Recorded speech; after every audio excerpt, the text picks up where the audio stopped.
Excursions. By Henry David Thoreau. Henry David Thoreau was the last male descendant of a French ancestor who came to this country from the Isle of Guernsey. His character exhibited occasional traits drawn from this blood in singular combination with a very strong Saxon genius. He was born in Concord, Massachusetts, on the 12th of July 1817. He was graduated at Harvard College in 1837, but without any literary distinction. An iconoclast in literature, he seldom thanked colleges for their service to him, holding them in small esteem, whilst yet his debt to them was important. After leaving the university, he joined his brother in teaching a private school, which he soon renounced. His father was a manufacturer of lead pencils, and Henry applied himself for a time to this craft, believing he could make a better pencil than was then in use. After completing his experiments, he exhibited his work to chemists and artists in Boston, and having obtained their certificates to its excellence, and to its equality with the best London manufacture, he returned home contented. His friends congratulated him that he had now opened his way to fortune. But he replied that he should never make another pencil. "Why should I? I would not do again what I have done once." He resumed his endless walks and miscellaneous studies, making every day some new acquaintance with nature, though as yet never speaking of zoology or botany, since, though very studious of natural facts, he was incurious of technical and textual science. At this time, a strong, healthy youth, fresh from college, whilst all his companions were choosing their profession, or eager to begin some lucrative employment, it was inevitable that his thoughts should be exercised on the same question, and it required rare decision to refuse all the accustomed paths, and keep his solitary freedom at the cost of disappointing the natural expectations of his family and friends. All the more difficult that he had a perfect probity, was exact in securing his own independence, and in holding every man to the like duty. But Thoreau never faltered. He was a born Protestant. He declined to give up his large ambition of knowledge and action for any narrow craft or profession, aiming at a much more comprehensive calling, the art of living well. If he slighted and defied the opinions of others, it was only that he was more intent to reconcile his practice with his own belief. Never idle or self-indulgent, he preferred, when he wanted money, earning it by some piece of manual labor agreeable to him, as building a boat or a fence, planting, grafting, surveying, or other short work, to any long engagements. With his hardy habits and few wants, his skill in woodcraft, and his powerful arithmetic, he was very competent to live in any part of the world. It would cost him less time to supply his wants than another. He was therefore secure of his leisure. A natural skill for mensuration, growing out of his mathematical knowledge, and his habit of ascertaining the measures and distances of objects which interested him, the size of trees, the depth and extent of ponds and rivers, the height of mountains, and the airline distance of his favorite summits, this, and his intimate knowledge of the territory about Concord, made him drift into the profession of land surveyor. It had the advantage for him that it led him continually into new and secluded grounds, and helped his studies of nature. His accuracy and skill in this work were readily appreciated, and he found all the employment he wanted. He could easily solve the problems of the surveyor, but he was daily beset with graver questions, which he manfully confronted. He interrogated every custom, and wished to settle all his practice on an ideal foundation. He was a Protestant à outrance, and few lives contained so many renunciations. He was bred to no profession, he never married, he lived alone, he never went to church, he never voted, he refused to pay a tax to the state, he ate no flesh, he drank no wine, he never knew the use of tobacco, and though a naturalist, he used neither trap nor gun. He chose, wisely, no doubt, for himself, to be the bachelor of thought and nature. He had no talent for wealth, and knew how to be poor without the least hint of squalor or inelegance. Perhaps he fell into his way of living without forecasting it much, but approved it with later wisdom. "I am often reminded," he wrote in his journal, "that if I had bestowed on me the wealth of Croesus, my aims must be still the same, and my means essentially the same." He had no temptations to fight against, no appetites, no passions, no taste for elegant trifles. A fine house, dress, the manners and talk of highly cultivated people were all thrown away on him. He much preferred a good Indian, and considered these refinements as impediments to conversation, wishing to meet his companion on the simplest terms. He declined invitations to dinner parties, because their each was in every one's way, and he could not meet the individuals to any purpose.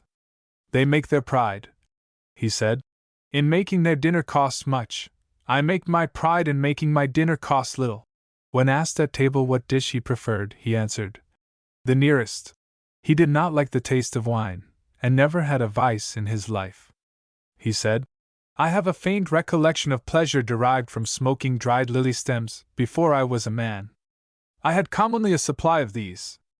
I have never smoked anything more noxious. He chose to be rich by making his wants few, and supplying them himself. In his travels, he used the railroad only to get over so much country as was unimportant to the present purpose, walking hundreds of miles, avoiding taverns, buying a lodging in farmers' and fishermen's houses, as cheaper and more agreeable to him, and because there he could better find the men and the information he wanted.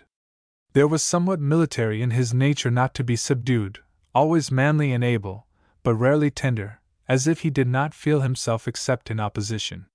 He wanted a fallacy to expose, a blunder to pillory, I may say required a little sense of victory, a roll of the drum, to call his powers into full exercise.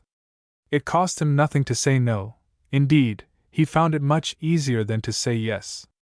It seemed as if his first instinct on hearing a proposition was to controvert it, so impatient was he of the limitations of our daily thought.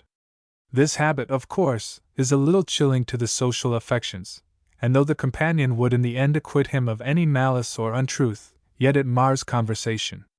Hence, no equal companion stood in affectionate relations with one so pure and guileless. I love Henry, said one of his friends, but I cannot like him, and as for taking his arm, I should as soon think of taking the arm of an elm tree. Yet, hermit and stoic as he was really fond of sympathy, and threw himself heartily and childlike into the company of young people whom he loved, and whom he delighted to entertain, as he only could, with the varied and endless anecdotes of his experiences by field and river. And he was always ready to lead a huckleberry party, or a search for chestnuts or grapes. Talking, one day, of a public discourse, Henry remarked that whatever succeeded with the audience was bad. I said, who would not like to write something which all can read, like Robinson Crusoe? And who does not see with regret that his page is not solid with a right materialistic treatment, which delights everybody? Henry objected, of course, and vaunted the better lectures which reached only a few persons. But at supper, a young girl, understanding that he was to lecture at the Lyceum, sharply asked him whether his lecture would be a nice, interesting story, such as she wished to hear, or whether it was one of those old philosophical things that she did not care about. Henry turned to her, and bethought himself, and I saw, was trying to believe that he had matter that might fit her and her brother, who were to sit up and go to the lecture, if it was a good one for them. He was a speaker and actor of the truth, born such, and was ever running into dramatic situations from this cause. In any circumstance, it interested all bystanders to know what part Henry would take, and what he would say, and he did not disappoint expectation, but used an original judgment on each emergency. In 1845 he built himself a small framed house on the shores of Walden Pond, and lived there 2 years alone, a life of labor and study. This action was quite native and fit for him. No one who knew him would tax him with affectation.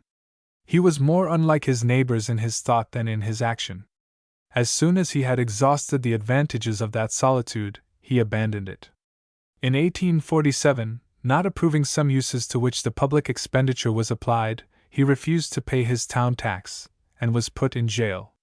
A friend paid the tax for him, and he was released. The like annoyance was threatened the next year. But as his friends paid the tax, notwithstanding his protest, I believe he ceased to resist. No opposition or ridicule had any weight with him. He coldly and fully stated his opinion without affecting to believe that it was the opinion of the company. It was of no consequence if every one present held the opposite opinion. On one occasion he went to the university library to procure some books.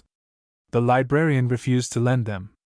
Mr. Thoreau repaired to the president, who stated to him the rules and usages, which permitted the loan of books to resident graduates, to clergymen who were alumni, and to some others resident within a circle of 10 miles radius from the college.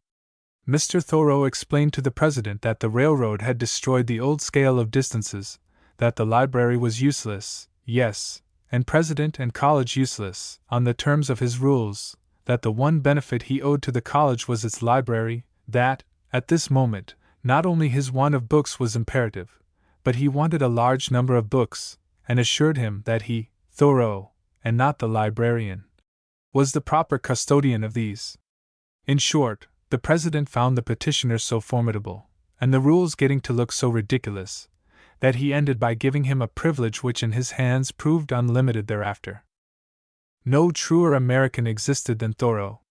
His preference of his country and condition was genuine, and his aversion from English and European manners and tastes almost reached contempt. He listened impatiently to news or bon mots gleaned from London circles, and though he tried to be civil, these anecdotes fatigued him. The men were all imitating each other, and on a small mold. Why can they not live as far apart as possible, and each be a man by himself? What he sought was the most energetic nature, and he wished to go to Oregon, not to London. In every part of Great Britain, he wrote in his diary, are discovered traces of the Romans, their funereal urns, their camps, their roads, their dwellings. But New England, at least, is not based on any Roman ruins. We have not to lay the foundations of our houses on the ashes of a former civilization. But idealist as he was, standing for abolition of slavery, abolition of tariffs, almost for abolition of government, it is needless to say he found himself not only unrepresented in actual politics, but almost equally opposed to every class of reformers. Yet he paid the tribute of his uniform respect to the anti-slavery party.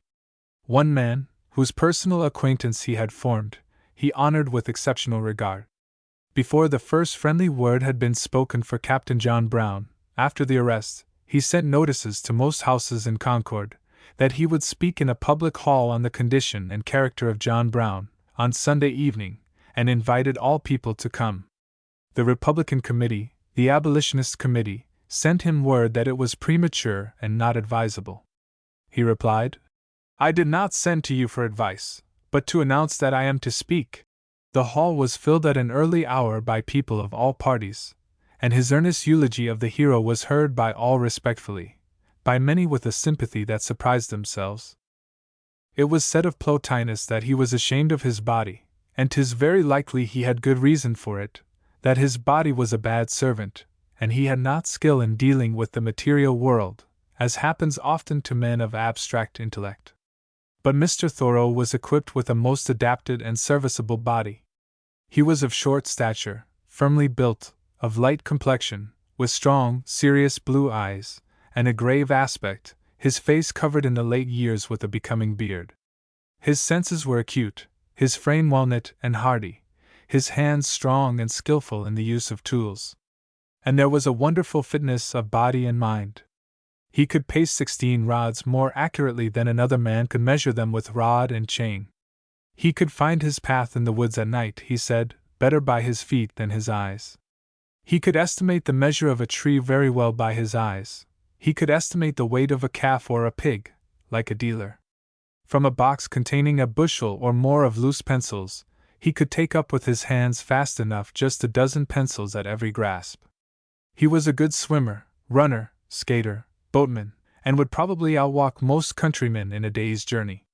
And the relation of body to mind was still finer than we have indicated. He said he wanted every stride his legs made. The length of his walk uniformly made the length of his riding. If shut up in the house, he did not write at all. He had a strong common sense, like that which Rose Flammock, the weaver's daughter, in Scott's romance, commends in her father, as resembling a yardstick, which, whilst it measures dowlas and diaper, can equally well measure tapestry and cloth of gold. He had always a new resource.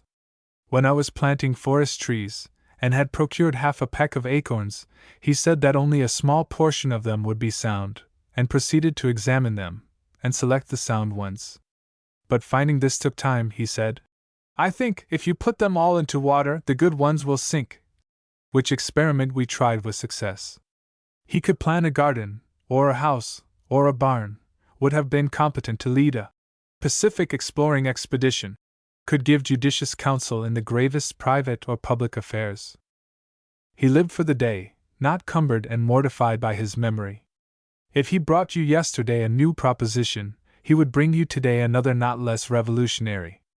A very industrious man, and setting, like all highly organized men, a high value on his time, he seemed the only man of leisure in town, always ready for any excursion that promised well, or for conversation prolonged into late hours. His trenchant sense was never stopped by his rules of daily prudence, but was always up to the new occasion. He liked and used the simplest food, yet, when someone urged a vegetable diet, Thoreau thought all diets a very small matter, saying that the man who shoots the buffalo lives better than the man who boards at the Graham House. He said, "You can sleep near the railroad, and never be disturbed. Nature knows very well what sounds are worth attending to, and has made up her mind not to hear the railroad whistle. But things respect the devout mind, and a mental ecstasy was never interrupted." He noted, what repeatedly befell him, that, after receiving from a distance a rare plant, he would presently find the same in his own haunts. And those pieces of luck which happen only to good players happened to him. One day, walking with a stranger, who inquired where Indian arrowheads could he found, he replied, "Everywhere," and, stooping forward, picked one on the instant from the ground. At Mount Washington, in Tuckerman's Ravine, Thoreau had a bad fall, and sprained his foot. As he was in the act of getting up from his fall, he saw for the first time the leaves of the arnica mollies. His robust common sense, armed with stout hands, keen perceptions, and strong will, cannot yet account for the superiority which shone in his simple and hidden life. I must add the cardinal fact, that there was an excellent wisdom in him, proper to a rare class of men, which showed him the material world as a means and symbol. This discovery, which sometimes yields to poets a certain casual and interrupted light, serving for the ornament of their writing, was in him an unsleeping insight, and whatever faults or obstructions of temperament might cloud it, he was not disobedient to the heavenly vision. In his youth, he said one day, "The other world is all my art. My pencils will draw no other. My jackknife will cut nothing else. I do not use it as a means." This was the muse and genius that ruled his opinions, conversation, studies, work, and course of life. This made him a searching judge of men.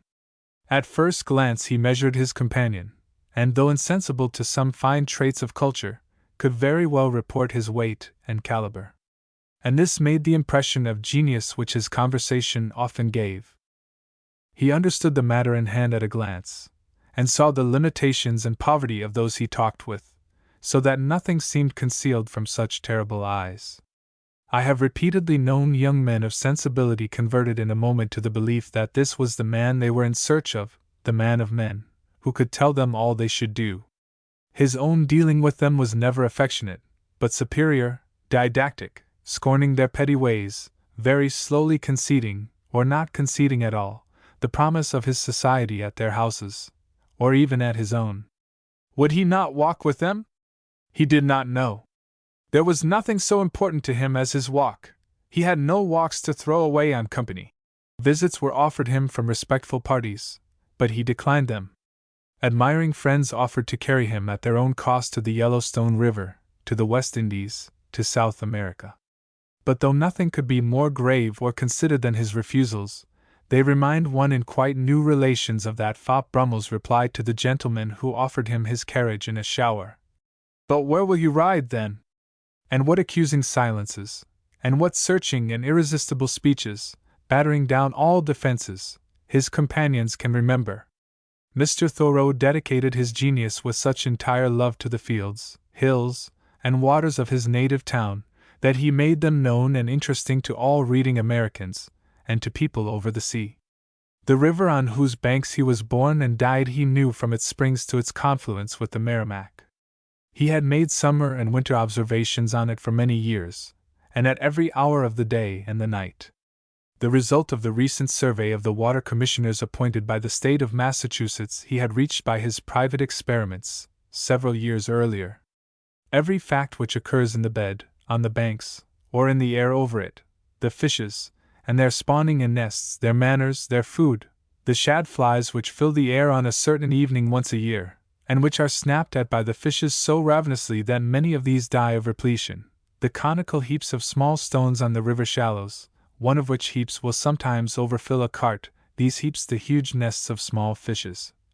The birds which frequent the stream, heron, duck, sheldrake, loon, osprey, the snake, muskrat, otter, woodchuck, and fox, on the banks, the turtle, frog, hyla, and cricket, which make the banks vocal, were all known to him, and, as it were, townsmen and fellow creatures, so that he felt an absurdity or violence in any narrative of one of these by itself apart, and still more of its dimensions on an inch rule, or in the exhibition of its skeleton, or the specimen of a squirrel, or a bird in brandy.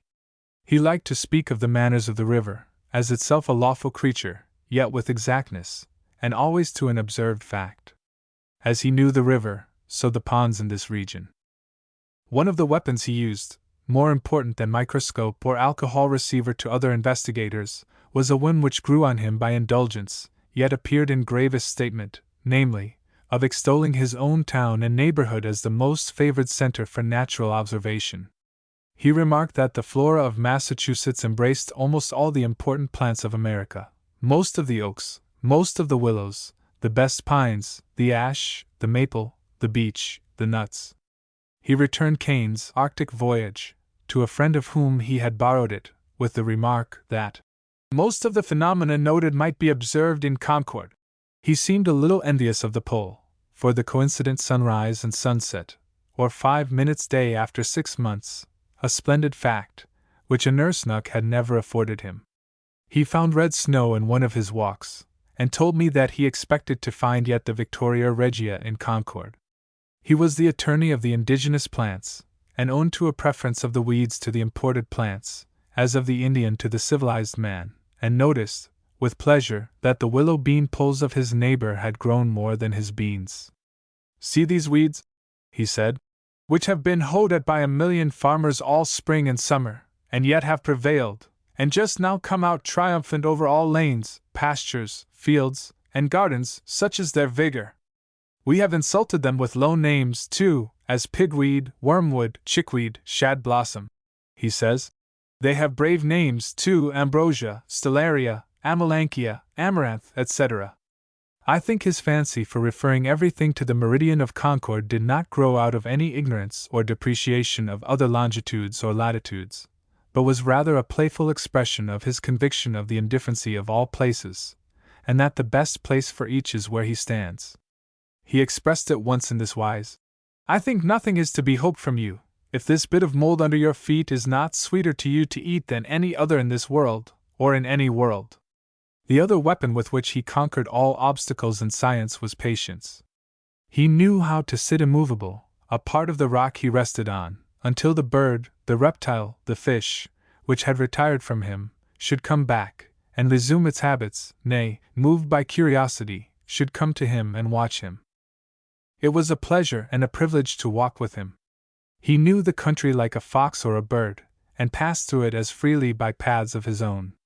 He knew every track in the snow or on the ground, and what creature had taken this path before him.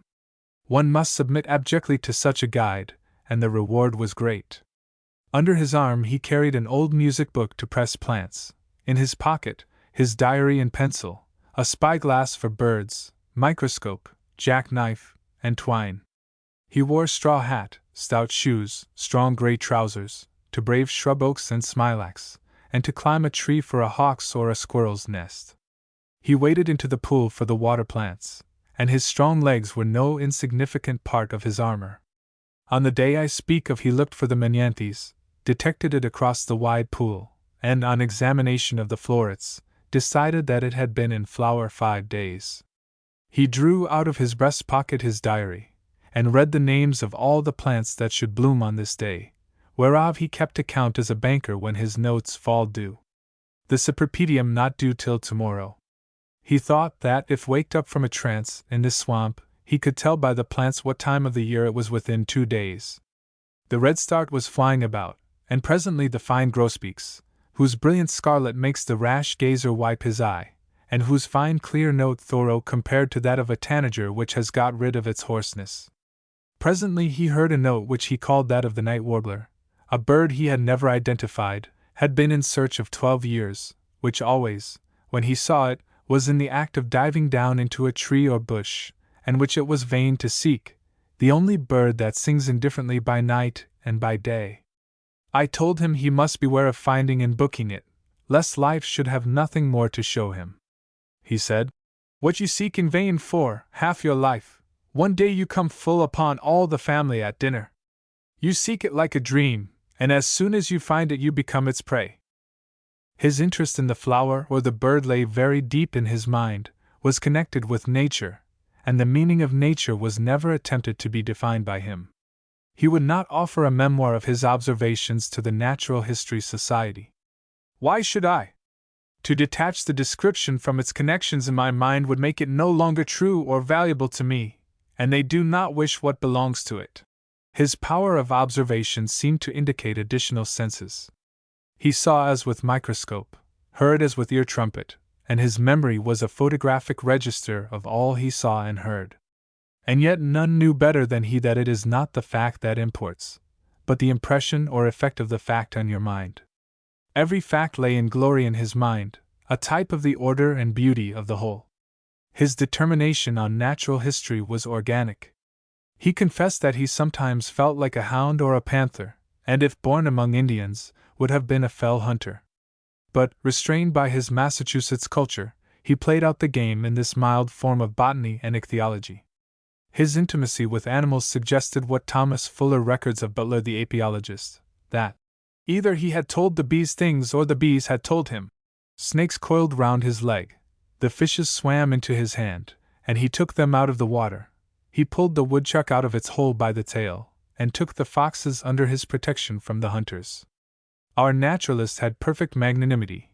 He had no secrets. He would carry you to the heron's haunt, or even to his most prized botanical swamp, possibly knowing that you could never find it again, yet willing to take his risks. No college ever offered him a diploma, or a professor's chair. No academy made him its corresponding secretary, its discoverer, or even its member. Whether these learned bodies feared the satire of his presence. Yet so much knowledge of nature's secret and genius few others possessed, none in a more large and religious synthesis. For not a particle of respect had he to the opinions of any man or body of men, but homage solely to the truth itself, and as he discovered everywhere among doctors some leaning of courtesy, it discredited them. He grew to be revered and admired by his townsmen, who had at first known him only as an oddity. The farmers who employed him as a surveyor soon discovered his rare accuracy and skill, his knowledge of their lands, of trees, of birds, of Indian remains, and the like, which enabled him to tell every farmer more than he knew before of his own farm, so that he began to feel as if Mr. Thoreau had better rights in his land than he. They felt, too, the superiority of character which addressed all men with a native authority.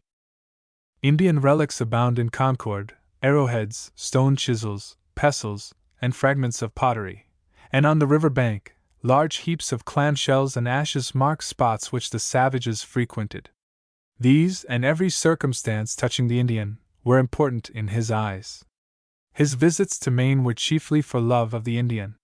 He had the satisfaction of seeing the manufacture of the bark canoe, as well as of trying his hand in its management on the rapids.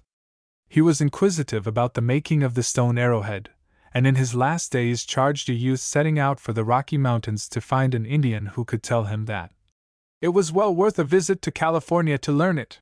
Occasionally, a small party of Penobscot Indians would visit Concord, and pitch their tents for a few weeks in summer on the river bank. He failed not to make acquaintance with the best of them, though he well knew that asking questions of Indians is like catechizing beavers and rabbits. In his last visit to Maine he had great satisfaction from Joseph Polis, an intelligent Indian of Oldtown, who was his guide for some weeks. He was equally interested in every natural fact. The depth of his perception found likeness of law throughout nature, and I know not any genius who so swiftly inferred universal law from the single fact. He was no pedant of a department. His eye was open to beauty, and his ear to music. He found these, not in rare conditions, but wheresoever he went. He thought the best of music was in single strains, and he found poetic suggestion in the humming of the telegraph wire. His poetry might be bad or good. He no doubt wanted a lyric facility and technical skill, but he had the source of poetry in his spiritual perception. He was a good reader and critic, and his judgment on poetry was to the ground of it. He could not be deceived as to the presence or absence of the poetic element in any composition, and his thirst for this made him negligent and perhaps scornful of superficial graces. He would pass by many delicate rhythms, but he would have detected every live stanza or line in a volume, and knew very well where to find an equal poetic charm in prose.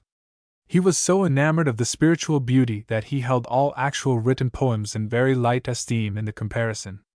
He admired Aeschylus and Pindar, but when someone was commending them, he said that Aeschylus and the Greeks, in describing Apollo and Orpheus, had given no song, or no good one.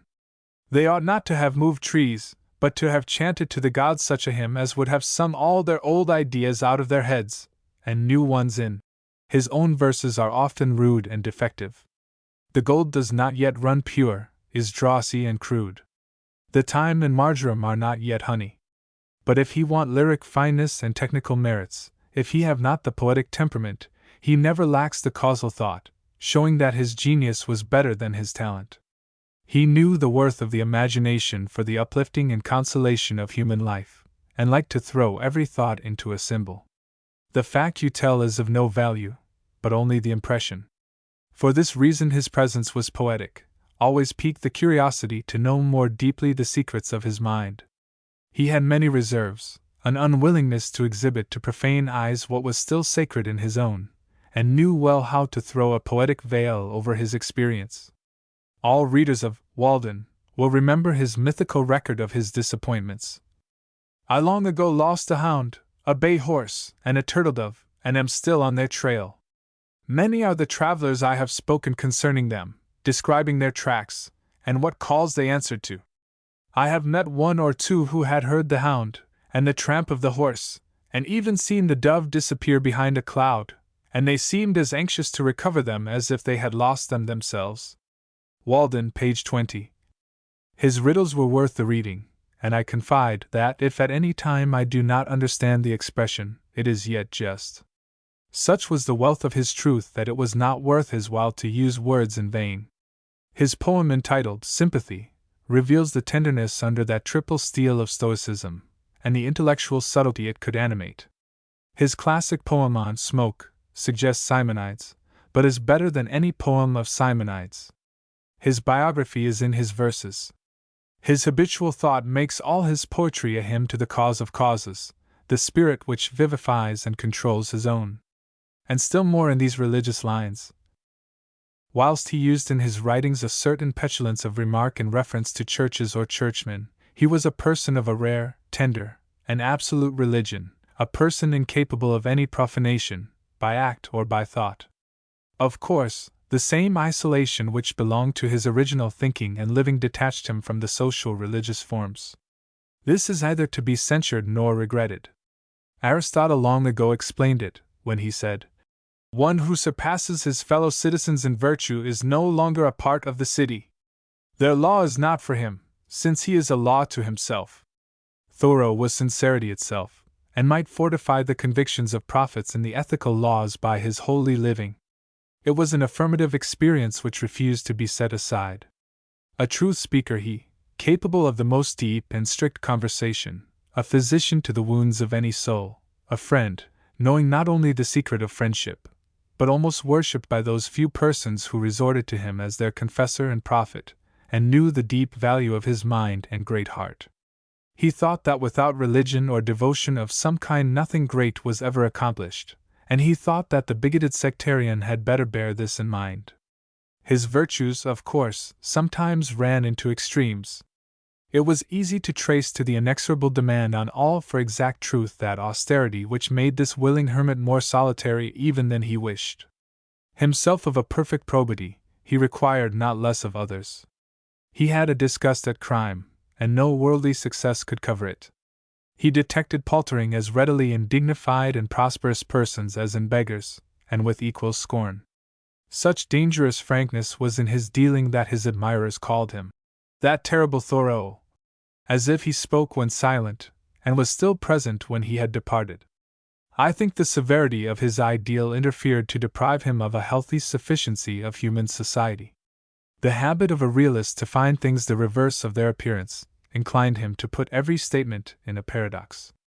A certain habit of antagonism defaced his earlier writings, a trick of rhetoric not quite outgrown in his later, of substituting for the obvious word and thought its diametrical opposite. He praised wild mountains and winter forests for their domestic air. In snow and ice he would find sultriness, and commended the wilderness for resembling Rome and Paris. It was so dry that you might call it wet. The tendency to magnify the moment, to read all the laws of nature in the one object or one combination under your eye, is of course comic to those who do not share the philosopher's perception of identity. To him there was no such thing as size. The pond was a small ocean, the Atlantic, a large walled-in pond. He referred every minute fact to cosmical laws. Though he meant to be just, he seemed haunted by a certain chronic assumption that the science of the day pretended completeness, and he had just found out that the savans had neglected to discriminate a particular botanical variety, had failed to describe the seeds or count the sepals. That is to say, we replied, the blockheads were not born in Concord, but who said they were? It was their unspeakable misfortune to be born in London, or Paris, or Rome, but poor fellows, they did what they could, considering that they never saw Bateman's Pond, or 9-Acre Corner, or Becky Stowe's Swamp. Besides, what were you sent into the world for, but to add this observation? Had his genius been only contemplative, he had been fitted to his life, but with his energy and practical ability he seemed born for great enterprise and for command, and I so much regret the loss of his rare powers of action, that I cannot help counting it a fault in him that he had no ambition. Wanting this, instead of engineering for all America, he was the captain of a huckleberry party. Pounding beans is good to the end of pounding empires one of these days, but if, at the end of years, it is still only beans. But these foibles, real or apparent, were fast vanishing in the incessant growth of a spirit so robust and wise, and which effaced its defeats with new triumphs. His study of nature was a perpetual ornament to him, and inspired his friends with curiosity to see the world through his eyes, and to hear his adventures. They possessed every kind of interest. He had many elegances of his own, whilst he scoffed at conventional elegance. Thus, he could not bear to hear the sound of his own steps, the grit of gravel, and therefore never willingly walked in the road, but in the grass, on mountains and in woods. His senses were acute, and he remarked that by night every dwelling house gives out bad air, like a slaughter-house. He liked the pure fragrance of melilot. He honored certain plants with special regard, and over all, the pond lily, then the gentian, and the Mecania scandens, and life everlasting, and a base tree which he visited every year when it bloomed, in the middle of July. He thought the scent a more oracular inquisition than the sight, more oracular and trustworthy. The scent, of course, reveals what is concealed from the other senses. By it he detected earthiness. He delighted in echoes, and said they were almost the only kind of kindred voices that he heard. He loved nature so well, was so happy in her solitude, that he became very jealous of cities, and the sad work which their refinements and artifices made with man and his dwelling. The axe was always destroying his forest. Thank God, he said, they cannot cut down the clouds. All kinds of figures are drawn on the blue ground with this fibrous white paint. I subjoin a few sentences taken from his unpublished manuscripts, not only as records of his thought and feeling, but for their power of description and literary excellence. Some circumstantial evidence is very strong, as when you find a trout in the milk. The chub is a soft fish, and tastes like boiled brown paper salted. The youth gets together his materials to build a bridge to the moon, or, perchance, a palace or temple on the earth, and at length the middle-aged man concludes to build a woodshed with them. The locusts zing. Devil's needles zigzagging along the nut meadow brook. Sugar is not so sweet to the palate as sound to the healthy ear. I put on some hemlock boughs, and the rich salt crackling of their leaves was like mustard to the ear, the crackling of uncountable regiments. Dead trees love the fire. The bluebird carries the sky on his back. The tanager flies through the green foliage as if it would ignite the leaves. If I wish for a horsehair for my compass sight, I must go to the stable, but the harebird, with her sharp eyes, goes to the road. Immortal water, alive even to the superficies.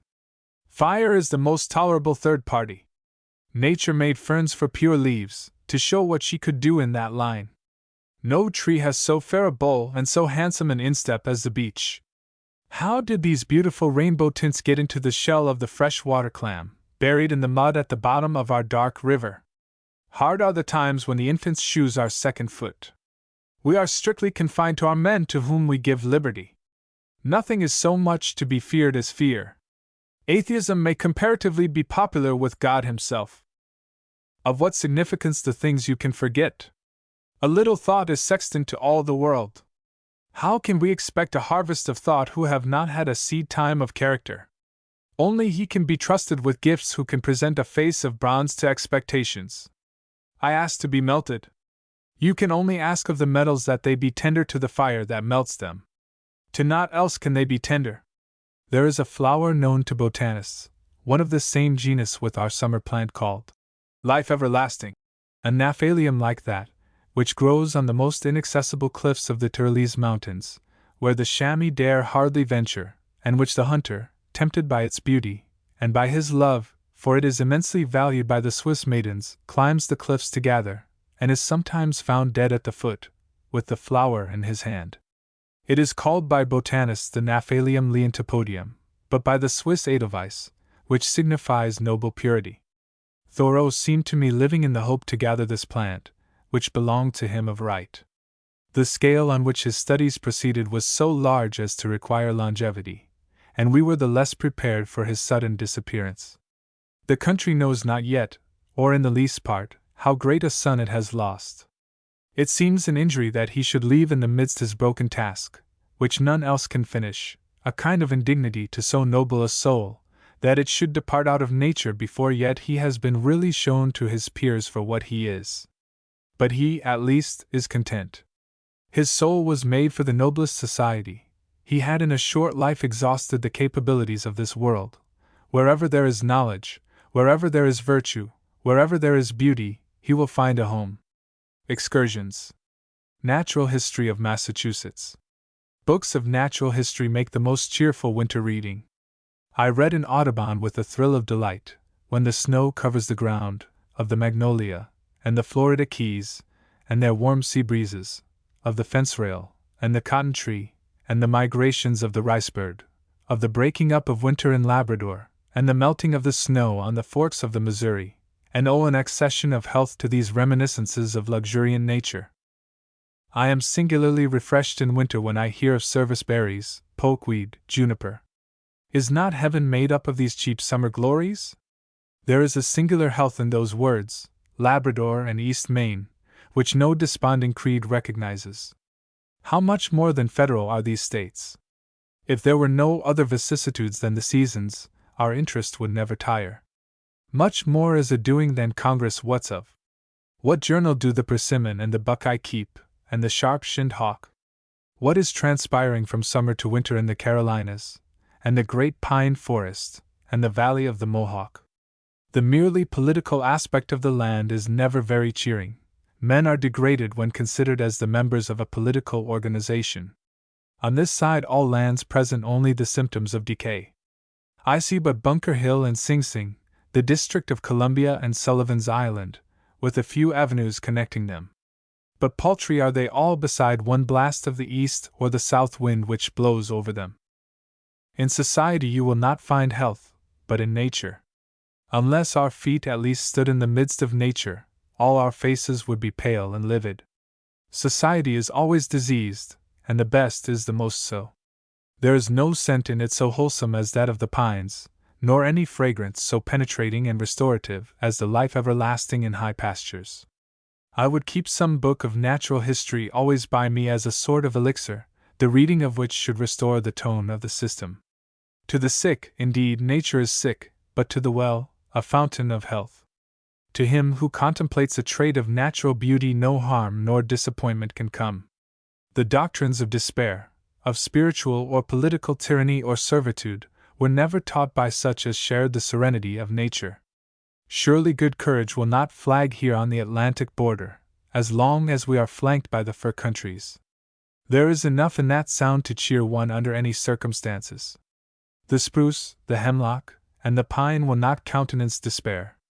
Methinks some creeds and vestries and churches do forget the hunter wrapped in furs by the great Slave Lake, and that the Eskimo sledges are drawn by dogs, and in the twilight of the northern night, the hunter does not give over to follow the seal and walrus on the ice. They are of sick and diseased imaginations who would toll the world's knell so soon. Cannot these sedentary sects do better than prepare the shrouds and write the epitaphs of those other busy living men? The practical faith of all men belies the preacher's consolation. What is any man's discourse to me, if I am not sensible of something in it as steady and cheery as the creak of crickets? In it the woods must be relieved against the sky. Men tire me when I am not constantly greeted and refreshed as by the flux of sparkling streams. Surely joy is the condition of life. Think of the young fry that leap in ponds, the myriads of insects ushered into being on a summer evening, the incessant note of the hyla with which the woods ring in the spring, the nonchalance of the butterfly carrying accident and change painted in 1,000 hues upon its wings, or the brook minnow stoutly stemming the current, the luster of whose scales worn bright by the attrition is reflected upon the bank. We fancy that this din of religion, literature, and philosophy, which is heard in pulpits, lyceums, and parlors, vibrates through the universe, and is as catholic a sound as the creaking of the earth's axle. But if a man sleeps soundly, he will forget it all between sunset and dawn. It is the 3-inch swing of a pendulum in a cupboard, which the great pulse of nature vibrates by and through each instant. When we lift our eyelids and open our ears, it disappears with smoke and rattle like the cars on a railroad. When I detect a beauty in any of the recesses of nature, I am reminded, by the serene and retired spirit in which it requires to be contemplated, of the inexpressible privacy of a life, how silent and unambitious it is. The beauty there is in mosses must be considered from the holiest, quietest nook. What an admirable training is science for the more active warfare of life! Indeed, the unchallenged bravery, which these studies imply, is far more impressive than the trumpeted valor of the warrior. I am pleased to learn that Thales was up and stirring by night not unfrequently, as his astronomical discoveries prove. Linnaeus, setting out for Lapland, surveys his comb and spare shirt, leathern breeches, and gauze cap to keep off gnats, with as much complacency as Bonaparte a park of artillery for the Russian campaign. The quiet bravery of the man is admirable. His eye is to take in fish, flower, and bird, quadruped and biped. Science is always brave, for to know is to know good. Doubt and danger quail before her eye. What the coward overlooks in his hurry, she calmly scrutinizes, breaking ground like a pioneer for the array of arts that follow in her train. But cowardice is unscientific, for there cannot be a science of ignorance. There may be a science of bravery, for that advances, but a retreat is rarely well conducted. If it is, then is it an orderly advance in the face of circumstances. But to draw a little nearer to our promised topics. Entomology extends the limits of being in a new direction, so that I walk in nature with a sense of greater space and freedom. It suggests besides that the universe is not rough-hewn, but perfect in its details. Nature will bear the closest inspection. She invites us to lay our eye level with the smallest leaf, and take an insect view of its plane. She has no interstices. Every part is full of life.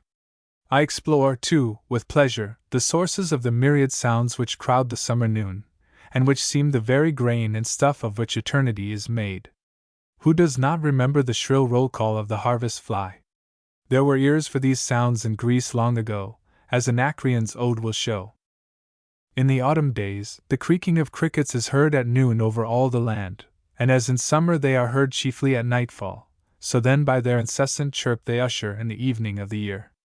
Nor can all the vanities that vex the world alter one whit the measure that night has chosen.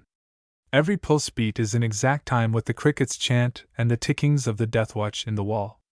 Alternate with these if you can. About 280 birds either reside permanently in the state, or spend the summer only, or make us a passing visit.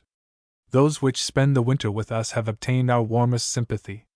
The nuthatch and chickadee flitting in company through the dells of the wood, the one harshly scolding at the intruder, the other with a faint lisping note enticing him on, the jay screaming in the orchard, the crow cawing in unison with the storm, the partridge, like a russet link extended over from autumn to spring, preserving unbroken the chain of summers, the hawk with warrior-like firmness abiding the blasts of winter, the robin and lark lurking by warm springs in the woods, the familiar snowbird culling a few seeds in the garden, or a few crumbs in the yard, and occasionally the shrike, with heedless and unfrozen melody bringing back summer again. As the spring advances, and the ice is melting in the river, our earliest and straggling visitors make their appearance. Again does the old Teian poet sing, as well for New England as for Greece, in the return of spring. The ducks alight at this season in the still water, in company with the gulls, which do not fail to improve an east wind to visit our meadows, and swim about by twos and threes, pluming themselves, and diving to peck at the root of the lily, and the cranberries which the frost has not loosened. The first flock of geese is seen beating to north, in long harrows and waving lines. The gingle of the song sparrow salutes us from the shrubs and fences. The plaintive note of the lark comes clear and sweet from the meadow, and the bluebird, like an azure ray, glances past us in our walk. The fish hawk, too, is occasionally seen at this season sailing majestically over the water, and he who has once observed it will not soon forget the majesty of its flight. It sails the air like a ship of the line, worthy to struggle with the elements, falling back from time to time like a ship on its beam ends, and holding its talons up as if ready for the arrows, in the attitude of the national bird. It is a great presence, as of the master of river and forest. Its eye would not quail before the owner of the soil, but make him feel like an intruder on its domains. And then its retreat, sailing so steadily away, is a kind of advance. I have by me one of a pair of ospreys, which have for some years fished in this vicinity, shot by a neighboring pond, measuring more than 2 feet in length, and 6 in the stretch of its wings. Nuttall mentions that the ancients, particularly Aristotle, pretended that the ospreys taught their young to gaze at the sun, and those who were unable to do so were destroyed. Linnaeus even believed, on ancient authority, that one of the feet of this bird had all the toes divided, while the other was partly webbed, so that it could swim with one foot, and grasp a fish with the other. But that educated eye is now dim, and those talons are nerveless. Its shrill scream seems yet to linger in its throat, and the roar of the sea in its wings. There is the tyranny of Jove in its claws, and his wrath in the erectile feathers of the head and neck. It reminds me of the Argonautic expedition, and would inspire the dullest to take flight over Parnassus. The booming of the bittern, described by Goldsmith and Nuttall, is frequently heard in our fens, in the morning and evening, sounding like a pump, or the chopping of wood in a frosty morning in some distant farmyard. The manner in which this sound is produced I have not seen anywhere described. On one occasion, the bird has been seen by one of my neighbors to thrust its bill into the water, and suck up as much as it could hold, then raising its head, it pumped it out again with 4 or 5 heaves of the neck, throwing it 2 or 3 feet, and making the sound each time. At length the summer's eternity is ushered in by the cackle of the flicker among the oaks on the hillside, and a new dynasty begins with calm security. In May and June the woodland choir is in full tune, and given the immense spaces of hollow air, and his curious human ear, one does not see how the void could be better filled. As the season advances, and those birds which make us but a passing visit depart, the woods become silent again, and but few feathers ruffle the drowsy air. But the solitary rambler may still find a response and expression for every mood in the depths of the wood. The phoebe still sings in harmony with the sultry weather by the brink of the pond, nor are the desultory hours of noon in the midst of the village without their minstrel. With the autumn begins in some measure a new spring.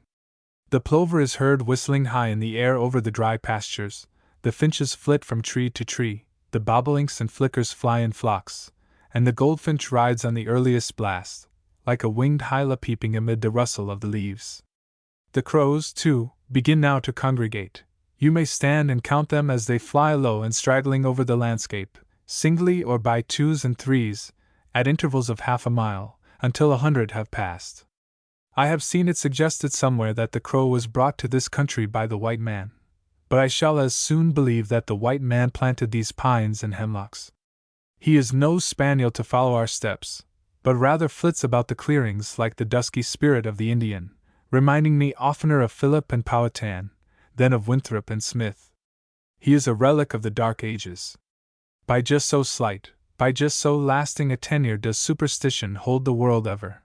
There is the rook in England, and the crow in New England. The late walker or sailor, in the October evenings, may hear the murmurings of the snipe, circling over the meadows, the most spirit-like sound in nature, and still later in the autumn, when the frosts have tinged the leaves, a solitary loon pays a visit to our retired ponds, where he may lurk undisturbed till the season of moulting is past, making the woods ring with his wild laughter.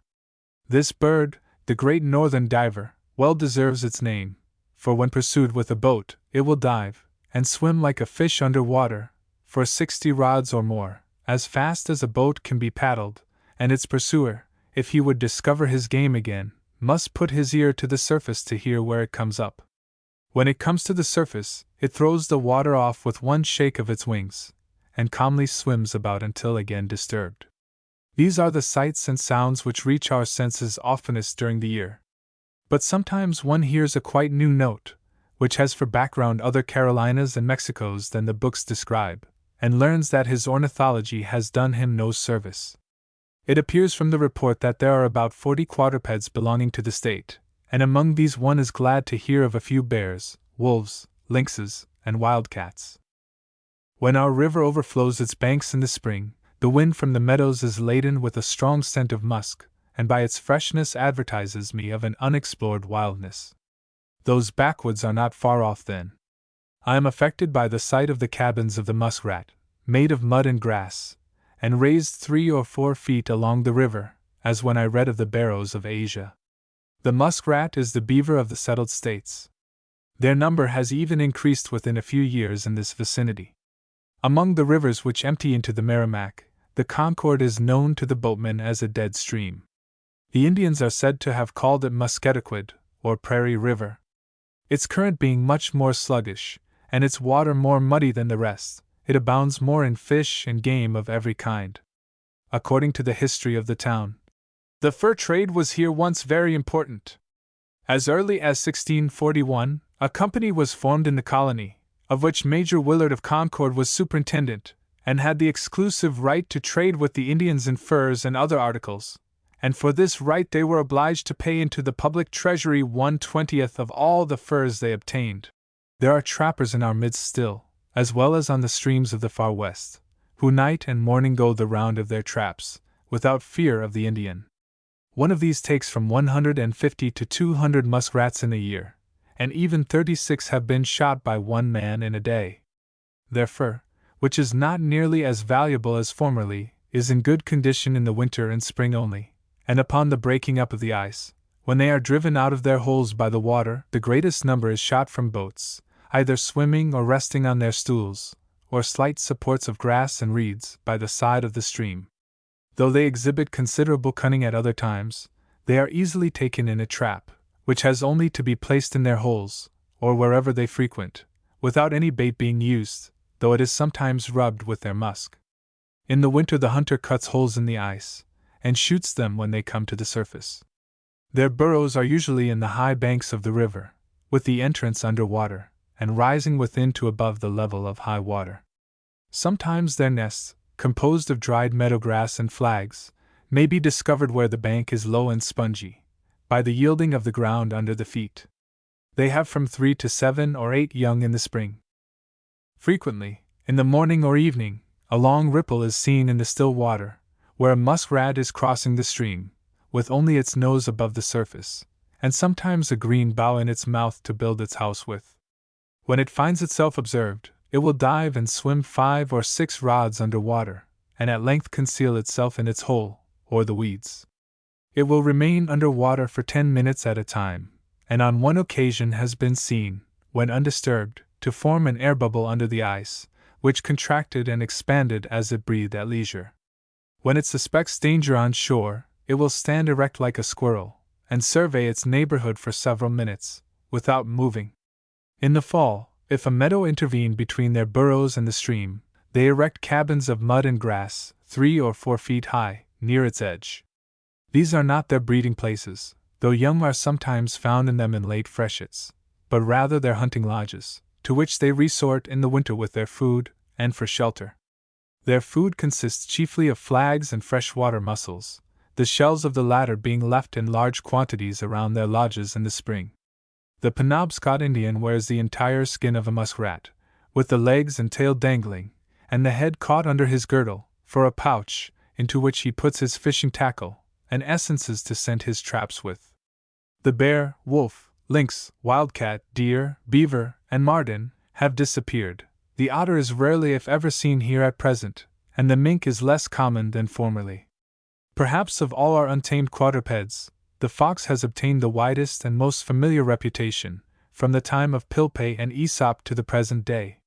His recent tracks still give variety to a winter's walk I tread in the steps of the fox that has gone before me by some hours, or which perhaps I have started, with such a tiptoe of expectation, as if I were on the trail of the spirit itself which resides in the wood, and expected soon to catch it in its lair. I am curious to know what has determined its graceful curvatures, and how surely they were coincident with the fluctuations of some mind. I know which way a mind wended, what horizon it faced, by the setting of these tracks, and whether it moved slowly or rapidly, by their greater or less intervals and distinctness, for the swiftest step leaves yet a lasting trace. Sometimes you will see the trails of many together, and where they have gamboled and gone through 100 evolutions, which testify to a singular listlessness and leisure in nature. When I see a fox run across the pond on the snow, with the carelessness of freedom, or at intervals trace his course in the sunshine along the ridge of a hill, I give up to him sun and earth as to their true proprietor. He does not go in the sun, but it seems to follow him, and there is a visible sympathy between him and it. Sometimes, when the snow lies light, and but 5 or 6 inches deep, you may give chase and come up with one on foot. In such a case he will show a remarkable presence of mind, choosing only the safest direction, though he may lose ground by it. Notwithstanding his fright, he will take no step which is not beautiful. His pace is a sort of leopard canter, as if he were in nowise impeded by the snow, but were husbanding his strength all the while. When the ground is uneven, the course is a series of graceful curves, conforming to the shape of the surface. He runs as though there were not a bone in his back, occasionally dropping his muzzle to the ground for a rod or two, and then tossing his head aloft, when satisfied of his course. When he comes to a declivity, he will put his 4 feet together, and slide swiftly down it, shoving the snow before him. He treads so softly that you would hardly hear it from any nearness, and yet with such expression that it would not be quite inaudible at any distance. Of fishes, 75 genera and 107 species are described in the report. The fisherman will be startled to learn that there are but about a dozen kinds in the ponds and streams of any inland town, and almost nothing is known of their habits. Only their names and residence make one love fishes. I would know even the number of their fin rays, and how many scales compose the lateral line. I am the wiser in respect to all knowledges, and the better qualified for all fortunes, for knowing that there is a minnow in the brook. Methinks I have need even of his sympathy, and to be his fellow in a degree. I have experienced such simple delight in the trivial matters of fishing and sporting, formerly, as might have inspired the muse of Homer or Shakespeare, and now, when I turn the pages and ponder the plates of the angler's souvenir, I am fain to exclaim, next to nature, it seems as if man's actions were the most natural, they so gently accord with her. The small seines of flax stretched across the shallow and transparent parts of our river are no more intrusion than the cobweb in the sun. I stay my boat in mid-current, and look down in the sunny water to see the civil meshes of his nets, and wonder how the blustering people of the town could have done this elvish work. The twine looks like a new river weed, and is to the river as a beautiful memento of man's presence in nature, discovered as silently and delicately as a footprint in the sand. When the ice is covered with snow, I do not suspect the wealth under my feet, that there is as good as a mine under me wherever I go. How many pickerel are poised on easy fin fathoms below the loaded wain? The revolution of the seasons must be a curious phenomenon to them. At length the sun and wind brush aside their curtain, and they see the heavens again. Early in the spring, after the ice has melted, is the time for spearing fish.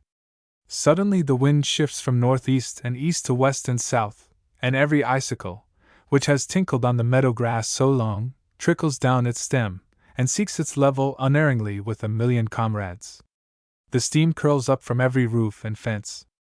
In the brooks is heard the slight grating sound of small cakes of ice, floating with various speed, full of content and promise, and where the water gurgles under a natural bridge, you may hear these hasty rafts hold conversation in an undertone. Every rill is a channel for the juices of the meadow.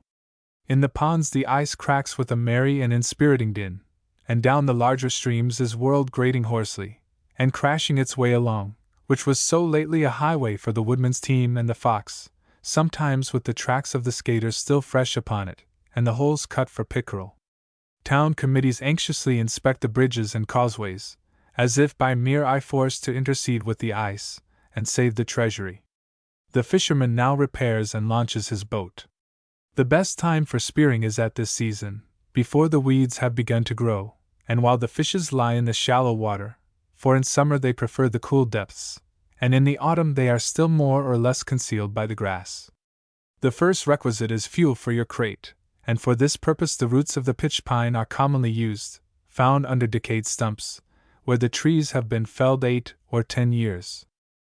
With a crate, or jack, made of iron hoops, to contain your fire, and attached to the bow of your boat about 3 feet from the water, a fish spear with 7 tines, and 14 feet long, a large basket, or barrow, to carry your fuel and bring back your fish, and a thick outer garment, you are equipped for a cruise. It should be a warm and still evening, and then with a fire crackling merrily at the prow, you may launch forth like a cucullo into the night. The dullest soul cannot go upon such an expedition without some of the spirit of adventure, as if he had stolen the boat of Charon and gone down the Styx on a midnight expedition into the realms of Pluto. And much speculation does this wandering star afford to the musing night walker, leading him on and on, jack-o'-lantern-like, over the meadows. Or, if he is wiser, he amuses himself with imagining what of human life, far in the silent night, is flitting moth-like round its candle. The silent navigator shoves his craft gently over the water, with a smothered pride and sense of benefaction, as if he were the phosphor, or light-bringer, to these dusky realms, or some sister moon, blessing the spaces with her light. The waters, for a rod or 2 on either hand and several feet in depth, are lit up with more than noonday distinctness, and he enjoys the opportunity which so many have desired, for the roofs of a city are indeed raised, and he surveys the midnight economy of the fishes. There they lie in every variety of posture, some on their backs, with their white bellies uppermost, some suspended in midwater, some sculling gently along with a dreamy motion of the fins, and others quite active and wide awake, a scene not unlike what the human city would present. Occasionally he will encounter a turtle selecting the choicest morsels, or a muskrat resting on a tussock. He may exercise his dexterity, if he sees fit, on the more distant and active fish, or fork the nearer into his boat, as potatoes out of a pot, or even take the sound sleepers with his hands. But these last accomplishments he will soon learn to dispense with, distinguishing the real object of his pursuit, and find compensation in the beauty and never-ending novelty of his position. The pines growing down to the water's edge will show newly as in the glare of a conflagration, and as he floats under the willows with his light, the song sparrow will often wake on her perch, and sing that strain at midnight, which she had meditated for the morning. And when he has done, he may have to steer his way home through the dark by the North Star, and he will feel himself some degrees nearer to it for having lost his way on the earth. The fishes commonly taken in this way are pickerel, suckers, perch, eels, pouts, breams, and shiners, from 30 to 60 weight in a night. Some are hard to be recognized in the unnatural light, especially the perch, which, his dark bands being exaggerated, acquires a ferocious aspect. The number of these transverse bands, which the report states to be 7, is, however, very variable, for in some of our ponds they have 9 and 10 even. It appears that we have 8 kinds of tortoises, 12 snakes, but one of which is venomous, 9 frogs and toads, 9 salamanders, and 1 lizard for our neighbors. I am particularly attracted by the motions of the serpent tribe. They make our hands and feet, the wings of the bird, and the fins of the fish seems very superfluous, as if nature had only indulged her fancy in making them. The black snake will dart into a bush when pursued, and circle round and round with an easy and graceful motion, amid the thin and bare twigs, 5 or 6 feet from the ground, as a bird flits from bough to bough, or hang in festoons between the forks. Elasticity and flexibleness in the simpler forms of animal life are equivalent to a complex system of limbs in the higher, and we have only to be as wise and wily as the serpent, to perform as difficult feats without the vulgar assistance of hands and feet. In May, the snapping turtle, Emisaurus serpentina, is frequently taken on the meadows and in the river. The fisherman, taking sight over the calm surface, discovers its snout projecting above the water, at the distance of many rods, and easily secures his prey through its unwillingness to disturb the water by swimming hastily away, for, gradually drawing its head under, it remains resting on some limb or clump of grass. Its eggs, which are buried at a distance from the water, in some soft place, as a pigeon bed, are frequently devoured by the skunk. It will catch fish by daylight, as a toad catches flies, and is said to emit a transparent fluid from its mouth to attract them. Nature has taken more care than the fondest parent for the education and refinement of her children. Consider the silent influence which flowers exert, no less upon the ditcher in the meadow than the lady in the bower. When I walk in the woods, I am reminded that a wise purveyor has been there before me. My most delicate experience is typified there. I am struck with the pleasing friendships and unanimities of nature, as when the lichen on the trees takes the form of their leaves. In the most stupendous scenes you will see delicate and fragile features, as slight wreaths of vapor, dewlines, feathery sprays, which suggest a high refinement, a noble blood and breeding, as it were. It is not hard to account for elves and fairies. They represent this light grace, this ethereal gentility. Bring a spray from the wood, or a crystal from the brook, and place it on your mantle, and your household ornaments will seem plebeian beside its nobler fashion and bearing. It will wave superior there, as if used to a more refined and polished circle. It has a salute and a response to all your enthusiasm and heroism. In the winter, I stop short in the path to admire how the trees grow up without forethought, regardless of the time and circumstances. They do not wait as man does, but now is the golden age of the sapling. Earth, air, sun, and rain are occasion enough. They were no better in primeval centuries. The winter of their discontent never comes. Witness the buds of the native poplar standing gaily out to the frost on the sides of its bare switches. They express a naked confidence. With cheerful heart one could be a sojourner in the wilderness, if he were sure to find there the catkins of the willow or the alder. When I read of them in the accounts of northern adventurers, by Baffin's Bay or Mackenzie's River, I see how even there too I could dwell. They are our little vegetable redeemers. Methinks our virtue will hold out till they come again. They are worthy to have had a greater than Minerva or Ceres for their inventor. Who was the benignant goddess that bestowed them on mankind? Nature is mythical and mystical always, and works with the license and extravagance of genius. She has her luxurious and florid style as well as art. Having a pilgrim's cup to make, she gives to the whole, stem, bowl, handle, and nose some fantastic shape, as if it were to be the car of some fabulous marine deity, a Nereus or Triton. In the winter, the botanist needs not confine himself to his books and herbarium, and give over his outdoor pursuits, but may study a new department of vegetable physiology, what may be called crystalline botany, then. The winter of 1837 was unusually favorable for this. In December of that year, the genius of vegetation seemed to hover by night over its summer haunts with unusual persistency. Such a hoarfrost, as is very uncommon here or anywhere, and whose full effects can never be witnessed after sunrise, occurred several times. As I went forth early on a still and frosty morning, the trees looked like airy creatures of darkness caught napping, on this side huddled together with their gray hairs streaming in a secluded valley, which the sun had not penetrated, on that hurrying off in Indian file along some watercourse, while the shrubs and grasses, like elves and fairies of the night, sought to hide their diminished heads in the snow. The river, viewed from the high bank, appeared of a yellowish-green color, though all the landscape was white. Every tree, shrub, and spire of grass that could raise its head above the snow was covered with a dense ice foliage, answering, as it were, leaf for leaf to its summer dress. Even the fences had put forth leaves in the night. The center, diverging, and more minute fibers were perfectly distinct, and the edges regularly indented. These leaves were on the side of the twig or stubble opposite to the sun, meeting it for the most part at right angles, and there were others standing out at all possible angles upon these and upon one another, with no twig or stubble supporting them. When the first rays of the sun slanted over the scene, the grasses seemed hung with innumerable jewels, which jingled merrily as they were brushed by the foot of the traveler, and reflected all the hues of the rainbow as he moved from side to side. It struck me that these ghost leaves, and the green ones whose forms they assume, were the creatures of but one law, that in obedience to the same law the vegetable juices swell gradually into the perfect leaf, on the one hand, and the crystalline particles troop to their standard in the same order, on the other. As if the material were indifferent, but the law one and invariable, and every plant in the spring but pushed up into and filled a permanent and eternal mold, which, summer and winter forever, is waiting to be filled.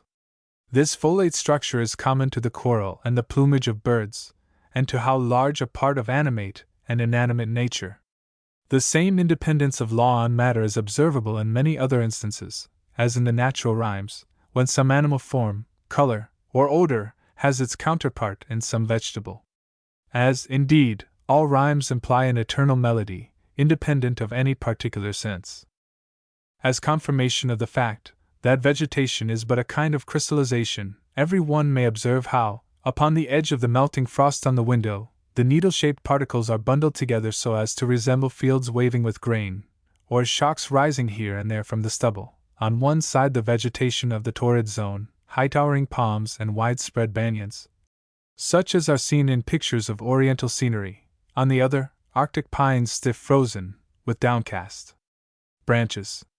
Vegetation has been made the type of all growth, but as in crystals the law is more obvious, their material being more simple, and for the most part more transient and fleeting, would it not be as philosophical as convenient to consider all growth, all filling up within the limits of nature, but a crystallization more or less rapid? On this occasion, in the side of the high bank of the river, wherever the water or other cause had formed a cavity, its throat and outer edge, like the entrance to a citadel, bristled with a glistening ice armor. In one place you might see minute ostrich feathers, which seemed the waving plumes of the warriors filing into the fortress; in another, the glancing, fan-shaped banners of the Lilliputian host; and in another, the needle-shaped particles collected into bundles, resembling the plumes of the pine, might pass for a phalanx of spears. From the underside of the ice in the brooks, where there was a thicker ice below, depended a mass of crystallization, 4 or 5 inches deep, in the form of prisms, with their lower ends open, which, when the ice was laid on its smooth side, resembled the roofs and steeples of a Gothic city, or the vessels of a crowded haven under a press of canvas. The very mud in the road, where the ice had melted, was crystallized with deep rectilinear fissures, and the crystalline masses in the sides of the ruts resembled exactly asbestos in the disposition of their needles. Around the roots of the stubble and flower stalks, the frost was gathered into the form of irregular conical shells, or fairy rings. In some places the ice crystals were lying upon granite rocks, directly over crystals of quartz, the frost work of a longer night, crystals of a longer period, but to some eye unprejudiced by the short term of human life, melting as fast as the former. In the report on the invertebrate animals, this singular fact is recorded, which teaches us to put a new value on time and space. The distribution of the marine shells is well worthy of notice as a geological fact. Cape Cod, the right arm of the Commonwealth, reaches out into the ocean, some 50 or 60 miles. It is nowhere many miles wide, but this narrow point of land has hitherto proved a barrier to the migrations of many species of mollusca. Several genera and numerous species, which are separated by the intervention of only a few miles of land, are effectually prevented from mingling by the Cape, and do not pass from one side to the other. Of the 197 marine species, 83 do not pass to the south shore, and 50 are not found on the north shore of the Cape. That common mussel, the Uniocomplanilus, or more properly Fluviatilis, left in the spring by the muskrat upon rocks and stumps, appears to have been an important article of food with the Indians. In one place, where they are said to have feasted, they are found in large quantities, at an elevation of 30 feet above the river, filling the soil to the depth of a foot, and mingled with ashes and Indian remains. The works we have placed at the head of our chapter, with as much license as the preacher selects his text, are such as imply more labor than enthusiasm. The state wanted complete catalogues of its natural riches, with such additional facts merely as would be directly useful. The reports on fishes, reptiles, insects, and invertebrate animals, however, indicate labor and research, and have a value independent of the object of the legislature. Those on herbaceous plants and birds cannot be of much value, as long as Bigelow and Nuttall are accessible. They serve but to indicate, with more or less exactness, what species are found in the state. We detect several errors ourselves, and a more practiced eye would no doubt expand the list. The quadrupeds deserved a more final and instructive report than they have obtained. These volumes deal much in measurements and minute descriptions, not interesting to the general reader, with only here and there a colored sentence to allure him, like those plants growing in dark forests, which bear only leaves without blossoms. But the ground was comparatively unbroken, and we will not complain of the pioneer, if he raises no flowers with his first crop. Let us not underrate the value of a fact. It will one day flower in a truth. It is astonishing how few facts of importance are added in a century to the natural history of any animal. The natural history of man himself is still being gradually written. Men are knowing enough after their fashion. Every countryman and dairymaid knows that the coats of the fourth stomach of the calf will curdle milk, and what particular mushroom is a safe and nutritious diet. You cannot go into any field or wood, but it will seem as if every stone had been turned, and the bark on every tree ripped up. But, after all, it is much easier to discover than to see when the cover is off. It has been well said that the attitude of inspection is prone. Wisdom does not inspect, but behold. We must look a long time before we can see. Slow are the beginnings of philosophy. He has something demoniacal in him, who can discern a law or couple two facts. We can imagine a time when water runs downhill, may have been taught in the schools. The true man of science will know nature better by his finer organization. He will smell, taste, see, hear, feel better than other men. His will be a deeper and finer experience. We do not learn by inference and deduction, and the application of mathematics to philosophy, but by direct intercourse and sympathy. It is with science as with ethics. We cannot know truth by contrivance and method. The Baconian is as false as any other, and with all the helps of machinery and the arts, the most scientific will still be the healthiest and friendliest man, and possess a more perfect Indian wisdom. A Walk to Wachusett. Concord, July 19, 1842. Summer and winter our eyes had rested on the dim outline of the mountains in our horizon, to which distance and indistinctness lent a grandeur not their own, so that they served equally to interpret all the allusions of poets and travelers.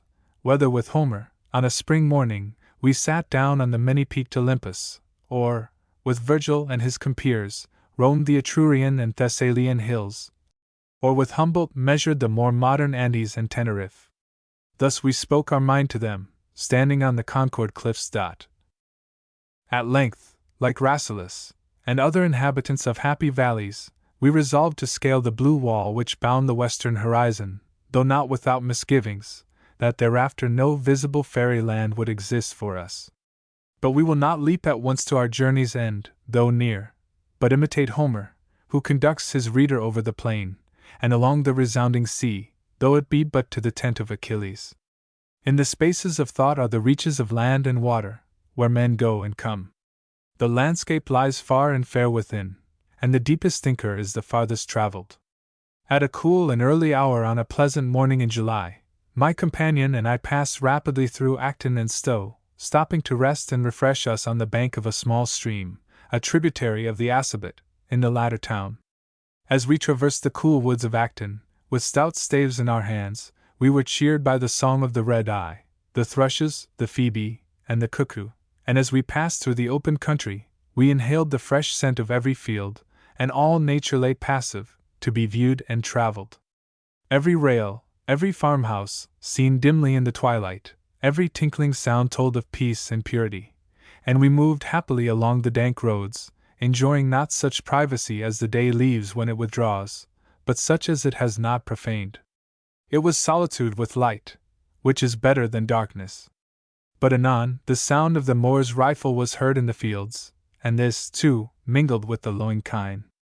This part of our route lay through the country of hops, which plant perhaps supplies the want of the vine in American scenery, and may remind the traveler of Italy, and the south of France, whether he traverses the country when the hop fields, as then, present solid and regular masses of verdure, hanging in graceful festoons from pole to pole, the cool coverts where lurk the gales which refresh the wayfarer, or in September, when the women and children, and the neighbors from far and near, are gathered to pick the hops into long troughs, or later still, when the poles stand piled in vast pyramids in the yards, or lie in heaps by the roadside.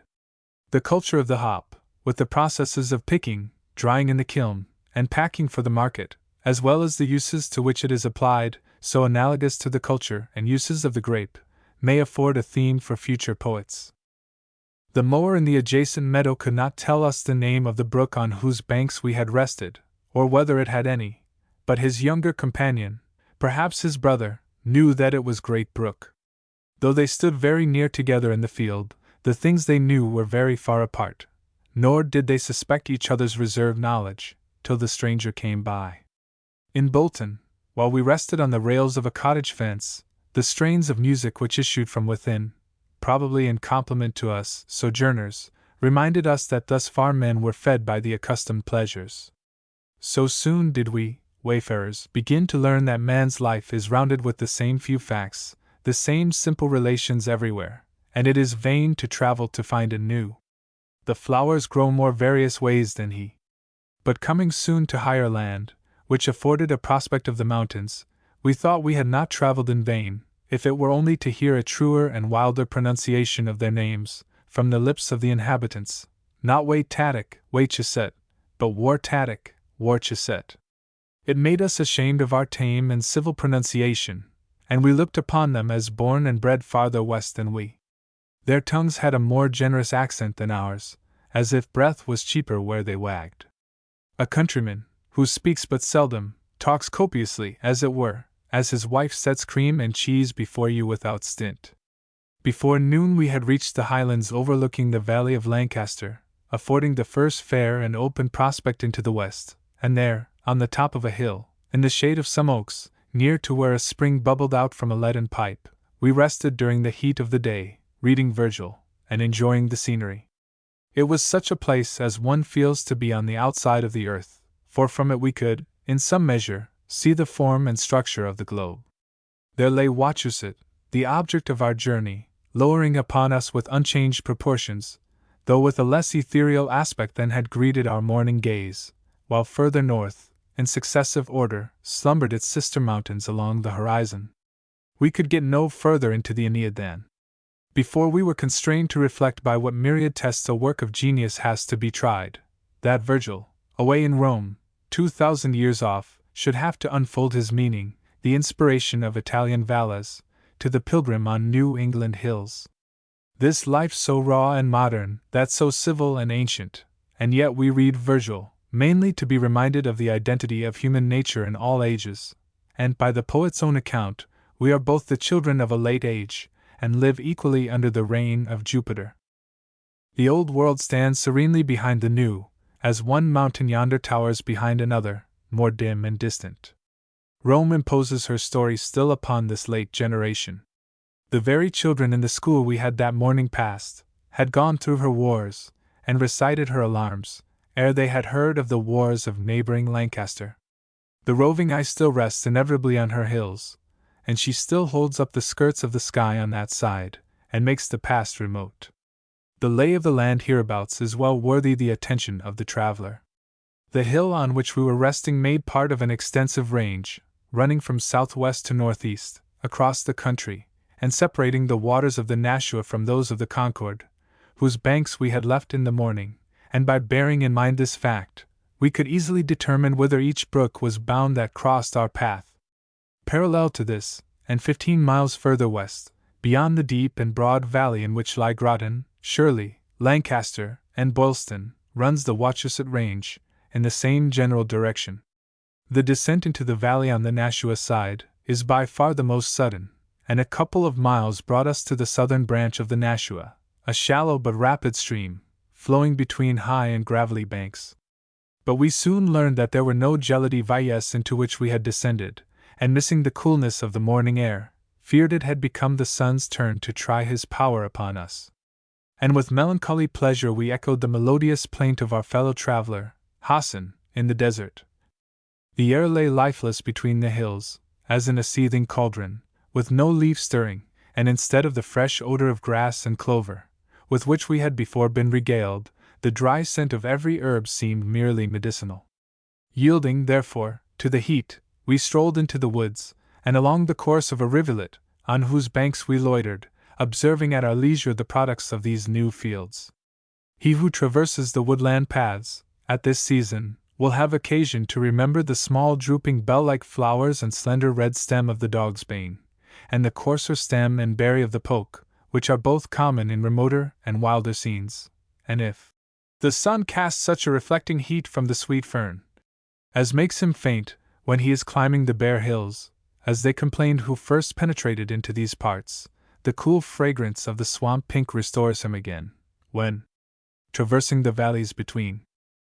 As we went on our way late in the afternoon, we refreshed ourselves by bathing our feet in every rill that crossed the road, and anon, as we were able to walk in the shadows of the hills, recovered our morning elasticity.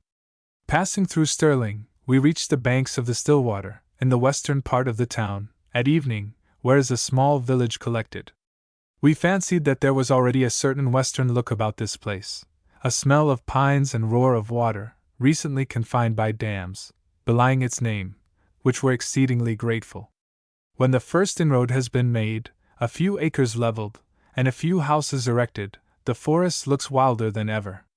Left to herself, nature is always more or less civilized, and delights in a certain refinement, but where the axe has encroached upon the edge of the forest, the dead and unsightly limbs of the pine, which she had concealed with green banks of verdure, are exposed to sight. This village had, as yet, no post office, nor any settled name. In the small villages which we entered, the villagers gazed after us, with a complacent, almost compassionate look, as if we were just making our debut in the world at a late hour. Nevertheless, did they seem to say, "Come and study us, and learn men and manners." So is each one's world but a clearing in the forest, so much open and enclosed ground. The landlord had not yet returned from the field with his men, and the cows had yet to be milked. But we remembered the inscription on the wall of the Swedish inn. "You will find at Trollhätte excellent bread, meat, and wine, provided you bring them with you," and were contented. But I must confess it did somewhat disturb our pleasure, in this withdrawn spot, to have our own village newspaper handed us by our host, as if the greatest charm the country offered to the traveler was the facility of communication with the town. Let it recline on its own everlasting hills, and not be looking out from their summits for some petty Boston or New York in the horizon. At intervals we heard the murmuring of water, and the slumberous breathing of crickets throughout the night, and left the inn the next morning in the grey twilight, after it had been hallowed by the night air, and when only the innocent cows were stirring, with a kind of regret. It was only 4 miles to the base of the mountain, and the scenery was already more picturesque. Our road lay along the course of the Stillwater, which was brawling at the bottom of a deep ravine, filled with pines and rocks, tumbling fresh from the mountains, so soon, alas, to commence its career of usefulness. At first, a cloud hung between us and the summit, but it was soon blown away. As we gathered the raspberries, which grew abundantly by the roadside, We fancied that action was consistent with a lofty prudence, as if the traveler who ascends into a mountainous region should fortify himself by eating of such light ambrosial fruits as grow there, and drinking of the springs which gush out from the mountain sides, as he gradually inhales the subtler and purer atmosphere of those elevated places, thus propitiating the mountain gods by a sacrifice of their own fruits. The gross products of the plains and valleys are for such as dwell therein, but it seemed to us that the juices of this berry had relation to the thin air of the mountain tops. In due time we began to ascend the mountain, passing, first, through a grand sugar maple wood, which bore the marks of the auger, then a denser forest, which gradually became dwarfed, till there were no trees whatever. We at length pitched our tent on the summit. It is but 1,900 feet above the village of Princeton, and 3,000 above the level of the sea, but by this slight elevation it is infinitely removed from the plain, and when we reached it, we felt a sense of remoteness, as if we had traveled into distant regions, to Arabia Petrea, or the farthest east. A robin upon a staff was the highest object in sight. Swallows were flying about us, and the chewink and cuckoo were heard near at hand. The summit consists of a few acres, destitute of trees, covered with bare rocks, interspersed with blueberry bushes, raspberries, gooseberries, strawberries, moss, and a fine wiry grass. The common yellow lily and dwarf cornel grow abundantly in the crevices of the rocks. This clear space, which is gently rounded, is bounded a few feet lower by a thick shrubbery of oaks, with maples, aspens, beeches, cherries, and occasionally a mountain ash intermingled, among which we found the bright blueberries of the Solomon's seal, and the fruit of the perola. From the foundation of a wooden observatory, which was formerly erected on the highest point, forming a rude, hollow structure of stone, 12 feet in diameter, and 5 or 6 in height, we could see Monadnock, in simple grandeur, in the northwest, rising nearly 1,000 feet higher, still the far blue mountain, though with an altered profile.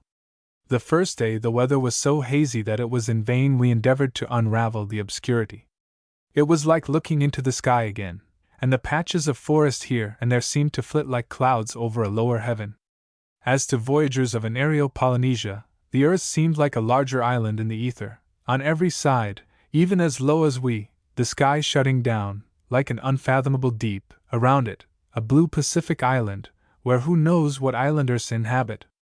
And as we sail near its shores we see the waving of trees, and hear the lowing of kine.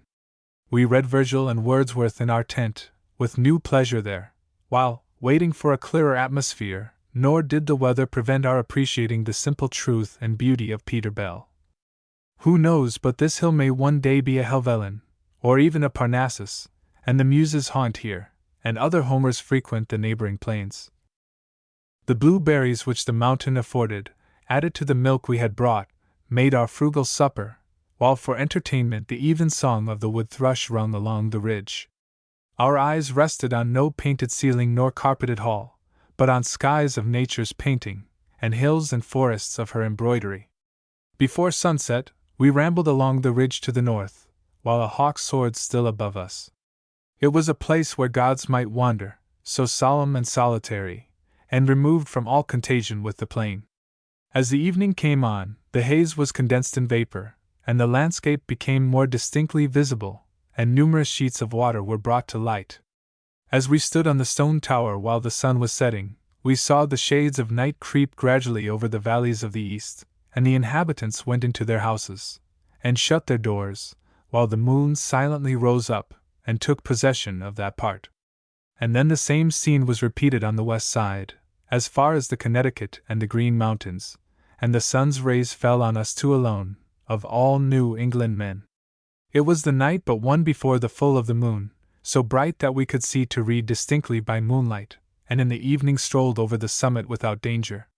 There was, by chance, a fire blazing on Monadnock that night, which lighted up the whole western horizon, and by making us aware of a community of mountains, made our position seem less solitary.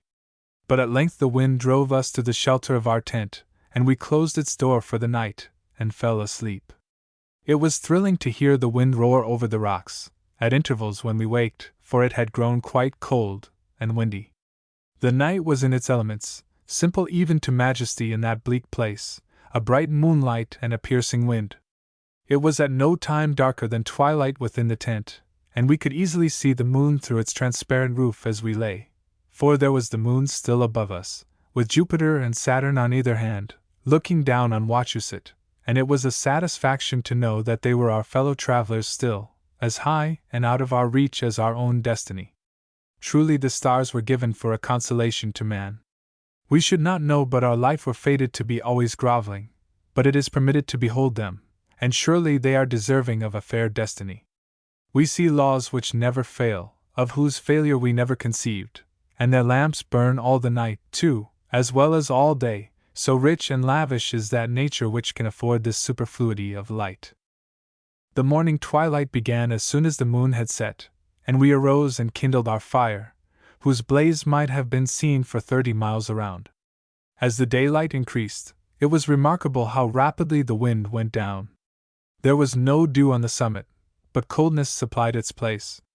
When the dawn had reached its prime, we enjoyed the view of a distinct horizon line, and could fancy ourselves at sea, and the distant hills the waves in the horizon, as seen from the deck of a vessel. The cherry birds flitted around us, the nuthatch and flicker were heard among the bushes, the titmouse perched within a few feet, and the song of the wood thrush again round along the ridge. At length we saw the sun rise up out of the sea, and shine on Massachusetts, and from this moment the atmosphere grew more and more transparent till the time of our departure, and we began to realize the extent of the view, and how the earth, in some degree, answered to the heavens in breadth, the white villages to the constellations in the sky.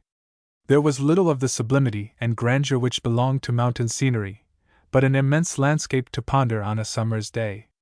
We could see how ample and roomy is nature. As far as the eye could reach, there was little life in the landscape. The few birds that flitted past did not crowd. The travelers on the remote highways, which intersect the country on every side, had no fellow travelers for miles, before or behind. On every side, the eye ranged over successive circles of towns, rising one above another, like the terraces of a vineyard, till they were lost in the horizon. Wachusett is, in fact, the observatory of the state. There lay Massachusetts, spread out before us in its length and breadth, like a map. There was the level horizon, which told of the sea on the east and south, the well-known hills of New Hampshire on the north, and the misty summits of the Hoosick and Green Mountains, first made visible to us the evening before, blue and unsubstantial, like some bank of clouds which the morning wind would dissipate, on the northwest and west. These last distant ranges, on which the eye rests unworried, commence with an abrupt boulder in the north, beyond the Connecticut, and travel southward, with 3 or 4 peaks dimly seen. But Monadnock, rearing its masculine front in the northwest, is the grandest feature. As we beheld it, we knew that it was the height of land between the two rivers, on this side the valley of the Merrimack, or that of the Connecticut, fluctuating with their blue seas of air, these rival valleys, already teeming with Yankee men along their respective streams, born to what destiny who shall tell? Wattatic, and the neighboring hills in this state and in New Hampshire, are a continuation of the same elevated range on which we were standing. But that New Hampshire bluff, that promontory of a state, lowering day and night on this our state of Massachusetts, will longest haunt our dreams. We could, at length, realize the place mountains occupy on the land, and how they come into the general scheme of the universe. When first we climb their summits and observe their lesser irregularities, we do not give credit to the comprehensive intelligence which shaped them, but when afterward we behold their outlines in the horizon, we confess that the hand which molded their opposite slopes, making one to balance the other, worked round a deep center, and was privy to the plan of the universe. So is the least part of nature in its bearings referred to all space. These lesser mountain ranges, as well as the Alleghanies, run from northeast to southwest, and parallel with these mountain streams are the more fluent rivers, answering to the general direction of the coast, the bank of the great ocean stream itself. Even the clouds, with their thin bars, fall into the same direction by preference, and such even is the course of the prevailing winds, and the migration of men and birds. A mountain chain determines many things for the statesman and philosopher. The improvements of civilization rather creep along its sides than cross its summit. How often is it a barrier to prejudice and fanaticism? In passing over these heights of land through their thin atmosphere, the follies of the plain are refined and purified, and as many species of plants do not scale their summits, so many species of folly no doubt do not cross the Alleghanies. It is only the hardy mountain plant that creeps quite over the ridge, and descends into the valley beyond. We get a dim notion of the flight of birds, especially of such as fly high in the air, by having ascended a mountain. We can now see what landmarks mountains are to their migrations, how the Catskills and Highlands have hardly sunk to them, when Wachusett and Monadnock open a passage to the northeast, how they are guided, too, in their course by the rivers and valleys, and who knows but by the stars, as well as the mountain ranges, and not by the petty landmarks which we use. The bird whose eye takes in the Green Mountains on the one side, and the ocean on the other, need not be at a loss to find its way. At noon we descended the mountain, and having returned to the abodes of men, turned our faces to the east again, measuring our progress, from time to time, by the more ethereal hues which the mountain assumed. Passing swiftly through Stillwater and Sterling, as with a downward impetus, we found ourselves almost at home again in the green meadows of Lancaster, so like our own Concord, for both are watered by two streams which unite near their centers, and have many other features in common. There is an unexpected refinement about this scenery. Level prairies of great extent, interspersed with elms and hop fields and groves of trees, give it almost a classic appearance. This, it will be remembered, was the scene of Mrs. Cowlanson's capture, and of other events in the Indian Wars, but from this July afternoon, and under that mild exterior, those times seemed as remote as the eruption of the Goths. They were the dark age of New England. On beholding a picture of a New England village as it then appeared, with a fair open prospect, and a light on trees and river, as if it were broad noon, we find we had not thought the sun shone in those days, or that men lived in broad daylight then. We do not imagine the sun shining on hill and valley during Philip's War, nor on the warpath of Paugus, or Standish, or Church, or Lovell, with serene summer weather, but a dim twilight or night did those events transpire in. They must have fought in the shade of their own dusky deeds. At length, as we plodded along the dusty roads, our thoughts became as dusty as they. All thought indeed stopped, thinking broke down, or proceeded only passively in a sort of rhythmical cadence of the confused material of thought, and we found ourselves mechanically repeating some familiar measure which timed with our tread, some verse of the Robin Hood ballads, for instance, which one can recommend to travel by. And so it went up hill and down till a stone interrupted the line, when a new verse was chosen. There is, however, this consolation to the most wayworn traveler, upon the dustiest road, that the path his feet describe is so perfectly symbolical of human life, now climbing the hills, now descending into the valleys. From the summits he beholds the heavens and the horizon, from the valleys he looks up to the heights again. He is treading his old lessons still, and though he may be very weary and travel-worn, it is yet sincere experience. Leaving the Nashua, we changed our route a little, and arrived at Still River Village, in the western part of Harvard, just as the sun was setting. From this place, which lies to the northward, upon the western slope of the same range of hills on which we had spent the noon before, in the adjacent town, the prospect is beautiful, and the grandeur of the mountain outlines unsurpassed. There was such a repose and quiet here at this hour, as if the very hillsides were enjoying the scene, and we passed slowly along, looking back over the country we had traversed, and listening to the evening song of the robin. We could not help contrasting the equanimity of nature with the bustle and impatience of man. His words and actions presume always a crisis near at hand, but she is forever silent and unpretending. And now that we have returned to the desultory life of the plain, let us endeavor to import a little of that mountain grandeur into it. We will remember within what walls we lie, and understand that this level life too has its summit, and why from the mountain top the deepest valleys have a tinge of blue, that there is elevation in every hour, as no part of the earth is so low that the heavens may not be seen from, and we have only to stand on the summit of our hour to command an uninterrupted horizon. We rested that night at Harvard, and the next morning, while one bent his steps to the nearer village of Groton, the other took his separate and solitary way to the peaceful meadows of Concord. But let him not forget to record the brave hospitality of a farmer and his wife, who generously entertained him at their board, though the poor wayfarer could only congratulate the one on the continuance of hay weather, and silently accept the kindness of the other. Refreshed by this instance of generosity, no less than by the substantial viands set before him, he pushed forward with new vigor, and reached the banks of the Concord before the sun had climbed many degrees into the heavens. The landlord. Under the one word, house, are included the schoolhouse, the almshouse, the jail, the tavern, the dwelling house, and the meanest shed or cave in which men live contains the elements of all these. But nowhere on the earth stands the entire and perfect house.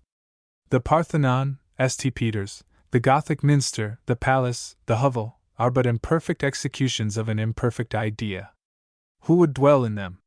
Perhaps to the eye of the gods, the cottage is more holy than the Parthenon, for they look down with no especial favor upon the shrines formerly dedicated to them, and that should be the most sacred roof which shelters most of humanity.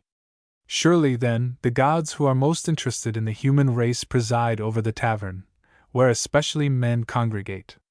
Methinks I see the 1,000 shrines erected to hospitality shining afar in all countries, as well Mahometan and Jewish, as Christian, khans, and caravansaries, and inns, whither all pilgrims without distinction resort.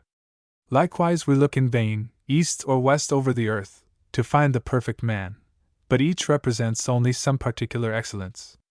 The landlord is a man of more open and general sympathies, who possesses a spirit of hospitality which is its own reward, and feeds and shelters men from pure love of the creatures.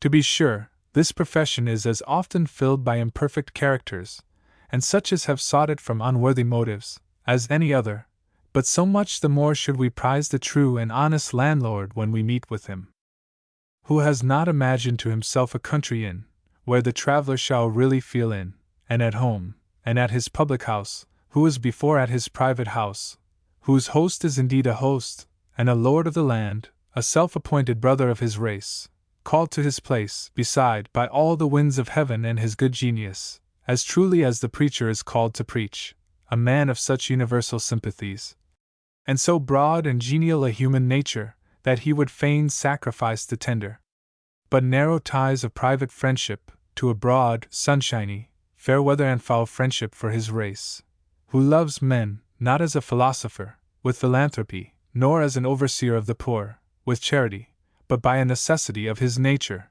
as he loves dogs and horses, and standing at his open door from morning till night, would fain see more and more of them come along the highway, and is never satiated. To him the sun and moon are but travelers, the one by day and the other by night, and they too patronize his house.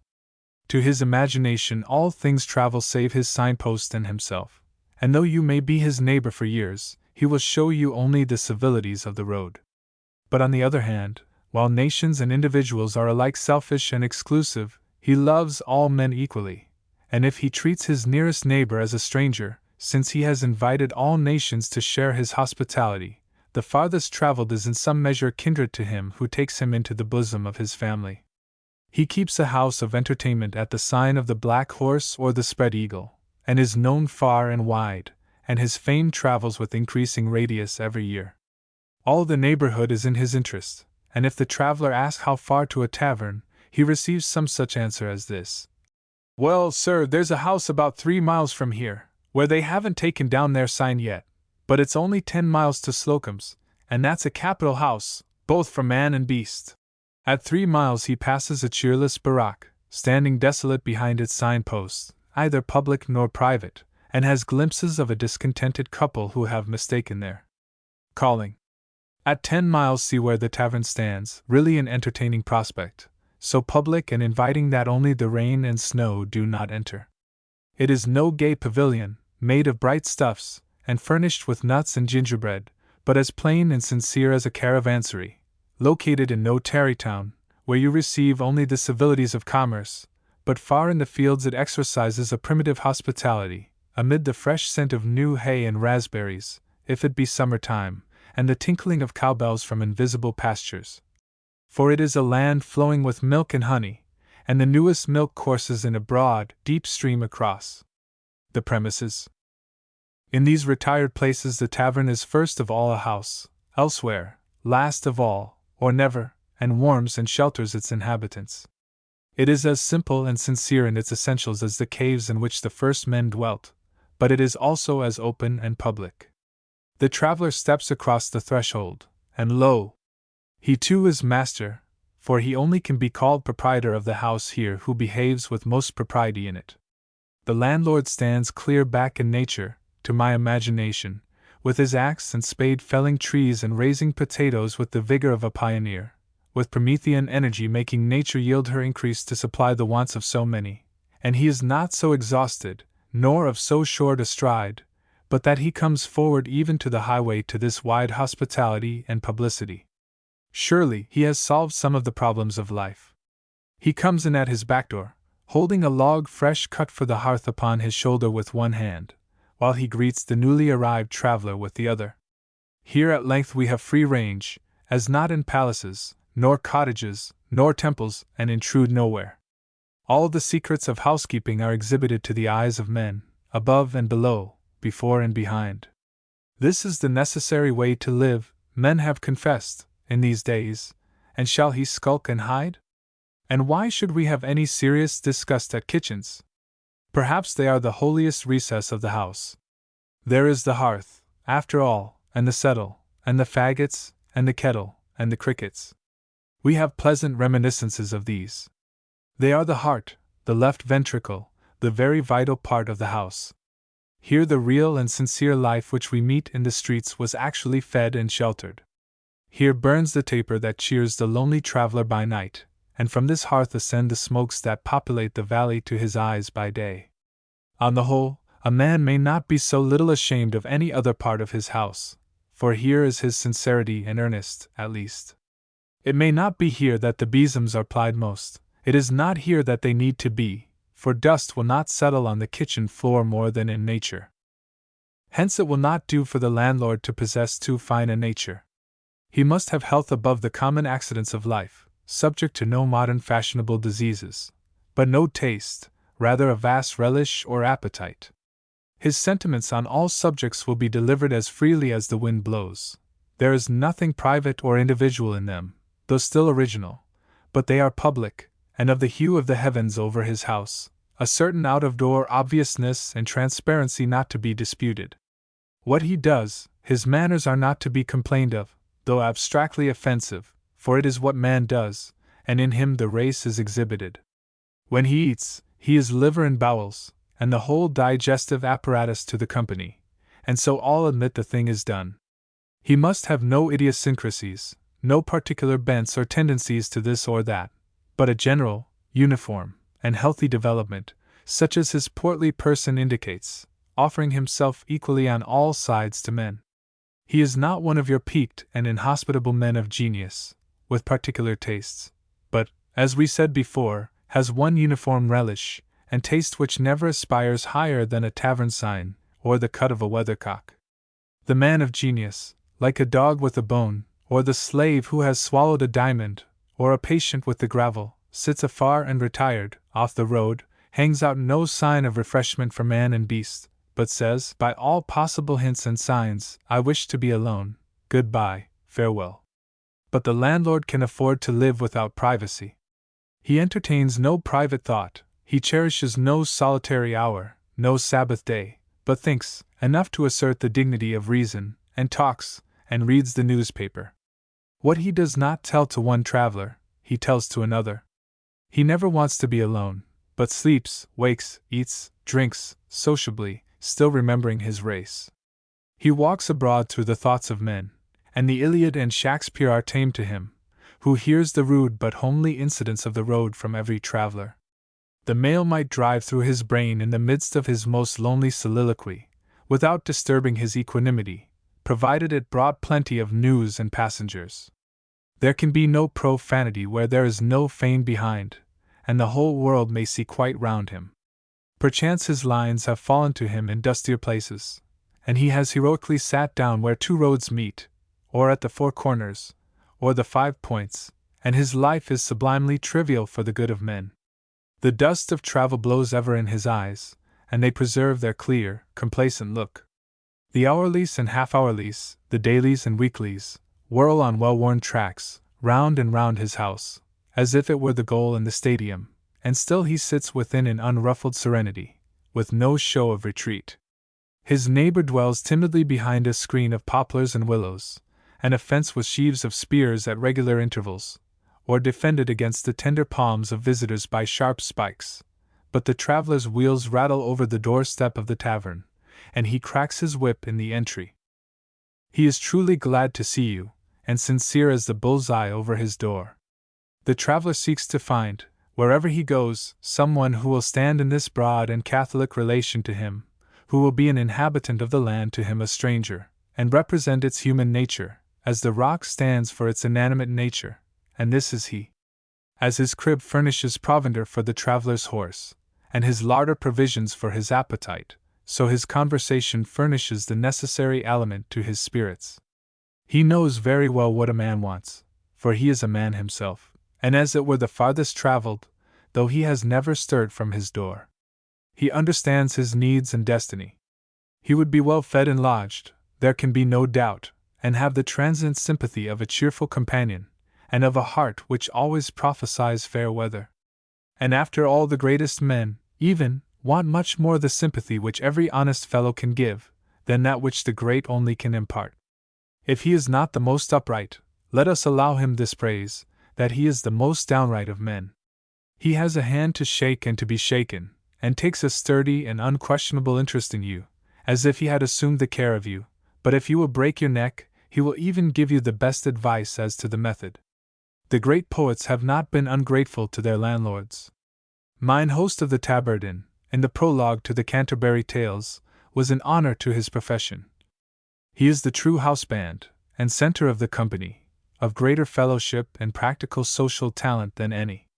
He it is that proposes that each shall tell a tale to while away the time to Canterbury, and leads them himself, and concludes with his own tale. If we do not look up to the landlord, we look round for him on all emergencies, for he is a man of infinite experience, who unites hands with wit. He is a more public character than a statesman, a publican, and not consequently a sinner, and surely, he, if any, should be exempted from taxation and military duty. Talking with our host is next best and instructive to talking with oneself. It is a more conscious soliloquy, as it were, to speak generally, and try what we would say provided we had an audience. He has indulgent and open ears, and does not require petty and particular statements. "Hego!" exclaims the traveler. "Them's my sentiments," thinks mine host, and stands ready for what may come next, expressing the purest sympathy by his demeanor. "Hot as blazes," says the other. "Hard weather, sir, not much stirring nowadays," says he. He is wiser than to contradict his guest in any case. He lets him go on, he lets him travel. The latest sitter leaves him standing far in the night, prepared to live right on, while suns rise and set, and his "good night" has as brisk a sound as his "good morning." And the earliest riser finds him tasting his liquors in the bar ere flies begin to buzz, with a countenance fresh as the morning star over the sanded floor, and not as one who had watched all night for travelers. And yet, if beds be the subject of conversation, it will appear that no man has been a sounder sleeper in his time. Finally, as for his moral character, we do not hesitate to say that he has no grain of vice or meanness in him, but represents just that degree of virtue which all men relish without being obliged to respect. He is a good man, as his bidders are good, an unquestionable goodness. Not what is called a good man, good to be considered as a work of art in galleries and museums, but a good fellow, that is, good to be associated with. Who ever thought of the religion of an innkeeper, whether he was joined to the church, partook of the sacrament, said his prayers, feared God, or the like? No doubt he has had his experiences, has felt a change, and is a firm believer in the perseverance of the saints. In this last, we suspect, does the peculiarity of his religion consist. But he keeps an inn, and not a conscience. How many fragrant charities and sincere social virtues are implied in this daily offering of himself to the public. He cherishes goodwill to all, and gives the wayfarer as good and honest advice to direct him on his road as the priest. To conclude, the tavern will compare favorably with the church. The church is the place where prayers and sermons are delivered, but the tavern is where they are to take effect, and if the former are good, the latter cannot be bad. A winter walk. The wind has gently murmured through the blinds, or puffed with feathery softness against the windows, and occasionally sighed like a summer zephyr lifting the leaves along the livelong night. The meadow mouse has slept in his snug gallery in the sod, the owl has sat in a hollow tree in the depth of the swamp, the rabbit, the squirrel, and the fox have all been housed. The watchdog has lain quiet on the hearth, and the cattle have stood silent in their stalls. The earth itself has slept, as it were its first, not its last sleep, save when some street sign or woodhouse door has faintly creaked upon its hinge, cheering forlorn nature at her midnight work, the only sound awake twixt Venus and Mars, advertising us of a remote inward warmth, a divine cheer and fellowship, where gods are met together, but where it is very bleak for men to stand but while the earth has slumbered. All the air has been alive with feathery flakes descending, as if some northern Ceres reigned, showering her silvery grain over all the fields. We sleep, and at length awake to the still reality of a winter morning. The snow lies warm as cotton or down upon the windowsill.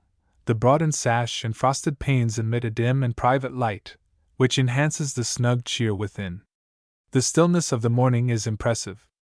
The floor creaks under our feet as we move toward the window to look abroad through some clear space over the fields. We see the roofs stand under their snow burden. From the eaves and fences hang stalactites of snow, and in the yard stand stalagmites covering some concealed core. The trees and shrubs rear white arms to the sky on every side, and where were walls and fences, we see fantastic forms stretching in frolic gambols across the dusky landscape, as if nature had strewn her fresh designs over the fields by night as models for man's art. Silently we unlatch the door, letting the drift fall in, and step abroad to face the cutting air. Already the stars have lost some of their sparkle, and a dull, leaden mist skirts the horizon. A lurid brazen light in the east proclaims the approach of day, while the western landscape is dim and spectral still, and clothed in a somber Tartarian light, like the shadowy realms. They are infernal sounds only that you hear, the crowing of cocks, the barking of dogs, the chopping of wood, the lowing of kine, all seem to come from Pluto's barnyard and beyond the Styx, not for any melancholy they suggest, but their twilight bustle is too solemn and mysterious for earth. The recent tracks of the fox or otter, in the yard, remind us that each hour of the night is crowded with events, and the primeval nature is still working and making tracks in the snow. Opening the gate, we tread briskly along the lone country road, crunching the dry and crisp snow under our feet, or aroused by the sharp clear creak of the wood sled, just starting for the distant market, from the early farmer's door, where it has lain the summer long, dreaming amid the chips and stubble, while far through the drifts and powdered windows we see the farmer's early candle, like a paled star, emitting a lonely beam, as if some severe virtue were at its matins there. And one by one the smokes begin to ascend from the chimneys amidst the trees and snows. We hear the sound of wood chopping at the farmer's doors, far over the frozen earth, the baying of the house dog, and the distant clarion of the cock. Though the thin and frosty air conveys only the finer particles of sound to our ears, with short and sweet vibrations, as the waves subside soonest on the purest and lightest liquids, in which gross substances sink to the bottom. They come clear and bell-like, and from a greater distance in the horizon, as if there were fewer impediments than in summer to make them faint and ragged. The ground is sonorous, like seasoned wood, and even the ordinary rural sounds are melodious, and the jingling of the ice on the trees is sweet and liquid. There is the least possible moisture in the atmosphere, all being dried up or congealed, and it is of such extreme tenuity and elasticity that it becomes a source of delight. The withdrawn intense sky seems growing like the aisles of a cathedral, and the polished air sparkles as if there were crystals of ice floating in it. As they who have resided in Greenland tell us, that, when it freezes, the sea smokes like burning turf land, and a fog or mist arises, called frost smoke, which, cutting smoke, frequently raises blisters on the face and hands, and is very pernicious to the health. But this pure stinging cold is an elixir to the lungs, and not so much a frozen mist, as a crystallized midsummer haze, refined and purified by cold. The sun at length rises through the distant woods, as if with the faint clashing swinging sound of cymbals, melting the air with his beams, and with such rapid steps the morning travels, that already his rays are gilding the distant western mountains. Meanwhile we step hastily along through the powdery snow, warmed by an inward heat, enjoying an Indian summer still, in the increased glow of thought and feeling. Probably if our lives were more conformed to nature, we should not need to defend ourselves against her heats and colds, but find her our constant nurse and friend, as do plants and quadrupeds. If our bodies were fed with pure and simple elements, and not with a stimulating and heating diet, they would afford no more pasture for cold than a leafless twig, but thrive like the trees, which find even winter genial to their expansion. The wonderful purity of nature at this season is a most pleasing fact. Every decayed stump and moss-grown stone and rail, and the dead leaves of autumn, are concealed by a clean napkin of snow. In the bare fields and tinkling woods, see what virtue survives. In the coldest and bleakest places, the warmest charities still maintain a foothold. A cold and searching wind drives away all contagion, and nothing can withstand it but what has a virtue in it, and accordingly, whatever we meet with in cold and bleak places, as the tops of mountains, we respect for a sort of sturdy innocence, a Puritan toughness. All things besides seem to be called in for shelter, and what stays out must be part of the original frame of the universe, and of such valor as God Himself. It is invigorating to breathe the cleansed air. Its greater fineness and purity are visible to the eye, and we would fain stay out long and late, that the gales may sigh through us, too, as through the leafless trees, and fit us for the winter, as if we hope so to borrow some pure and steadfast virtue, which will stead us in all seasons. There is a slumbering subterranean fire in nature which never goes out, and which no cold can chill. It finally melts the great snow, and in January or July is only buried under a thicker or thinner covering. In the coldest day it flows somewhere, and the snow melts around every tree. This field of winter rye, which sprouted late in the fall, and now speedily dissolves the snow, is where the fire is very thinly covered. We feel warmed by it. In the winter, warmth stands for all virtue, and we resort in thought to a trickling rill, with its bare stones shining in the sun, and to warm springs in the woods, with as much eagerness as rabbits and robins. The steam which rises from swamps and pools is as dear and domestic as that of our own kettle. What fire could ever equal the sunshine of a winter's day, when the meadow mice come out by the wall sides, and the chickadee lisps in the defile of the wood? The warmth comes directly from the sun, and is not radiated from the earth, as in summer, and when we feel his beams on our backs as we are treading some snowy dell, we are grateful as for a special kindness, and bless the sun which has followed us into that byplace. This subterranean fire has its altar in each man's breast, for in the coldest day, and on the bleakest hill, the traveler cherishes a warmer fire within the folds of his cloak than is kindled on any hearth. A healthy man, indeed, is the complement of the seasons, and in winter, summer is in his heart. There is the south. Thither have all birds and insects migrated, and around the warm springs in his breast are gathered the robin and the lark. At length, having reached the edge of the woods, and shut out the Gaddying town, we enter within their covert as we go under the roof of a cottage, and cross its threshold, all sealed and banked up with snow. They are glad and warm still, and as genial and cheery in winter as in summer.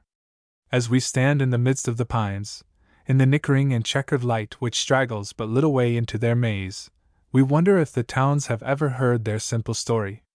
It seems to us that no traveler has ever explored them, and notwithstanding the wonders which science is elsewhere revealing every day, who would not like to hear their annals?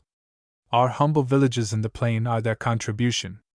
We borrow from the forest the boards which shelter, and the sticks which warm us. How important is their evergreen to the winter, that portion of the summer which does not fade, the permanent year, the unwithered grass.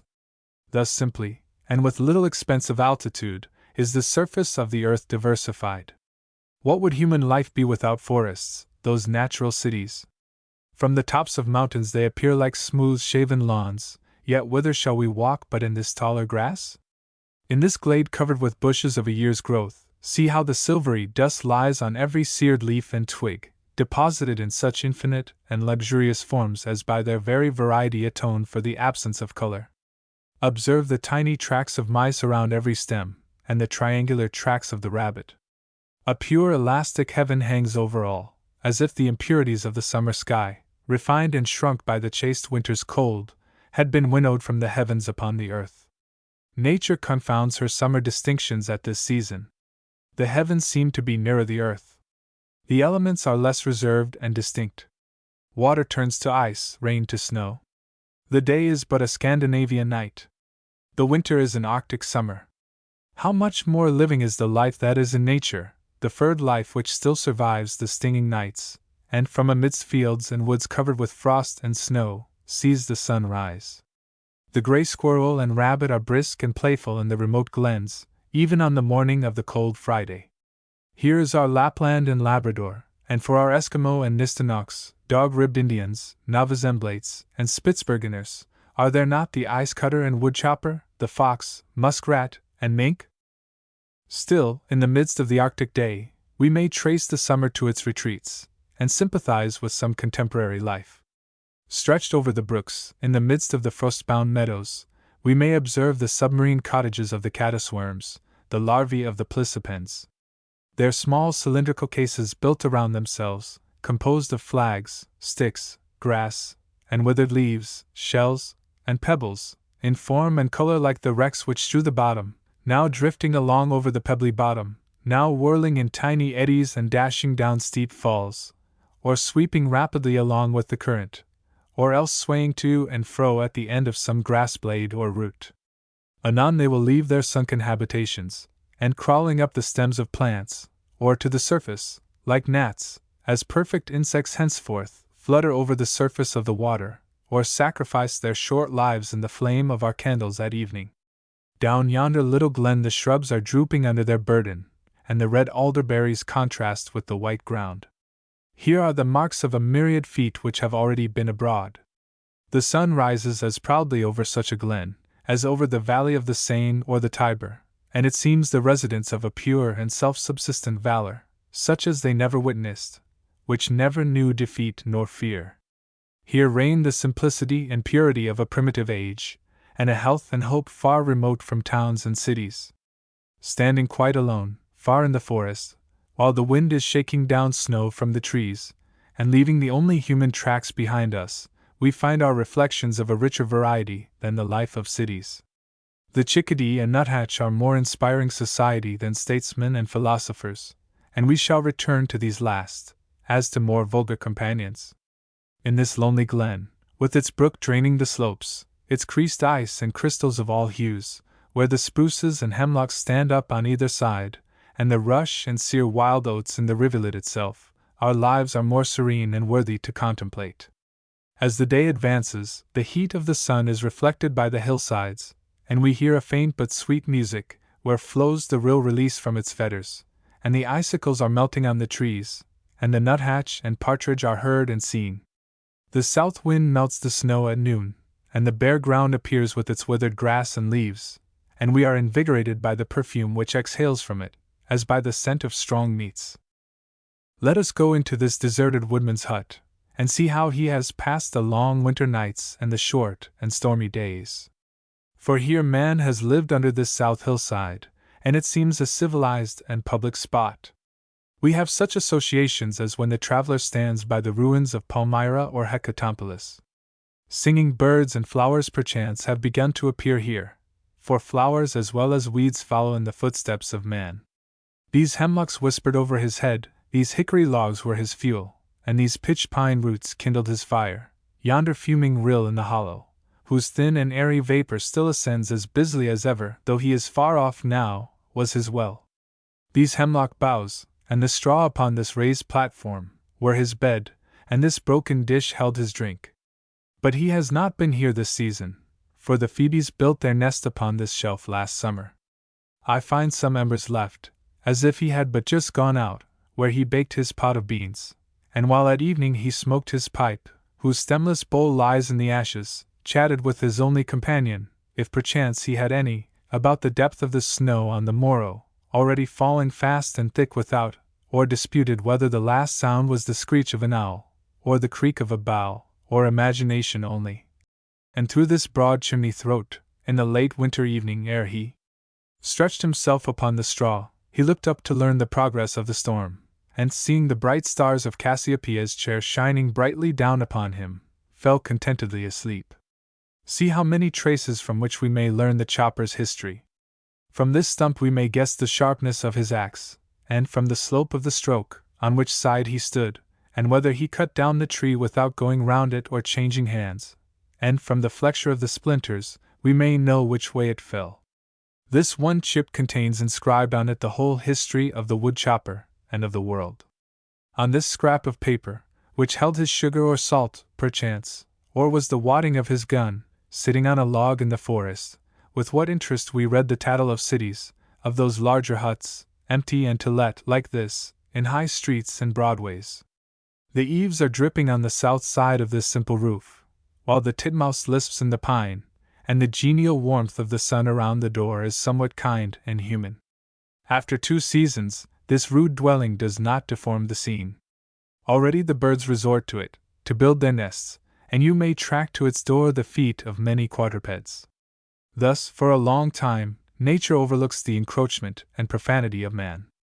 The wood still cheerfully and unsuspiciously echoes the strokes of the axe that fells it, and while they are few and seldom, they enhance its wildness, and all the elements strive to naturalize the sound. Now our path begins to ascend gradually to the top of this high hill, from whose precipitous south side we can look over the broad country, of forest and field and river, to the distant snowy mountains. See yonder thin column of smoke curling up through the woods from some invisible farmhouse, the standard raised over some rural homestead. There must be a warmer and more genial spot there below, as where we detect the vapor from a spring forming a cloud above the trees. What fine relations are established between the traveler who discovers this airy column from some eminence in the forest, and him who sits below. Up goes the smoke as silently and naturally as the vapor exhales from the leaves, and as busy disposing itself in wreaths as the housewife on the hearth below. It is a hieroglyphic of man's life, and suggests more intimate and important things than the boiling of a pot. Where its fine column rises above the forest, like an ensign, some human life has planted itself, and such is the beginning of Rome, the establishment of the arts, and the foundation of empires, whether on the prairies of America, or the steppes of Asia. And now we descend again to the brink of this woodland lake, which lies in a hollow of the hills, as if it were their express juice, and that of the leaves, which are annually steeped in it. Without outlet or inlet to the eye, it has still its history, in the lapse of its waves, in the rounded pebbles on its shore, and in the pines which grow down to its brink. It has not been idle, though sedentary, but like Abu Musa teaches that sitting still at home is the heavenly way, the going out is the way of the world. Yet in its evaporation it travels as far as any. In summer it is the earth's liquid eye, a mirror in the breast of nature. The sins of the wood are washed out in it. See how the woods form an amphitheater about it, and it is an arena for all the genialness of nature. All trees direct the traveler to its brink, all paths seek it out, birds fly to it, quadrupeds flee to it, and the very ground inclines toward it. It is nature's saloon, where she has sat down to her toilet. Consider her silent economy and tidiness, how the sun comes with his evaporation to sweep the dust from its surface each morning, and a fresh surface is constantly welling up, and annually, after whatever impurities have accumulated herein, its liquid transparency appears again in the spring. In summer a hushed music seems to sweep across its surface. But now a plain sheet of snow conceals it from our eyes except where the wind has swept the ice bare, and the sere leaves are gliding from side to side, tacking and veering on their tiny voyages. Here is one just keeled up against a pebble on shove, a dry beech leaf, rocking still, as if it would start again. A skillful engineer, methinks, might project its course since it fell from the parent stem. Here are all the elements for such a calculation. Its present position, the direction of the wind, the level of the pond, and how much more is given. In its scarred edges and veins is its log rolled up. We fancy ourselves in the interior of a larger house. The surface of the pond is our deal table or sanded floor, and the woods rise abruptly from its edge, like the walls of a cottage. The lines set to catch pickerel through the ice look like a larger culinary preparation, and the men stand about on the white ground like pieces of forest furniture. The actions of these men, at the distance of half a mile over the ice and snow, impress us as when we read the exploits of Alexander in history. They seem not unworthy of the scenery, and as momentous as the conquest of kingdoms. Again we have wandered through the arches of the wood, until from its skirts we hear the distant booming of ice from yonder bay of the river, as if it were moved by some other and subtler tide than oceans know. To me it has a strange sound of home, thrilling as the voice of one's distant and noble kindred. A mild summer sun shines over forest and lake, and though there is but one green leaf for many rods, yet nature enjoys a serene health. Every sound is fraught with the same mysterious assurance of health, as well now the creaking of the boughs in January, as the soft sough of the wind in July. Before night we will take a journey on skates along the course of this meandering river, as full of novelty to one who sits by the cottage fire all the winter's day, as if it were over the polar ice, with Captain Parry or Franklin, following the winding of the stream, now flowing amid hills, now spreading out into fair meadows, and forming a myriad coves and bays where the pine and hemlock overarch. The river flows in the rear of the towns, and we see all things from a new and wilder side. The fields and gardens come down to it with a frankness and freedom from pretension, which they do not wear on the highway. It is the outside and edge of the earth. Our eyes are not offended by violent contrasts. The last rail of the farmer's fence is some swaying willow bough, which still preserves its freshness, and here at length all fences stop, and we no longer cross any road. We may go far up within the country now by the most retired and level road, never climbing a hill, but by broad levels ascending to the upland meadows.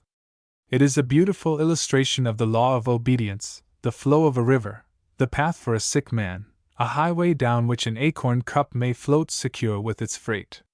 Its slight occasional falls, whose precipices would not diversify the landscape, are celebrated by mist and spray, and attract the traveler from far and near. From the remote interior, its current conducts him by broad and easy steps, or by one gentle inclined plane, to the sea. Thus, by an early and constant yielding to the inequalities of the ground, it secures itself the easiest passage. No domain of nature is quite closed to man at all times, and now we draw near to the empire of the fishes. Our feet glide swiftly over unfathomed depths, where in summer our line tempted the pout and perch, and where the stately pickerel lurked in the long corridors formed by the bulrushes. The deep, impenetrable marsh, where the heron waded, and bit and squatted, is made pervious to our swift shoes, as if 1,000 railroads had been made into it.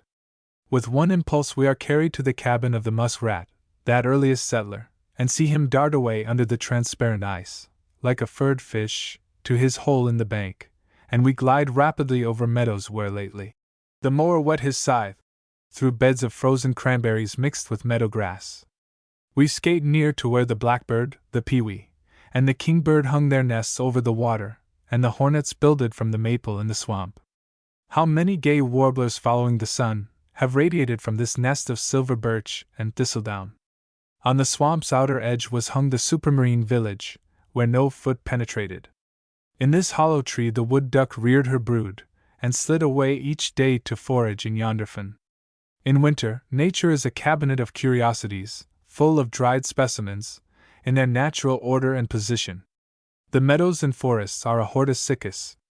The leaves and grasses stand perfectly pressed by the air without screw or gum, and the birds' nests are not hung on an artificial twig, but where they builded them. We go about Drisha to inspect the summer's work in the rank swamp, and see what a growth have got the alders, the willows, and the maples, testifying to how many warm suns, and fertilizing dews and showers. See what strides their boughs took in the luxuriant summer, and anon these dormant buds will carry them onward and upward another span into the heavens.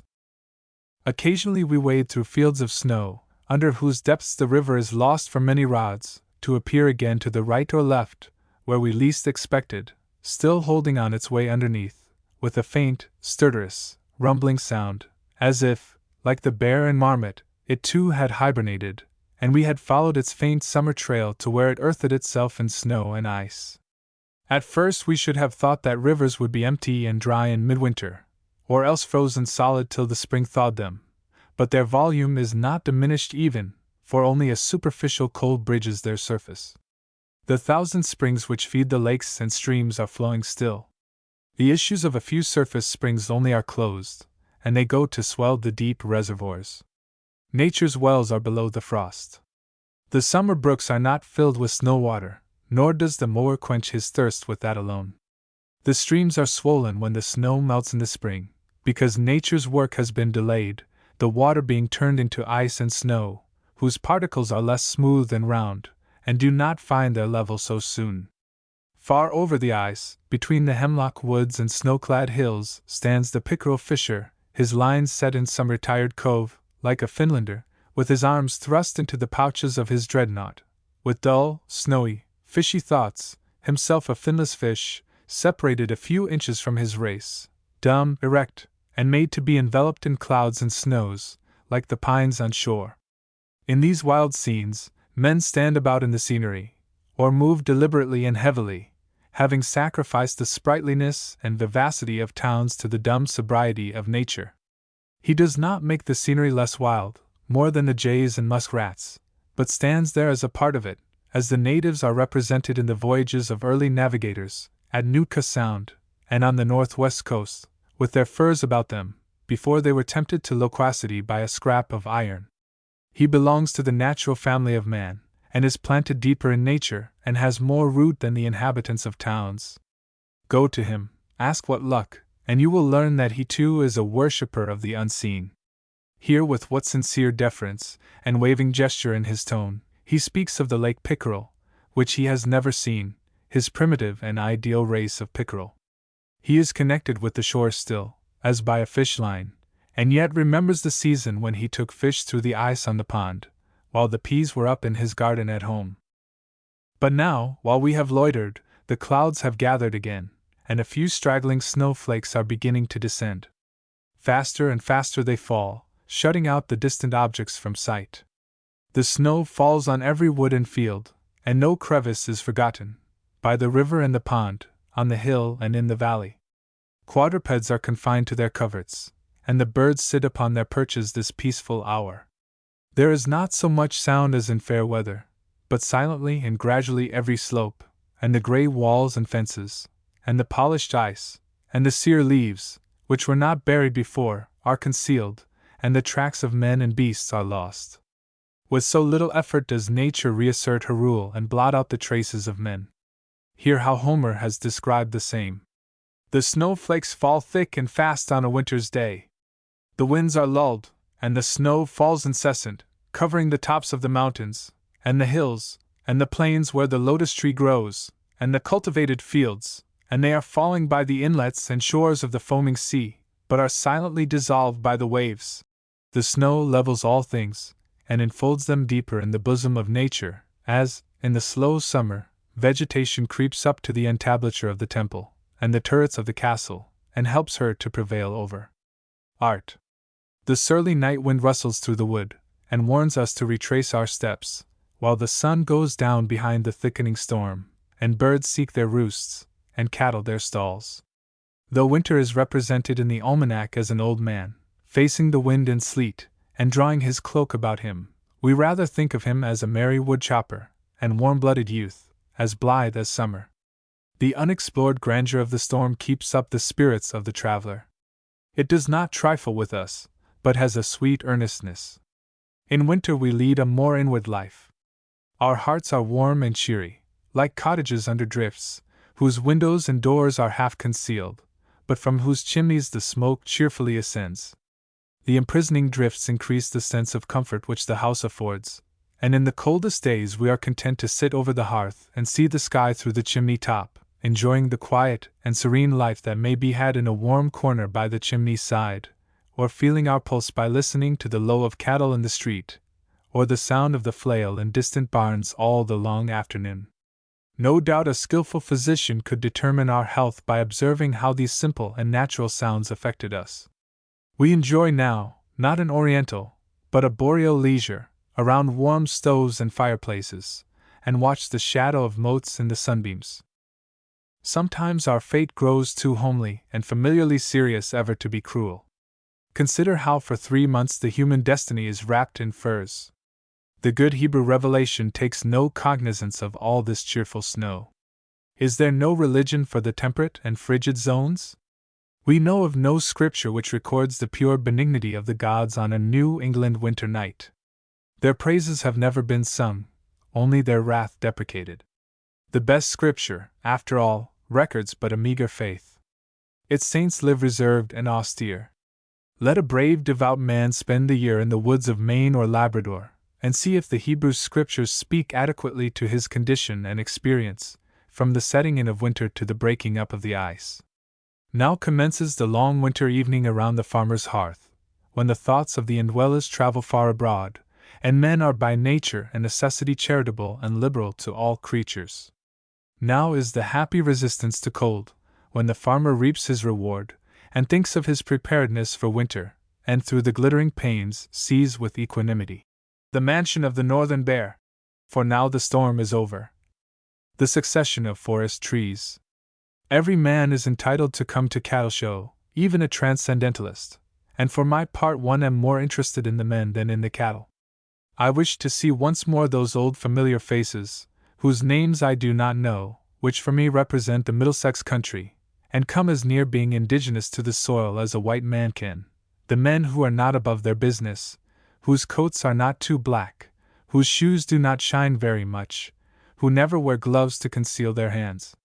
It is true, there are some queer specimens of humanity attracted to our festival, but all are welcome. I am pretty sure to meet once more that weak-minded and whimsical fellow, generally weak-bodied too, who prefers a crooked stick for a cane, perfectly useless, you would say, only bizarre, fit for a cabinet, like a petrified snake. A ram's horn would be as convenient, and is yet more curiously twisted. He brings that much indulged bit of the country with him, from some town's end or other, and introduces it to Concord Groves, as if he had promised it so much sometime. So some, it seems to me, elect their rulers for their crookedness. But I think that a straight stick makes the best cane, and an upright man the best ruler. Or why choose a man to do plain work who is distinguished for his oddity? However, I do not know, but you will think that they have committed this mistake who invited me to speak to you today. In my capacity of surveyor, I have often talked with some of you, my employers, at your dinner tables, after having gone round and behind your farming, and ascertained exactly what its limits were. Moreover, taking a surveyor's and a naturalist's liberty, I have been in the habit of going across your lots much oftener than is usual, as many of you, perhaps to your sorrow, are aware. Yet many of you, to my relief, have seemed not to be aware of it, and when I came across you in some out-of-the-way nook of your farms, have inquired, with an air of surprise, if I were not lost, since you had never seen me in that part of the town or county before, when, if the truth were known, and it had not been for betraying my secret, I might with more propriety have inquired if you were not lost, since I had never seen you there before. I have several times shown the proprietor the shortest way out of his woodlot. Therefore, it would seem that I have some title to speak to you today, and considering what that title is, and the occasion that has called us together, I need offer no apology if I invite your attention, for the few moments that are allotted me, to a purely scientific subject. At those dinner tables referred to, I have often been asked, as many of you have been, if I could tell how it happened that when a pine wood was cut down an oak one commonly sprang up, and vice versa. To which I have answered, and now answer, that I can tell, that it is no mystery to me. As I am not aware that this has been clearly shown by anyone, I shall lay the more stress on this point. Let me lead you back into your woodlots again. When, hereabouts, a single forest tree or a forest springs up naturally where none of its kind grew before, I do not hesitate to say, though in some quarters still it may sound paradoxical, that it came from a seed. Of the various ways by which trees are known to be propagated, by transplanting, cuttings, and the like, this is the only supposable one under these circumstances. No such tree has ever been known to spring from anything else. If any one asserts that it sprang from something else, or from nothing, the burden of proof lies with him. It remains, then, only to show how the seed is transported from where it grows to where it is planted. This is done chiefly by the agency of the wind, water, and animals. The lighter seeds, as those of pines and maples, are transported chiefly by wind and water, the heavier, as acorns and nuts, by animals. In all the pines, a very thin membrane, in appearance much like an insect's wing, grows over and around the seed, and independent of it, while the latter is being developed within its base. Indeed, this is often perfectly developed, though the seed is abortive, nature being, you would say, more sure to provide the means of transporting the seed than to provide the seed to be transported. In other words, a beautiful thin sac is woven around the seed, with a handle to it such as the wind can take hold of, and it is then committed to the wind, expressly that it may transport the seed and extend the range of the species, and this it does, as effectually, as when seeds are sent by mail in a different kind of sac from the patent office. There is a patent office at the seat of government of the universe, whose managers are as much interested in the dispersion of seeds as anybody at Washington can be, and their operations are infinitely more extensive and regular. There is then no necessity for supposing that the pines have sprung up from nothing, and I am aware that I am not at all peculiar in asserting that they come from seeds, though the mode of their propagation by nature has been but little attended to. They are very extensively raised from the seed in Europe, and are beginning to be here. When you cut down an oak wood, a pine wood will not at once spring up there unless there are, or have been, quite recently, seed-bearing pines near enough for the seeds to be blown from them. But adjacent to a forest of pines, if you prevent other crops from growing there, you will surely have an extension of your pine forest, provided the soil is suitable. As for the heavy seeds and nuts which are not furnished with wings, the notion is still a very common one that, when the trees which bear these spring up where none of their kind were noticed before, they have come from seeds or other principles spontaneously generated there in an unusual manner, or which have lain dormant in the soil for centuries, or perhaps been called into activity by the heat of a burning. I do not believe these assertions, and I will state some of the ways in which, according to my observation, such forests are planted and raised. Every one of these seeds, too, will be found to be winged or legged in another fashion. Surely it is not wonderful that cherry trees of all kinds are widely dispersed, since their fruit is well known to be the favorite food of various birds. Many kinds are called bird cherries, and they appropriate many more kinds, which are not so called.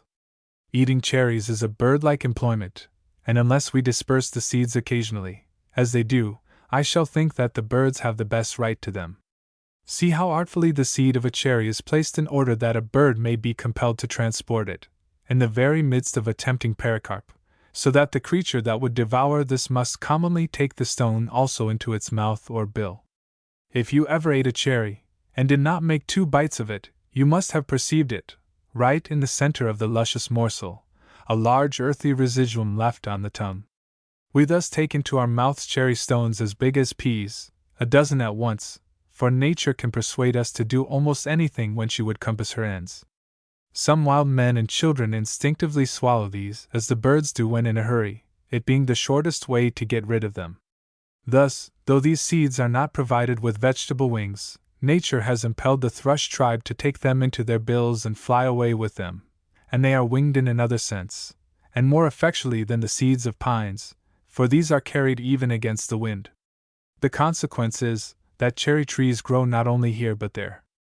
The same is true of a great many other seeds. But to come to the observation which suggested these remarks. As I have said, I suspect that I can throw some light on the fact that when hereabouts a dense pine wood is cut down, oaks and other hard woods may at once take its place. I have got only to show that the acorns and nuts, provided they are grown in the neighborhood, are regularly planted in such woods. For I assert that if an oak tree has not grown within 10 miles, and man has not carried acorns thither, then an oak wood will not spring up at once, when a pine wood is cut down. Apparently, there were only pines there before. They are cut off, and after a year or 2 you see oaks and other hard woods springing up there, with scarcely a pine amid them, and the wonder commonly is, how the seed could have lain in the ground so long without decaying. But the truth is, that it has not lain in the ground so long, but is regularly planted each year by various quadrupeds and birds. In this neighborhood, where oaks and pines are about equally dispersed, if you look through the thickest pine wood, even the seemingly unmixed pitch pine ones, you will commonly detect many little oaks, birches, and other hard woods, sprung from seeds carried into the thicket by squirrels and other animals, and also blown thither, but which are overshadowed and choked by the pines. The denser the evergreen wood, the more likely it is to be well planted with these seeds, because the planters incline to resort with their forage to the closest covert. They also carry it into birch and other woods. This planting is carried on annually, and the oldest seedlings annually die, but when the pines are cleared off, the oaks, having got just the start they want, and now secured favorable conditions, immediately spring up to trees. The shade of a dense pine wood is more unfavorable to the springing up of pines of the same species than of oaks within it, though the former may come up abundantly when the pines are cut, if there chance to be sound seed in the ground. But when you cut off a lot of hard wood, very often the little pines mixed with it have a similar start, for the squirrels have carried off the nuts to the pines, and not to the more open wood, and they commonly make pretty clean work of it, and moreover, if the wood was old, the sprouts will be feeble or entirely fail, to say nothing about the soil being, in a measure, exhausted for this kind of crop. If a pine wood is surrounded by a white oak one chiefly, white oaks may be expected to succeed when the pines are cut. If it is surrounded, instead by an edging of shrub oaks, then you will probably have a dense shrub oak thicket. I have no time to go into details, but will say, in a word, that while the wind is conveying the seeds of pines into hard woods and open lands, the squirrels and other animals are conveying the seeds of oaks and walnuts into the pine woods, and thus a rotation of crops is kept up. I affirmed this confidently many years ago, and an occasional examination of dense pine woods confirmed me in my opinion.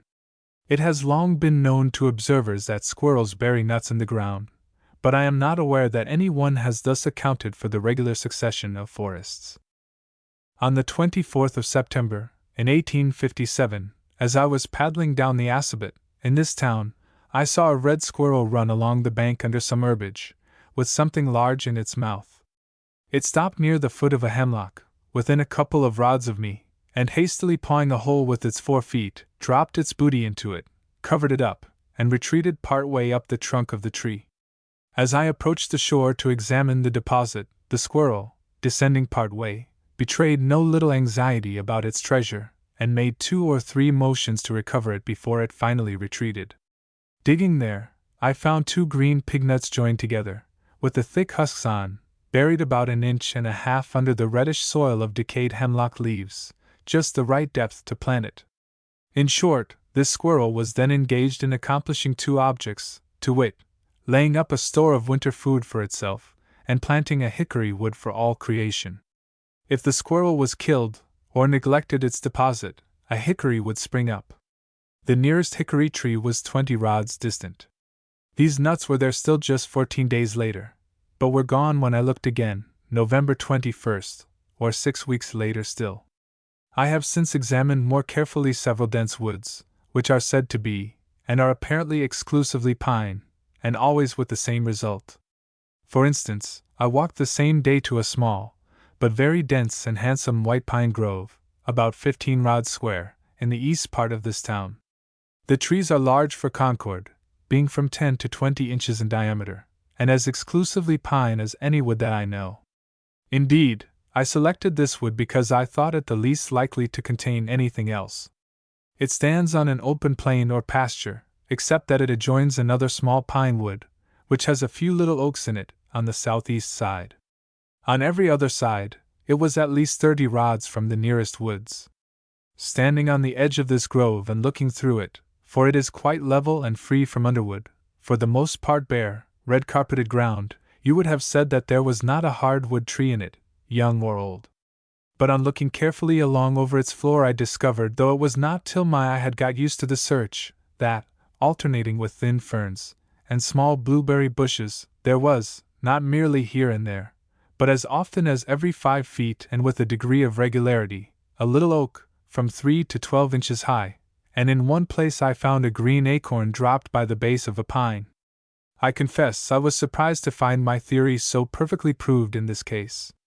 One of the principal agents in this planting, the red squirrels, were all the while curiously inspecting me, while I was inspecting their plantation.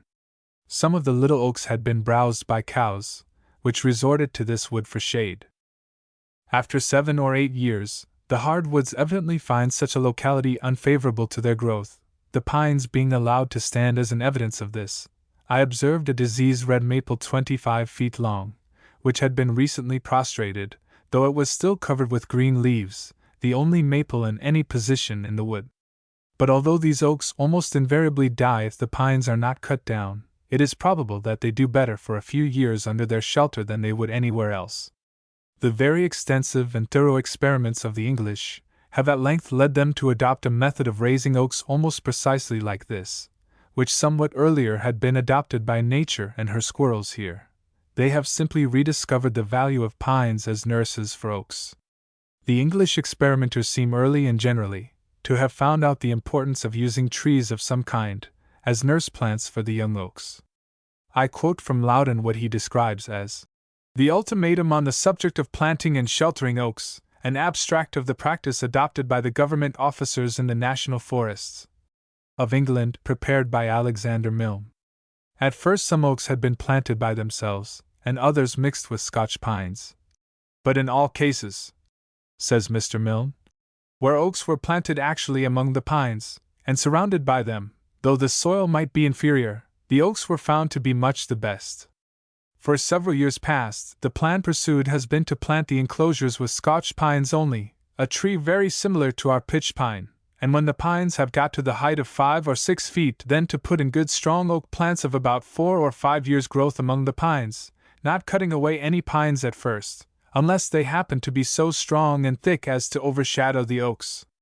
In about 2 years, it becomes necessary to shred the branches of the pines, to give light and air to the oaks, and in about 2 or 3 more years to begin gradually to remove the pines altogether, taking out a certain number each year, so that, at the end of 20 or 25 years, not a single Scotch pine shall be left, although, for the first 10 or 12 years, the plantation may have appeared to contain nothing else but pine. The advantage of this mode of planting has been found to be that the pines dry and ameliorate the soil, destroying the coarse grass and brambles which frequently choke and injure oaks, and that no mending over is necessary, as scarcely an oak so planted is found to fail. Thus much the English planters have discovered by patient experiment, and for aught I know, they have taken out a patent for it. But they appear not to have discovered that it was discovered before, and that they are merely adopting the method of nature, which she long ago made patent to all.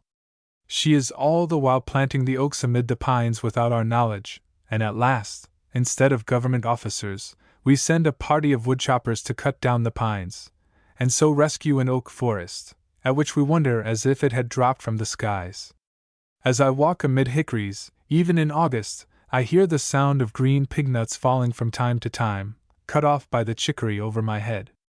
In the fall, I notice on the ground, either within or in the neighborhood of oak woods, on all sides of the town, stout oak twigs 3 or 4 inches long, bearing half a dozen empty acorn cups, which twigs have been gnawed off by squirrels, on both sides of the nuts, in order to make them more portable.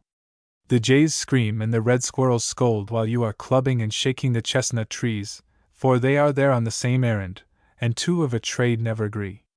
I frequently see a red or gray squirrel cast down a green chestnut burr, as I am going through the woods, and I used to think, sometimes, that they were cast at me. In fact, they are so busy about it, in the midst of the chestnut season, that you cannot stand long in the woods without hearing one fall. A sportsman told me that he had, the day before, that was in the middle of October, seen a green chestnut burr dropped on our great river meadow, 50 rods from the nearest wood, and much further from the nearest chestnut tree, and he could not tell how it came there. Occasionally, when chestnutting in midwinter, I find 30 or 40 nuts in a pile, left in its gallery, just under the leaves, by the common wood mouse, Mus leucopus. But especially in the winter, the extent to which this transportation and planting of nuts is carried on is made apparent by the snow. In almost every wood, you will see where the red or gray squirrels have pawed down through the snow in 100 places, sometimes 2 feet deep, and almost always directly to a nut or a pine cone, as directly as if they had started from it and bored upward, which you and I could not have done. It would be difficult for us to find one before the snow falls. Commonly, no doubt, they had deposited them there in the fall. You wonder if they remember the localities, or discover them by the scent. The red squirrel commonly has its winter abode in the earth under a thicket of evergreens, frequently under a small clump of evergreens in the midst of a deciduous wood. If there are any nut trees, which still retain their nuts, standing at a distance without the wood, their paths often lead directly to and from them. We, therefore, need not suppose an oak standing here and there in the wood in order to seed it, but if a few stand within 20 or 30 rods of it, it is sufficient.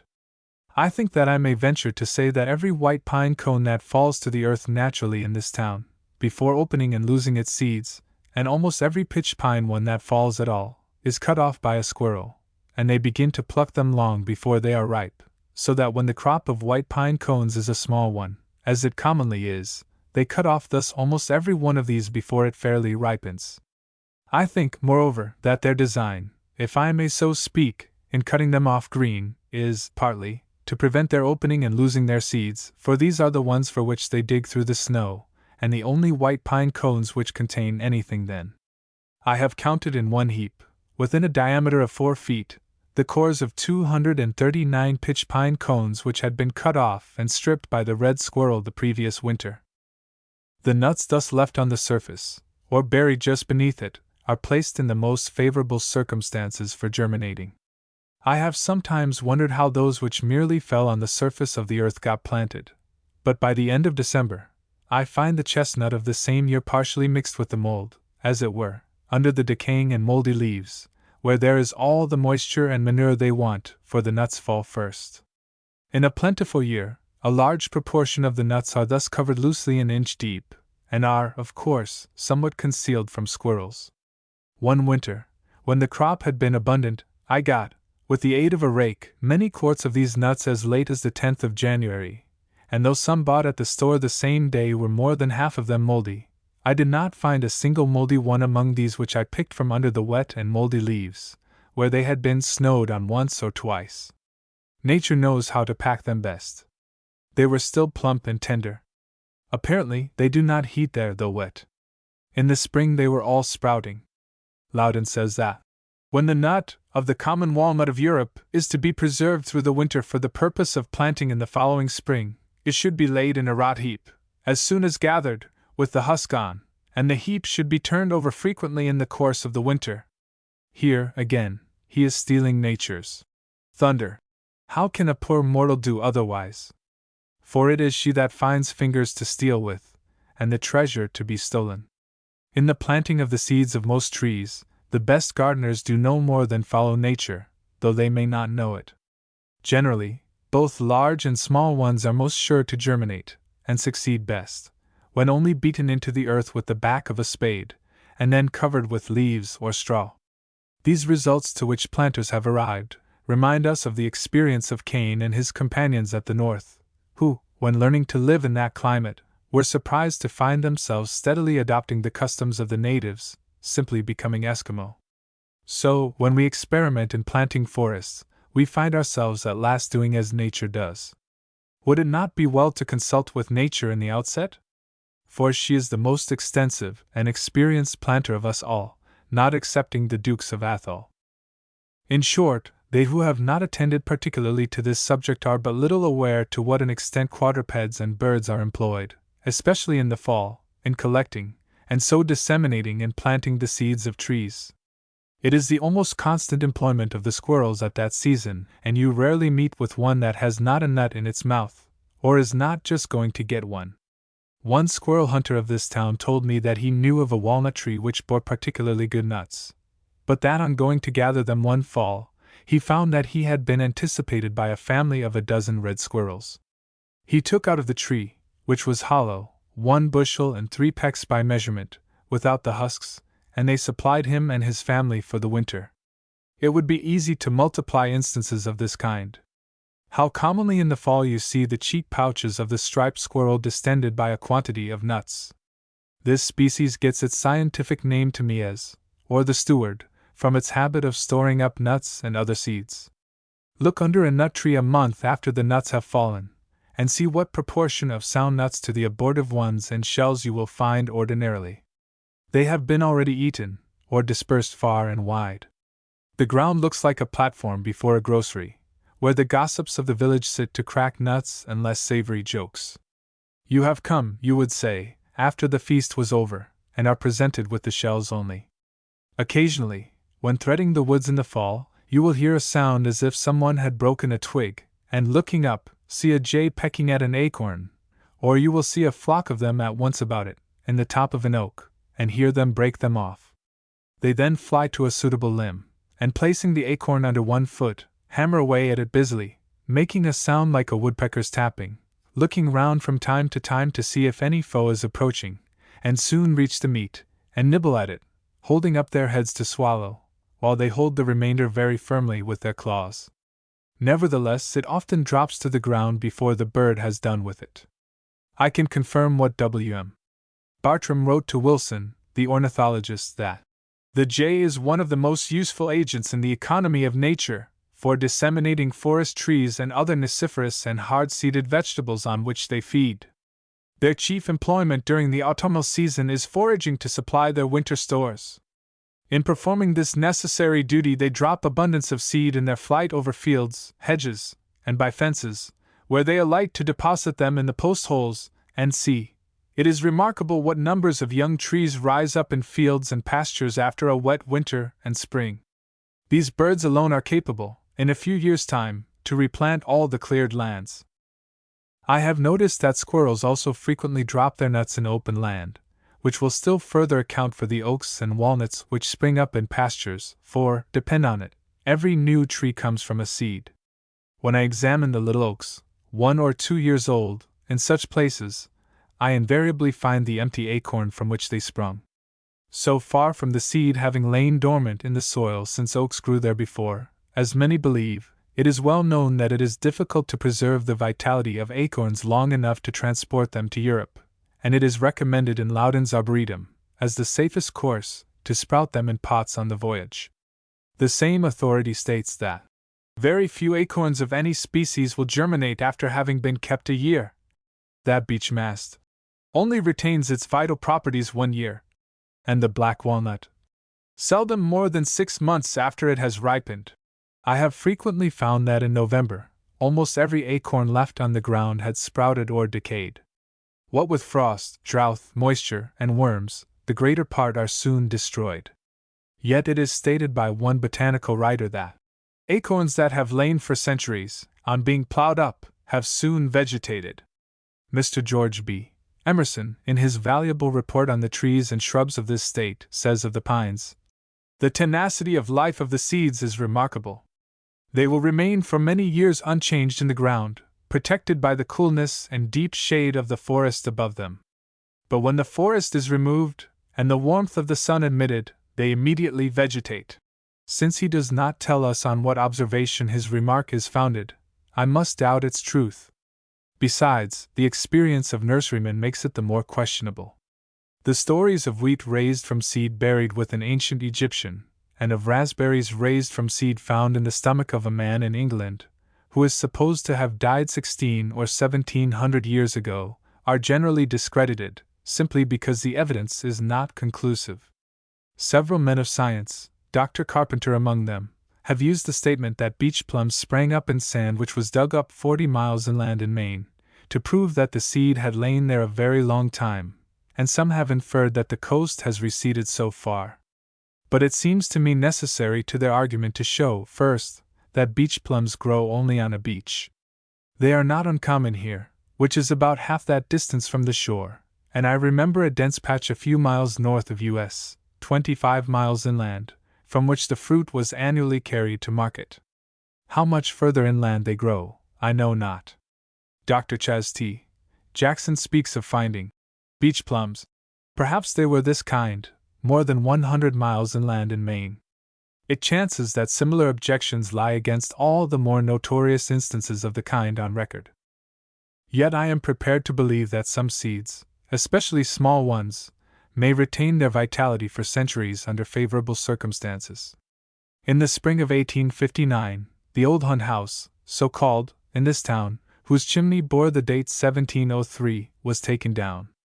This stood on land which belonged to John Winthrop, the first governor of Massachusetts, and a part of the house was evidently much older than the above date, and belonged to the Winthrop family. For many years I have ransacked this neighborhood for plants, and I consider myself familiar with its productions. Thinking of the seeds which are said to be sometimes dug up at an unusual depth in the earth, and thus to reproduce long extinct plants, it occurred to me last fall that some new or rare plants might have sprung up in the cellar of this house, which had been covered from the light so long. Searching there on the 22d of September, I found, among other rank weeds, a species of nettle, Urtica urens, which I had not found before, dill, which I had not seen growing spontaneously, the Jerusalem oak, Chenopodium botrys, which I had seen wild in but one place, black nightshade, Solanum nigrum, which is quite rare hereabouts, and common tobacco, which, though it was often cultivated here in the last century, has for 50 years been an unknown plant in this town, and a few months before this not even I had heard that one man in the north part of the town was cultivating a few plants for his own use. I have no doubt that some or all of these plants sprang from seeds which had long been buried under or about that house, and that tobacco is an additional evidence that the plant was formerly cultivated here. The cellar has been filled up this year, and 4 of those plants, including the tobacco, are now again extinct in that locality. It is true, I have shown that the animals consume a great part of the seeds of trees, and so, at least, effectually prevent their becoming trees. But in all these cases, as I have said, the consumer is compelled to be at the same time the disperser and planter, and this is the tax which he pays to nature. I think it is Linnaeus who says that while the swine is rooting for acorns, he is planting acorns. Though I do not believe that a plant will spring up where no seed has been, I have great faith in a seed, to me, equally mysterious origin for it. Convince me that you have a seed there, and I am prepared to expect wonders. I shall even believe that the millennium is at hand, and that the reign of justice is about to commence, when the patent office, or government, begins to distribute, and the people to plant the seeds of these things. In the spring of 1857, I planted 6 seeds sent to me from the patent office, and labeled, I think, Poitrine John Gross, large yellow squash. 2 came up, and one bore a squash which weighed 123.5 pounds, the other bore 4, weighing together 186.25 pounds. Who would have believed that there was 310 pounds of Poitrine John Gross in that corner of my garden? These seeds were the bait I used to catch it, my ferrets which I sent into its burrow, my brace of terriers which unearthed it. A little mysterious hoeing and manuring was all the abracadabra presto change that I used, and lo! True to the label, they found for me 310 pounds of Poitrine John Gross there, where it never was known to be, nor was before. These talisman had perchance sprung from America at first, and returned to it with unabated force. The big squash took a premium at your fair that fall, and I understood that the man who bought it intended to sell the seeds for 10 cents apiece. Were they not cheap at that? But I have more hounds of the same breed. I learned that one which I dispatched to a distant town, true to its instinct, points to the large yellow squash there, too, where no hound ever found it before, as its ancestors did here and in France. Other seeds I have which will find other things in that corner of my garden, in like fashion, almost any fruit you wish, every year for ages, until the crop more than fills the whole garden. You have but little more to do than throw up your cap for entertainment these American days. Perfect alchemists I keep, who can transmute substances without end, and thus the corner of my garden is an inexhaustible treasure chest. Here you can dig, not gold, but the value which gold merely represents, and there is no Senior Blitz about it. Yet farmers' sons will stare by the hour to see a juggler draw ribbons from his throat, though he tells them it is all deception. Surely, men love darkness rather than light. Walking. I wish to speak a word for nature, for absolute freedom and wildness, as contrasted with a freedom and culture merely civil, to regard man as an inhabitant, or a part and parcel of nature, rather than a member of society. I wish to make an extreme statement, if so I may make an emphatic one, for there are enough champions of civilization, the minister and the school committee, and every one of you will take care of that. I have met with but 1 or 2 persons in the course of my life who understood the art of walking, that is, of taking walks, who had a genius, so to speak, for sauntering, which word is beautifully derived from idle people who roved about the country in the Middle Ages, and asked charity, under pretense of going à la Sainte Terre, to the Holy Land, till the children exclaimed, "There goes a Saint Terre, a saunterer, a Holy Lander." They who never go to the Holy Land in their walks, as they pretend, are indeed mere idlers and vagabonds, but they who do go there are saunterers in the good sense, such as I mean. Some, however, would derive the word from sans terre, without land or a home, which, therefore, in the good sense, will mean, having no particular home, but equally at home everywhere. For this is the secret of successful sauntering. He who sits still in a house all the time may be the greatest vagrant of all, but the saunterer, in the good sense, is no more vagrant than the meandering river, which is all the while sedulously seeking the shortest course to the sea. But I prefer the first, which, indeed, is the most probable derivation. For every walk is a sort of crusade, preached by some Peter the Hermit in us, to go forth and reconquer this holy land from the hands of the infidels. It is true, we are but faint-hearted crusaders, even the walkers, nowadays, who undertake no persevering, never-ending enterprises. Our expeditions are but tours, and come round again at evening to the old hearthside from which we set out. Half the walk is but retracing our steps. We should go forth on the shortest walk, perchance, in the spirit of undying adventure, never to return, prepared to send back our embalmed hearts only as relics to our desolate kingdoms. If you are ready to leave father and mother, and brother and sister, and wife and child and friends, and never see them again, if you have paid your debts, and made your will, and settled all your affairs, and are a free man, then you are ready for a walk. To come down to my own experience, my companion and I, for I sometimes have a companion, take pleasure in fancying ourselves knights of a new, or rather an old, order, not equestrians or chevaliers, not ritters or riders, but walkers, a still more ancient and honorable class, I trust. The chivalric and heroic spirit which once belonged to the rider seems now to reside in, or perchance to have subsided into, the walker, not the knight, but walker errant. He is a sort of fourth estate, outside of church and state and people.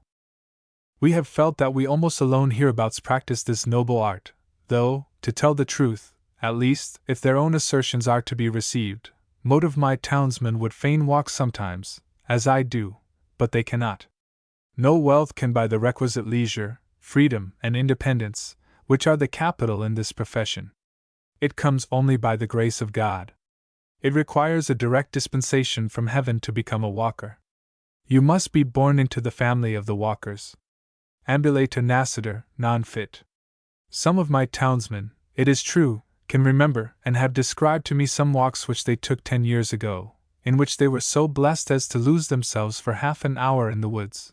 But I know very well that they have confined themselves to the highway ever since, whatever pretensions they may make to belong to this select class.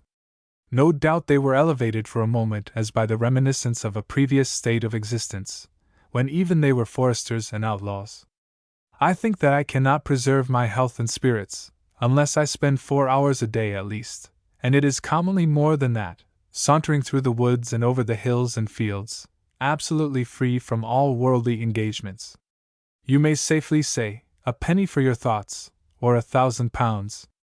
When sometimes I am reminded that the mechanics and shopkeepers stay in their shops not only all the forenoon, but all the afternoon too, sitting with crossed legs, so many of them, as if the legs were made to sit upon, and not to stand or walk upon, I think that they deserve some credit for not having all committed suicide long ago.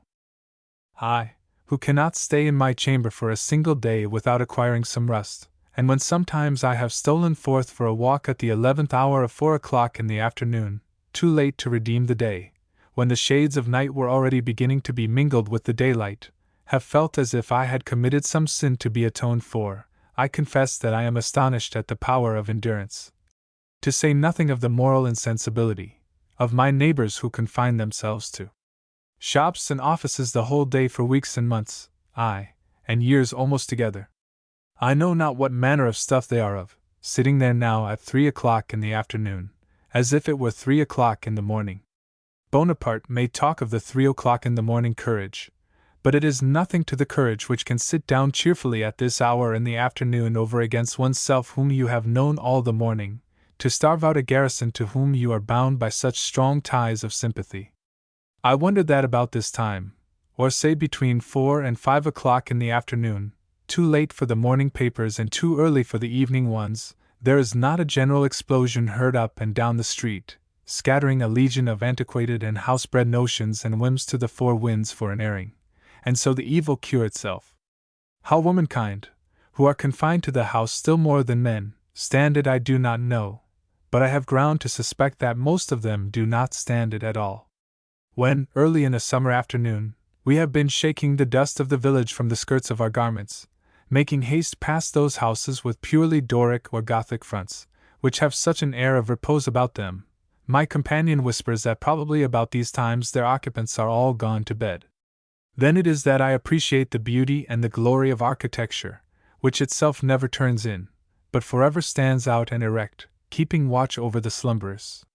No doubt temperament, and above all age, have a good deal to do with it. As a man grows older, his ability to sit still and follow indoor occupations increases.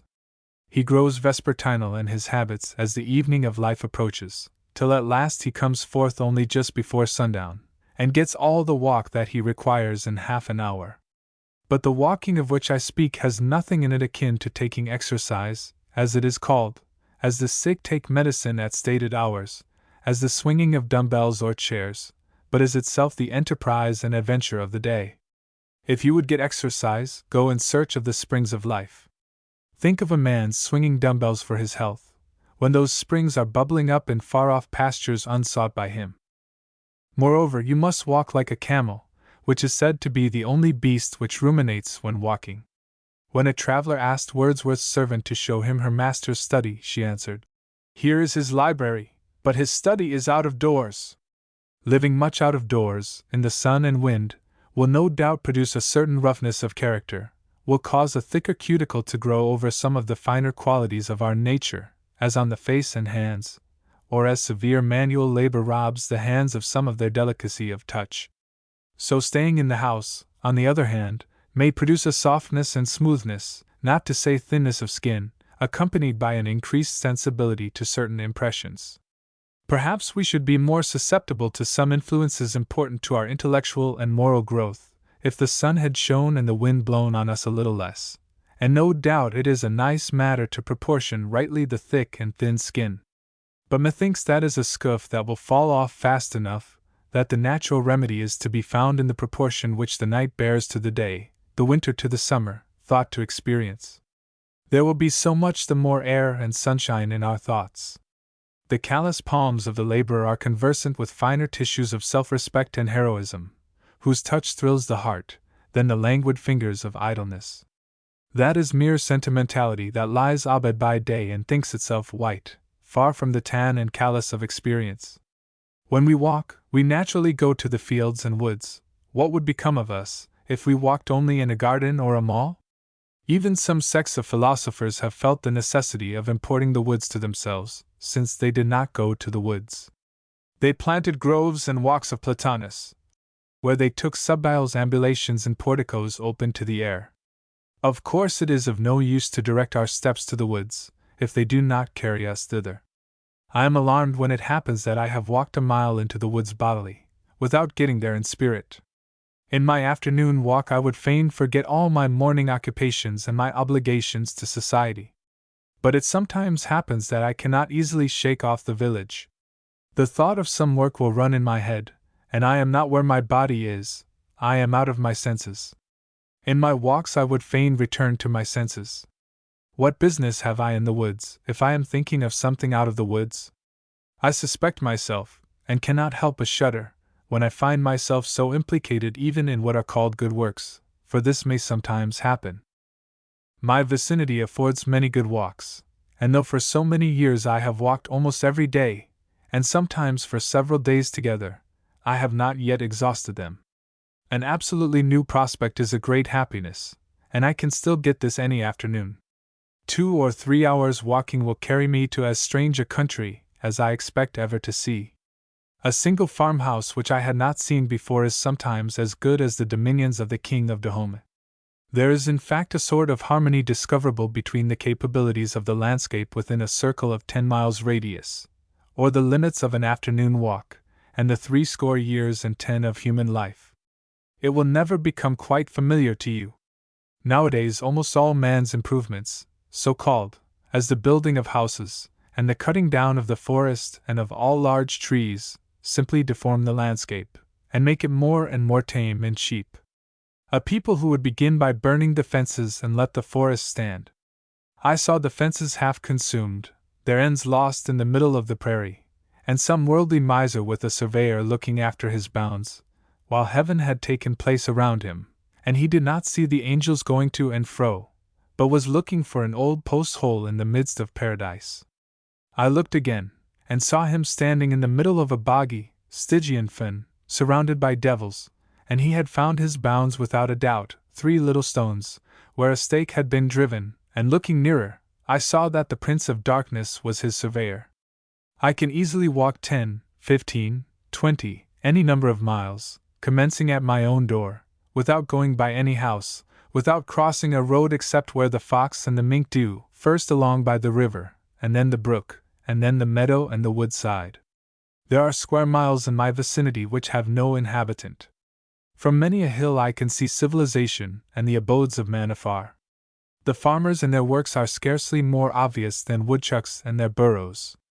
Man and his affairs, church and state and school, trade and commerce, and manufactures and agriculture, even politics, the most alarming of them all, I am pleased to see how little space they occupy in the landscape. Politics is but a narrow field, and that still narrower highway yonder leads to it. I sometimes direct the traveler thither. If you would go to the political world, follow the great road, follow that market man, keep his dust in your eyes, and it will lead you straight to it, for it, too, has its place merely, and does not occupy all space. I pass from it as from a bean field into the forest, and it is forgotten. In 1/2 hour I can walk off to some portion of the earth's surface where a man does not stand from one year's end to another, and there, consequently, politics are not, for they are but as the cigar smoke of a man. The village is the place to which the roads tend, a sort of expansion of the highway, as a lake of a river. It is the body of which roads are the arms and legs, a trivial or quadrivial place, the thoroughfare and ordinary of travelers. The word is from the Latin villa, which, together with via, a way, or more anciently ved and vella, vero derives from viho, to carry, because the villa is the place to and from which things are carried. They who got their living by teaming were said vellaturum facere. Hence, too, apparently, the Latin word vilis and are vile, also villain. This suggests what kind of degeneracy villagers are liable to. They are wayworn by the travel that goes by and over them, without traveling themselves. Some do not walk at all. Others walk in the highways, a few walk across lots. Roads are made for horses and men of business. I do not travel in them much, comparatively, because I am not in a hurry to get to any tavern or grocery or livery stable or depot to which they lead. I am a good horse to travel, but not from choice a roadster. The landscape painter uses the figures of men to mark a road. He would not make that use of my figure. I walk out into a nature such as the old prophets and poets, Menu, Moses, Homer, Chaucer, walked in. You may name it America, but it is not America, either at Nericus Vespucius, nor Columbus, nor the rest were the discoverers of it. There is a truer account of it in mythology than in any history of America, so called, that I have seen. However, there are a few old roads that may be trodden with profit, as if they led somewhere now that they are nearly discontinued. There is the old Marlborough Road, which does not go to Marlborough now, methinks, unless that is Marlborough where it carries me. I am the bolder to speak of it here, because I presume that there are 1 or 2 such roads in every town. The old Marlborough Road. At present, in this vicinity, the best part of the land is not private property. The landscape is not owned, and the walker enjoys comparative freedom. But possibly the day will come when it will be partitioned off into so-called pleasure grounds, in which a few will take a narrow and exclusive pleasure only, when fences shall be multiplied, and man-traps and other engines invented to confine men to the public road, and walking over the surface of God's earth shall be construed to mean trespassing on some gentleman's grounds. To enjoy a thing exclusively is commonly to exclude yourself from the true enjoyment of it. Let us improve our opportunities, then, before the evil days come. What is it that makes it so hard sometimes to determine whither we will walk? I believe that there is a subtle magnetism in nature, which, if we unconsciously yield to it, will direct us aright. It is not indifferent to us which way we walk there is a right way, but we are very liable from heedlessness and stupidity to take the wrong one. We would fain take that walk never yet taken by us through this actual world, which is perfectly symbolical of the path which we love to travel in the interior and ideal world, and sometimes, no doubt, we find it difficult to choose our direction, because it does not yet exist distinctly in our idea. When I go out of the house for a walk, uncertain as yet whither I will bend my steps, and submit myself to my instinct to decide for me, I find, strange and whimsical as it may seem, that I finally and inevitably settle southwest, towards some particular wood or meadow or deserted pasture or hill in that direction. My needle is slow to settle, varies a few degrees, and does not always point due southwest, it is true, and it has good authority for this variation, but it always settles between west and south-southwest.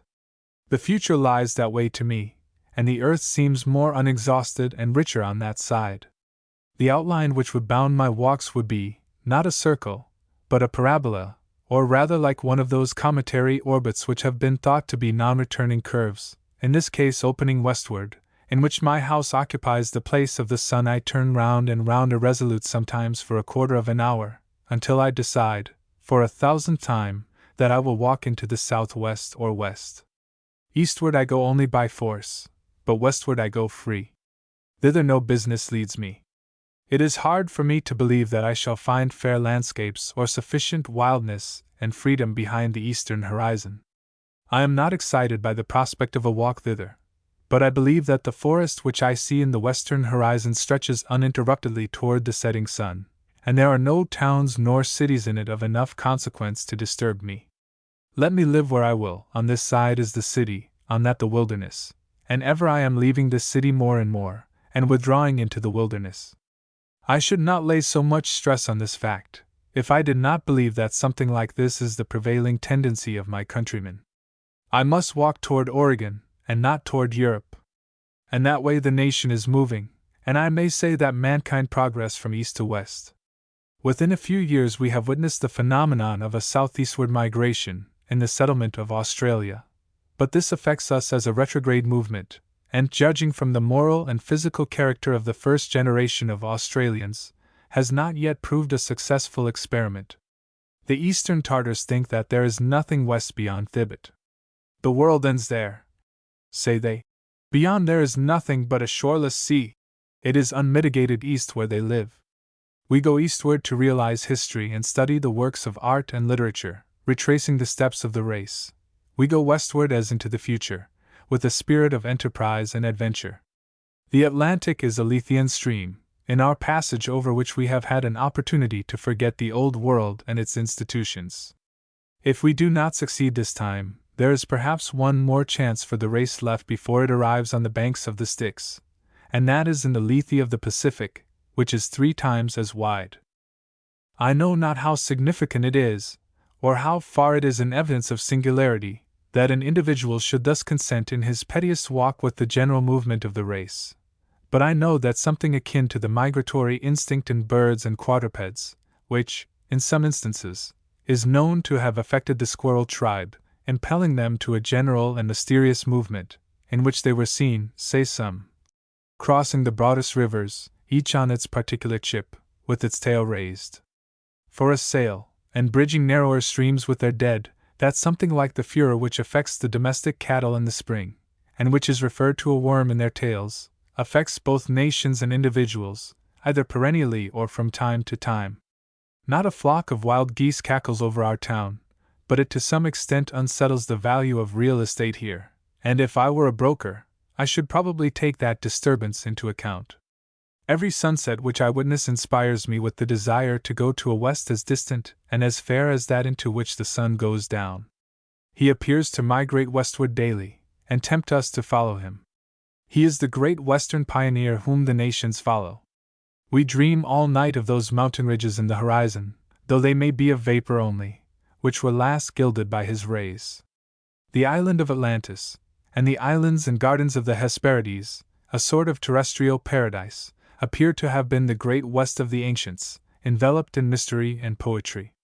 Who has not seen in imagination, when looking into the sunset sky, the gardens of the Hesperides, and the foundation of all those fables? Columbus felt the westward tendency more strongly than any before. He obeyed it, and found a new world for Castile and Leon. The herd of men in those days scented fresh pastures from afar. Where on the globe can there be found an area of equal extent with that occupied by the bulk of our states, so fertile and so rich and varied in its productions, and at the same time so habitable by the European, as this is? Michaud, who knew but part of them, says that the species of large trees are much more numerous in North America than in Europe. In the United States there are more than 140 species that exceed 30 feet in height. In France there are but 30 that attain this size. Later botanists more than confirm his observations. Humboldt came to America to realize his youthful dreams of a tropical vegetation, and he beheld it in its greatest perfection in the primitive forests of the Amazon, the most gigantic wilderness on the earth, which he has so eloquently described. The geographer Guyot, himself a European, goes farther than I am ready to follow him, yet not when he says, "As the plant is made for the animal, as the vegetable world is made for the animal world, America is made for the man of the Old World." The man of the Old World sets out upon his way. Leaving the highlands of Asia, he descends from station to station towards Europe.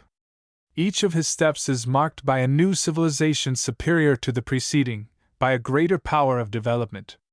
Arrived at the Atlantic, he pauses on the shore of this unknown ocean, the bounds of which he knows not, and turns upon his footprints for an instant. When he has exhausted the rich soil of Europe, and reinvigorated himself, then recommences his adventurous career westward as in the earliest ages. So far Guyot. From this western impulse coming in contact with the barrier of the Atlantic sprang the commerce and enterprise of modern times. The younger Michaud, in his Travels West of the Alleghanies in 1802, says that the common inquiry in the newly settled West was, "From what part of the world have you come?" as if these vast and fertile regions would naturally be the place of meeting and common country of all the inhabitants of the globe. To use an obsolete Latin word, I might say, ex orient lux, ex occidenti frux. From the east light, from the west fruit. Sir Francis Head, an English traveler and a Governor-General of Canada, tells us that in both the northern and southern hemispheres of the New World, Nature has not only outlined her works on a larger scale, but has painted the whole picture with brighter and more costly colors than she used in delineating and in beautifying the Old World. The heavens of America appear infinitely higher, the sky is bluer, the air is fresher, the cold is intenser, the moon looks larger, the stars are brighter, the thunder is louder, the lightning is vivider, the wind is stronger, the rain is heavier, the mountains are higher, the rivers longer, the forests bigger, the plains broader. This statement will do at least to set against Buffon's account of this part of the world and its productions. Linnaeus said long ago, "Nescio quae facies leda, glabra plantis Americanis." I know not what there is of joyous and smooth in the aspect of American plants. And I think that in this country there are no, or at most very few, Africani bestiae, African beasts, as the Romans called them, and that in this respect also it is peculiarly fitted for the habitation of man. We are told that within 3 miles of the center of the East Indian city of Singapore, some of the inhabitants are annually carried off by tigers. But the traveler can lie down in the woods at night almost anywhere in North America without fear of wild beasts. These are encouraging testimonies. If the moon looks larger here than in Europe, probably the sun looks larger also. If the heavens of America appear infinitely higher, and the stars brighter, I trust that these facts are symbolical of the height to which the philosophy and poetry and religion of her inhabitants may one day soar. At length, perchance, the immaterial heaven will appear as much higher to the American mind, and the intimations that star it as much brighter. For I believe that climate does thus react on man, as there is something in the mountain air that feeds the spirit and inspires. Will not man grow to greater perfection intellectually as well as physically under these influences? Or is it unimportant how many foggy days there are in his life? I trust that we shall be more imaginative, that our thoughts will be clearer, fresher, and more ethereal, as our sky, our understanding more comprehensive and broader, like our plains, our intellect generally on a grander scale, like our thunder and lightning, our rivers and mountains and forests, and our hearts shall even correspond in breadth and depth and grandeur to our inland seas. Perchance there will appear to the traveler something, he knows not what, of Leda and Glabra, of joyous and serene, in our very faces. Else to what end does the world go on, and why was America discovered? To Americans I hardly need to say.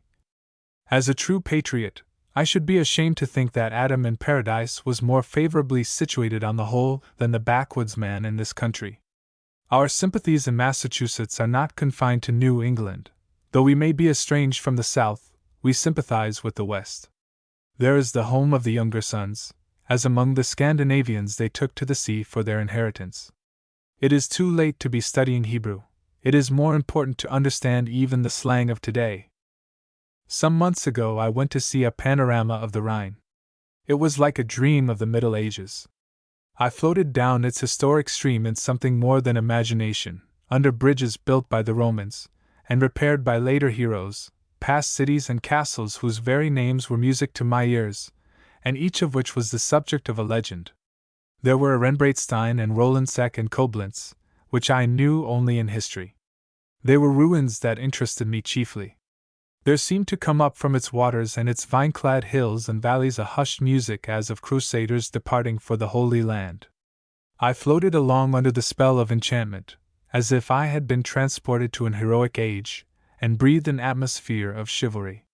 Soon after, I went to see a panorama of the Mississippi, and as I worked my way up the river in the light of today, and saw the steamboats wooding up, counted the rising cities, gazed on the fresh ruins of Nauvoo, beheld the Indians moving west across the stream, and, as before I had looked up the Moselle, now looked up the Ohio and the Missouri, and heard the legends of Dubuque and of Wenona's Cliff. Still thinking more of the future than of the past or present, I saw that this was a Rhine stream of a different kind, that the foundations of castles were yet to be laid, and the famous bridges were yet to be thrown over the river, and I felt that this was the heroic age itself, though we know it not, for the hero is commonly the simplest and obscurest of men.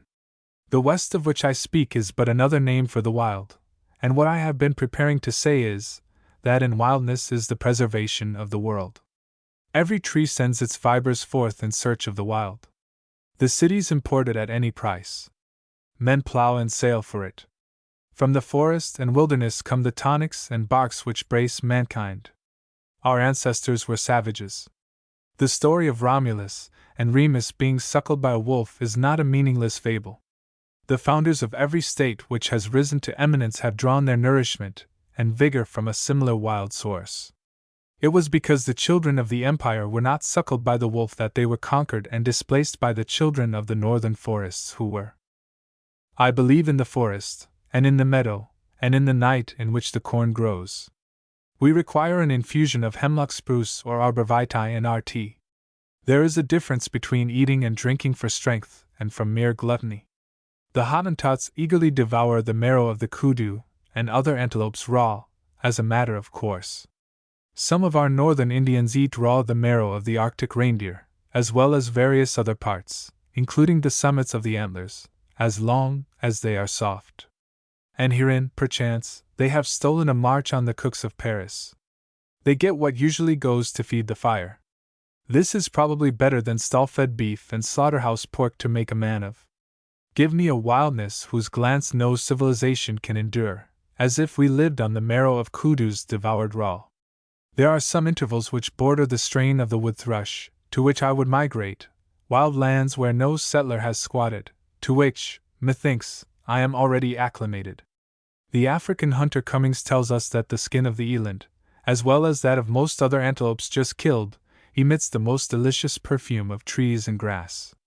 I would have every man so much like a wild antelope, so much a part and parcel of nature, that his very person should thus sweetly advertise our senses of his presence, and remind us of those parts of nature which he most haunts. I feel no disposition to be satirical. When the trapper's coat emits the odor of musquash even, it is a sweeter scent to me than that which commonly exhales from the merchant's, or the scholar's garments. When I go into their wardrobes and handle their vestments, I am reminded of no grassy plains and flowery meads which they have frequented, but of dusty merchants' exchanges and libraries rather. A tanned skin is something more than respectable, and perhaps olive is a fitter color than white for a man, a denizen of the woods. The pale white man! I do not wonder that the African pitied him. Darwin the naturalist says, "A white man bathing by the side of a Tahitian was like a plant bleached by the gardener's art, compared with a fine, dark green one, growing vigorously in the open fields." Ben Jonson exclaims, "So I would say. Life consists with wildness. The most alive is the wildest. Not yet subdued to man, its presence refreshes him. One who pressed forward incessantly and never rested from his labors, who grew fast and made infinite demands on life, would always find himself in a new country or wilderness, and surrounded by the raw material of life. He would be climbing over the prostrate stems of primitive forest trees. Hope and the future for me are not in lawns and cultivated fields, not in towns and cities, but in the impervious and quaking swamps. When, formerly, I have analyzed my partiality for some farm which I had contemplated purchasing, I have frequently found that I was attracted solely by a few square rods of impermeable and unfathomable bog, a natural sink in one corner of it. That was the jewel which dazzled me. I derive more of my subsistence from the swamps which surround my native town than from the cultivated gardens in the village. There are no richer parterres to my eyes than the dense beds of dwarf Andromeda, Cassandra colliculata, which cover these tender places on the earth's surface. Botany cannot go farther than tell me the names of the shrubs which grow there, the high blueberry, panicled Andromeda, lambkill, azalea, and rhodora, all standing in the quaking sphagnum. I often think that I should like to have my house front on this mass of dull red bushes, omitting other flower plots and borders, transplanted spruce and trim box, even gravelled walks, to have this fertile spot under my windows, not a few imported barrowfuls of soil only to cover the sand which was thrown out in digging the cellar. Why not put my house, my parlor, behind this plot, instead of behind that meager assemblage of curiosities, that poor apology for a nature and art, which I call my front yard? It is an effort to clear up and make a decent appearance when the carpenter and mason have departed, though done as much for the passer-by as the dweller within. The most tasteful front yard fence was never an agreeable object of study to me. The most elaborate ornaments, acorn tops, or what not, soon wearied and disgusted me. Bring your sills up to the very edge of the swamp, then, though it may not be the best place for a dry cellar, so that there be no access on that side to citizens. Front yards are not made to walk in, but, at most, through, and you could go in the back way. Yes, though you may think me perverse, if it were proposed to me to dwell in the neighborhood of the most beautiful garden that ever human art contrived, or else of a dismal swamp, I should certainly decide for the swamp. How vain, then, have been all your labors, citizens, for me! My spirits infallibly rise in proportion to the outward dreariness. Give me the ocean, the desert, or the wilderness. In the desert, pure air and solitude compensate for want of moisture and fertility. The traveler Burton says of it, "Your morale improves, you become frank and cordial, hospitable and single-minded. In the desert, spirituous liquors excite only disgust. There is a keen enjoyment in a mere animal existence." They who have been traveling long on the steppes of Tartary say, "On re-entering cultivated lands, the agitation, perplexity, and turmoil of civilization oppressed and suffocated us. The air seemed to fail us, and we felt every moment as if about to die of asphyxia. When I would recreate myself, I seek the darkest wood, the thickest and most interminable, and, to the citizen, most dismal swamp. I enter a swamp as a sacred place, a sanctum sanctorum. There is the strength, the marrow of nature. The wildwood covers the virgin mold, and the same soil is good for men and for trees. A man's health requires as many acres of meadow to his prospect as his farm does loads of muck. There are the strong meats on which he feeds. A town is saved, not more by the righteous men in it than by the woods and swamps that surround it. A township where one primitive forest waves above, while another primitive forest rots below. Such a town is fitted to raise not only corn and potatoes, but poets and philosophers for the coming ages. In such a soil grew Homer and Confucius and the rest, and out of such a wilderness comes the reformer eating locusts and wild honey. To preserve wild animals implies generally the creation of a forest for them to dwell in or resort to. So it is with man. 100 years ago they sold bark in our streets peeled from our own woods. In the very aspect of those primitive and rugged trees there was, methinks, a tanning principle which hardened and consolidated the fibers of men's thoughts. Ah! Already I shudder for these comparatively degenerate days of my native village, when you cannot collect a load of bark of good thickness, and we no longer produce tar and turpentine. The civilized nations, Greece, Rome, England, have been sustained by the primitive forests which anciently rotted where they stand. They survive as long as the soil is not exhausted. Alas for human culture! Little is to be expected of a nation, when the vegetable mold is exhausted, and it is compelled to make manure of the bones of its fathers. There the poet sustains himself merely by his own superfluous fat, and the philosopher comes down on his marrow bones. It is said to be the task of the American to work the virgin soil, and that agriculture here already assumes proportions unknown everywhere else. I think that the farmer displaces the Indian even because he redeems the meadow, and so makes himself stronger, and in some respects more natural.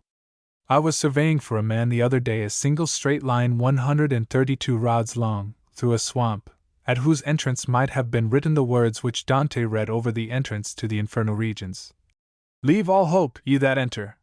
That is, of ever getting out again, where at one time I saw my employer actually up to his neck and swimming for his life in his property, though it was still winter. He had another similar swamp which I could not survey at all, because it was completely under water, and nevertheless, with regard to a third swamp, which I did survey from a distance, he remarked to me, true to his instincts, that he would not part with it for any consideration, on account of the mud which it contained. And that man intends to put a girdling ditch round the whole in the course of 40 months, and so redeem it by the magic of his spade.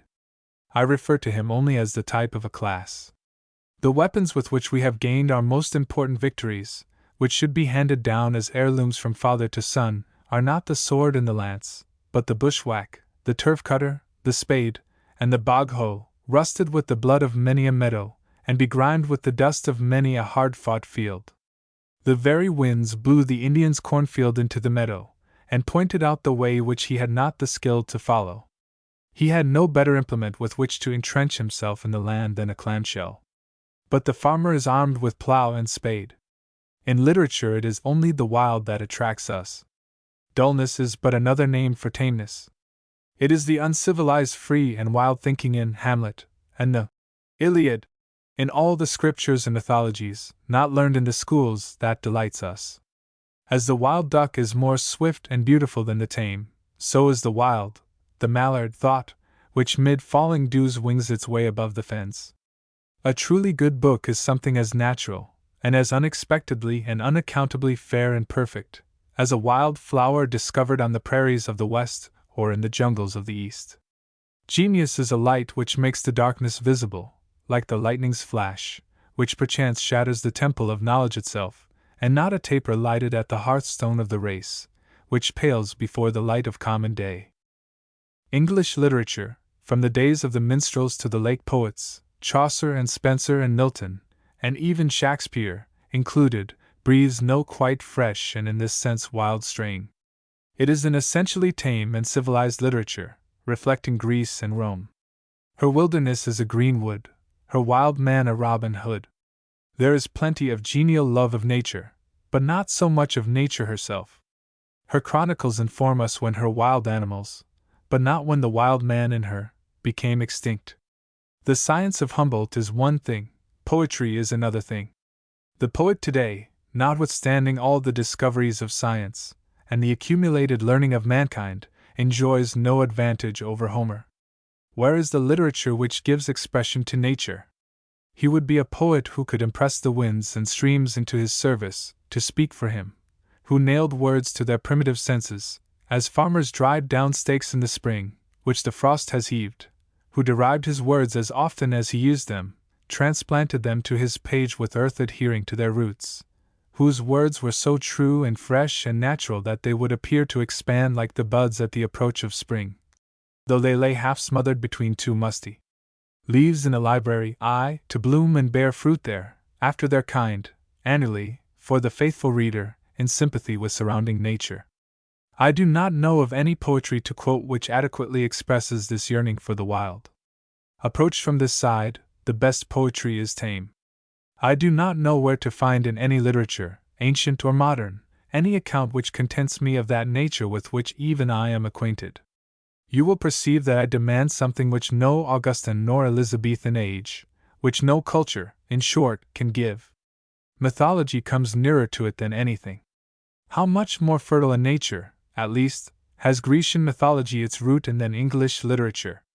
Mythology is the crop which the old world bore before its soil was exhausted, before the fancy and imagination were affected with blight, and which it still bears, wherever its pristine vigor is unabated.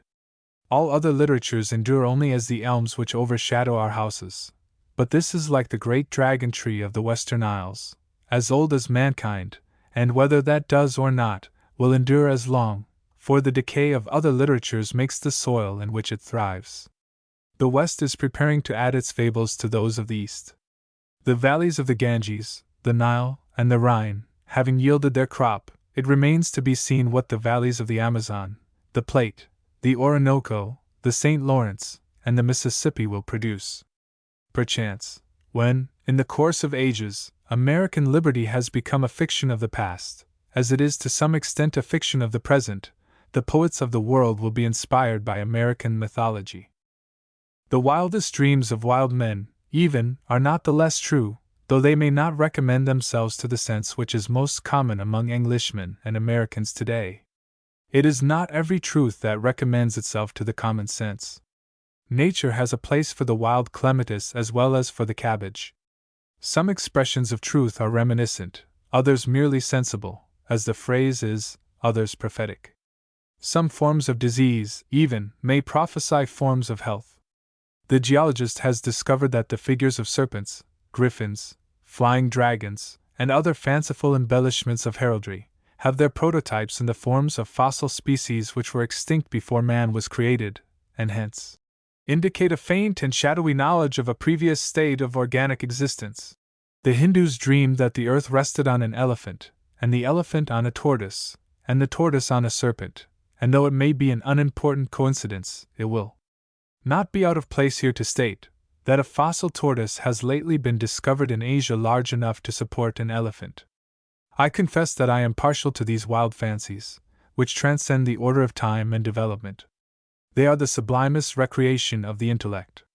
The partridge loves peas, but not those that go with her into the pot. In short, all good things are wild and free. There is something in a strain of music, whether produced by an instrument or by the human voice. Take the sound of a bugle in a summer night, for instance, which by its wildness, to speak without satire, reminds me of the cries emitted by wild beasts in their native forests. It is so much of their wildness as I can understand. Give me for my friends and neighbors wild men, not tame ones. The wildness of the savage is but a faint symbol of the awful ferity with which good men and lovers meet. I love even to see the domestic animals reassert their native rights, any evidence that they have not wholly lost their original wild habits and vigor, as when my neighbor's cow breaks out of her pasture early in the spring and boldly swims the river, a cold, gray tide, 25 or 30 rods wide, swollen by the melted snow. It is the buffalo crossing the Mississippi. This exploit confers some dignity on the herd in my eyes, already dignified. The seeds of instinct are preserved under the thick hides of cattle and horses, like seeds in the bowels of the earth, an indefinite period.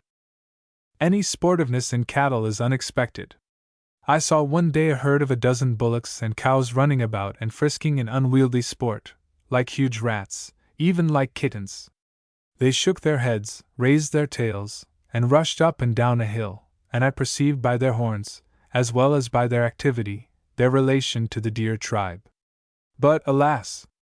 A sudden loud woe would have damped their ardor at once, reduced them from venison to beef, and stiffen their sides and sinews like the locomotive. Who but the evil one has cried, "Woe!" to mankind? Indeed, the life of cattle, like that of many men, is but a sort of locomotiveness. They move a side at a time, and man, by his machinery, is meeting the horse and the ox halfway. Whatever part the whip has touched is thenceforth palsied. Who would ever think of a side of any of the supple cat tribe, as we speak of a side of beef? I rejoice that horses and steers have to be broken before they can be made the slaves of men, and that men themselves have some wild oats still left to sow before they become submissive members of society. Undoubtedly, all men are not equally fit subjects for civilization, and because the majority, like dogs and sheep, are tamed by inherited disposition, this is no reason why the others should have their natures broken that they may be reduced to the same level. Men are in the main alike, but they were made several in order that they might be various. If a low use is to be served, one man will do nearly or quite as well as another. If a high one, individual excellence is to be regarded. Any man can stop a hole to keep the wind away, but no other man could serve so rare a use as the author of this illustration did. Confucius says, "The skins of the tiger and the leopard, when they are tanned, are as the skins of the dog and the sheep tanned." But it is not the part of a true culture to tame tigers, any more than it is to make sheep ferocious, and tanning their skins for shoes is not the best use to which they can be put. When looking over a list of men's names in a foreign language, as of military officers, or of authors who have written on a particular subject, I am reminded once more that there is nothing in a name. The name Menshikov, for instance, has nothing in it to my ears more human than a whisker, and it may belong to a rat. As the names of the Poles and Russians are to us, so are ours to them. It is as if they had been named by the child's rigmarole, Iry Weary Itchery Van, Tittletoltan. I see in my mind a herd of wild creatures swarming over the earth, and to each the herdsman has affixed some barbarous sound in his own dialect. The names of men are of course as cheap and meaningless as Bose and Tray, the names of dogs. Methinks it would be some advantage to philosophy, if men were named merely in the gross, as they are known. It would be necessary only to know the genus and perhaps the race or variety, to know the individual. We are not prepared to believe that every private soldier in a Roman army had a name of his own, because we have not supposed that he had a character of his own. At present our only true names are nicknames. I knew a boy who, from his peculiar energy, was called Buster by his playmates, and this rightly supplanted his Christian name. Some travelers tell us that an Indian had no name given him at first, but earned it, and his name was his fame, and among some tribes he acquired a new name with every new exploit. It is pitiful when a man bears a name for convenience merely, who has earned neither name nor fame. I will not allow mere names to make distinctions for me, but still see men in herds for all them. A familiar name cannot make a man less strange to me. It may be given to a savage who retains in secret his own wild title earned in the woods. We have a wild savage in us, and a savage name is perchance somewhere recorded as ours. I see that my neighbor, who bears the familiar epithet William, or Edwin, takes it off with his jacket. It does not adhere to him when asleep or in anger, or aroused by any passion or inspiration. I seem to hear pronounced by some of his kin at such a time his original wild name in some jaw-breaking or else melodious tongue. Here is this vast, savage, howling mother of ours, Nature, lying all around, with such beauty, and such affection for her children, as the leopard, and yet we are so early weaned from her breast to society, to that culture which is exclusively an interaction of man on man, a sort of breeding in and in, which produces at most a merely English nobility, a civilization destined to have a speedy limit. In society, in the best institutions of men, it is easy to detect a certain precocity. When we should still be growing children, we are already little men. Give me a culture which imports much muck from the meadows, and deepens the soil, not that which trusts to heating manures, and improved implements, and modes of culture only. Many a poor sore-eyed student that I have heard of would grow faster, both intellectually and physically, if, instead of sitting up so very late, he honestly slumbered a fool's allowance. There may be an excess even of informing light. Niepce, a Frenchman, discovered actinism, That power in the sun's rays which produces a chemical effect, that granite rocks, and stone structures, and statues of metal, are all alike destructively acted upon during the hours of sunshine, and, but for provisions of nature no less wonderful, would soon perish under the delicate touch of the most subtle of the agencies of the universe. But he observed that those bodies which underwent this change during the daylight possessed the power of restoring themselves to their original conditions during the hours of night, when this excitement was no longer influencing them. Hence it has been inferred that the hours of darkness are as necessary to the inorganic creation as we know night and sleep are to the organic kingdom. Not even does the moon shine every night, but gives place to darkness. I would not have every man nor every part of a man cultivated, any more than I would have every acre of earth cultivated. Part will be tillage, but the greater part will be meadow and forest, not only serving an immediate use, but preparing a mold against a distant future, by the annual decay of the vegetation which it supports. There are other letters for the child to learn than those which Cadmus invented. The Spaniards have a good term to express this wild and dusky knowledge, grammatica parda, tawny grammar, a kind of mother wit derived from that same leopard to which I have referred. We have heard of a society for the diffusion of useful knowledge. It is said that knowledge is power, and the like. Methinks there is equal need of a society for the diffusion of useful ignorance, what we will call beautiful knowledge, a knowledge useful in a higher sense. For what is most of our boasted so-called knowledge but a conceit that we know something, which robs us of the advantage of our actual ignorance? What we call knowledge is often our positive ignorance, ignorance our negative knowledge. By long years of patient industry and reading of the newspapers, for what are the libraries of science but files of newspapers, a man accumulates a myriad facts, lays them up in his memory, and then when in some spring of his life he saunters abroad into the great fields of thought, he, as it were, goes to grass like a horse, and leaves all his harness behind in the stable. I would say to the Society for the Diffusion of Useful Knowledge sometimes, go to grass. You have eaten hay long enough. The spring has come with its green crop. The very cows are driven to their country pastures before the end of May, though I have heard of one unnatural farmer who kept his cow in the barn and fed her on hay all the year round. So, frequently, the Society for the Diffusion of Useful Knowledge treats its cattle. A man's ignorance sometimes is not only useful, but beautiful, while his knowledge, so-called, is oftentimes worse than useless, besides being ugly. Which is the best man to deal with, he who knows nothing about a subject, and what is extremely rare, knows that he knows nothing, or he who really knows something about it, but thinks that he knows all? My desire for knowledge is intermittent, but my desire to bathe my head in atmospheres unknown to my feet is perennial and constant. The highest that we can attain to is not knowledge, but sympathy with intelligence.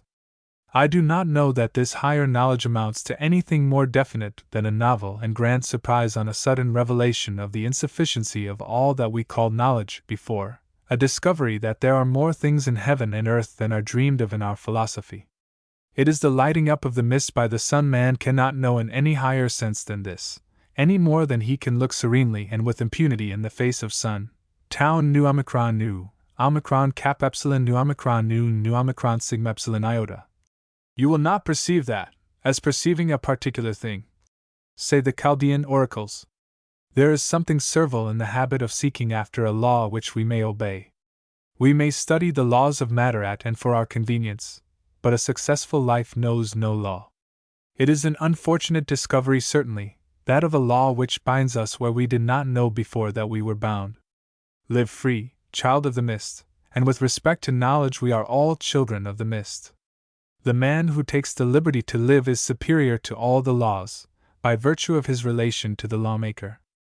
That is active duty, says the Vishnu Purana, which is not for our bondage, that is knowledge which is for our liberation. All other duty is good only unto weariness, all other knowledge is only the cleverness of an artist. It is remarkable how few events or crises there are in our histories, how little exercised we have been in our minds, how few experiences we have had. I would fain be assured that I am growing apace and rankly, though my very growth disturb this dull equanimity, though it be with struggle through long, dark, muggy nights or seasons of gloom. It would be well, if all our lives were a divine tragedy even, instead of this trivial comedy or farce. Dante, Bunyan, and others appear to have been exercised in their minds more than we. They were subjected to a kind of culture such as our district schools and colleges do not contemplate. Even Muhammad, though many may scream at his name, had a good deal more to live for, aye, and to die for, than they have commonly. When, at rare intervals, some thought visits one, as perchance he is walking on a railroad, then indeed the cars go by without his hearing them. But soon, by some inexorable law, our life goes by and the cars return. While almost all men feel an attraction drawing them to society, few are attracted strongly to nature. In their relation to nature men appear to me for the most part, notwithstanding their arts, lower than the animals. It is not often a beautiful relation, as in the case of the animals. How little appreciation of the beauty of the landscape there is among us! We have to be told that the Greeks called the world kappa sigma mu omicron, beauty, or order, but we do not see clearly why they did so, and we esteem it at best only a curious philological fact. For my part, I feel that with regard to nature I live a sort of border life, on the confines of a world into which I make occasional and transitional and transient forays only, and my patriotism and allegiance to the state into whose territories I seem to retreat are those of a moss trooper. Unto a life which I call natural I would gladly follow even a will-o'-the-wisp through bogs and sloughs unimaginable, but no moon nor firefly has shown me the causeway to it. Nature is a personality so vast and universal that we have never seen one of her features.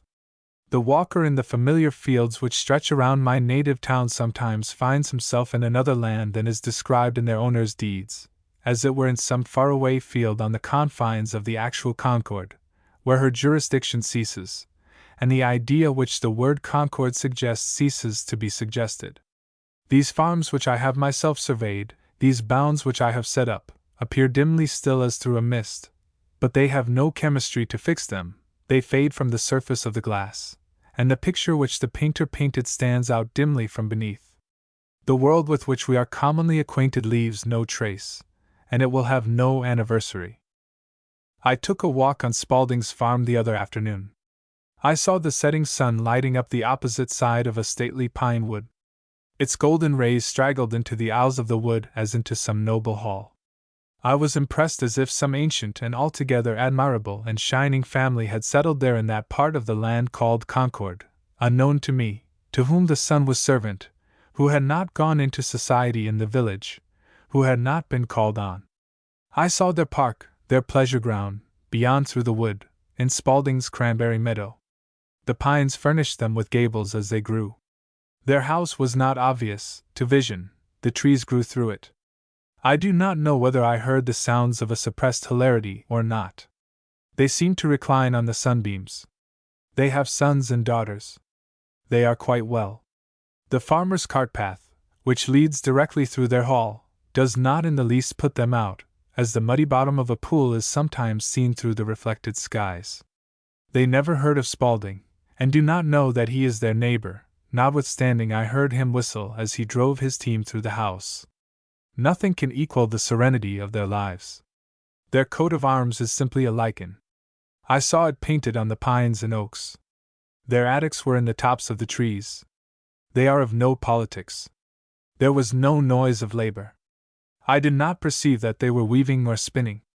Yet I did detect, when the wind lulled and hearing was done away, the finest imaginable sweet musical hum, as of a distant hive in May, which perchance was the sound of their thinking. They had no idle thoughts, and no one without could see their work, for their industry was not as in knots and excrescences embayed. But I find it difficult to remember them. They fade irrevocably out of my mind even now while I speak and endeavor to recall them, and recollect myself. It is only after a long and serious effort to recollect my best thoughts that I become again aware of their cohabitancy. If it were not for such families as this, I think I should move out of Concord. We are accustomed to say in New England that few and fewer pigeons visit us every year. Our forests furnish no mast for them. So, it would seem, few and fewer thoughts visit each growing man from year to year, for the grove in our minds is laid waste, sold to feed unnecessary fires of ambition, or sent to mill, and there is scarcely a twig left for them to perch on. They no longer build nor breed with us. In some more genial season, perchance, a faint shadow flits across the landscape of the mind, cast by the wings of some thought in its vernal or autumnal migration, but, looking up, we are unable to detect the substance of the thought itself. Our winged thoughts are turned to poultry. They no longer soar, and they attain only to a Shanghai and Cochin China grandeur. Those GRA8 thoughts, those GRA8 men you hear of. We hug the earth, how rarely we mount. Methinks we might elevate ourselves a little more. We might climb a tree at least. I found my account in climbing a tree once. It was a tall white pine on the top of a hill, and though I got well pitched, I was well paid for it, for I discovered new mountains in the horizon which I had never seen before, so much more of the earth and the heavens. I might have walked about the foot of the tree for 60 years and 10, and yet I certainly should never have seen them. But, above all, I discovered around me, it was near the end of June, on the ends of the topmost branches only, a few minute and delicate red cone-like blossoms, the fertile flower of the white pine looking heavenward.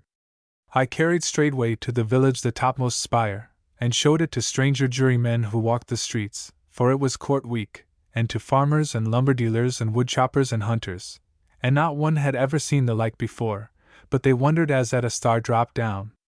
Tell of ancient architects finishing their works on the tops of columns as perfectly as on the lower and more visible parts. Nature has from the first expanded the minute blossoms of the forest only toward the heavens, above men's heads and unobserved by them. We see only the flowers that are under our feet in the meadows. The pines have developed their delicate blossoms on the highest twigs of the wood every summer for ages, as well over the heads of nature's red children as of her white ones, yet scarcely a farmer or hunter in the land has ever seen them. Above all, we cannot afford not to live in the present. He is blessed over all mortals who loses no moment of the passing life in remembering the past. Unless our philosophy hears the cock crow in every barnyard within our horizon, it is belated. That sound commonly reminds us that we are growing rusty and antique in our employments and habits of thought. His philosophy comes down to a more recent time than ours. There is something suggested by it that is a newer testament, the gospel according to this moment. He has not fallen astern, he has got up early, and kept up early, and to be where he is to be in season, in the foremost rank of time. It is an expression of the health and soundness of nature, a brag for all the world, healthiness as of a spring burst forth, a new fountain of the muses, to celebrate this last instant of time. Where he lives no fugitive slave laws are passed. Who has not betrayed his master many times since last he heard that note?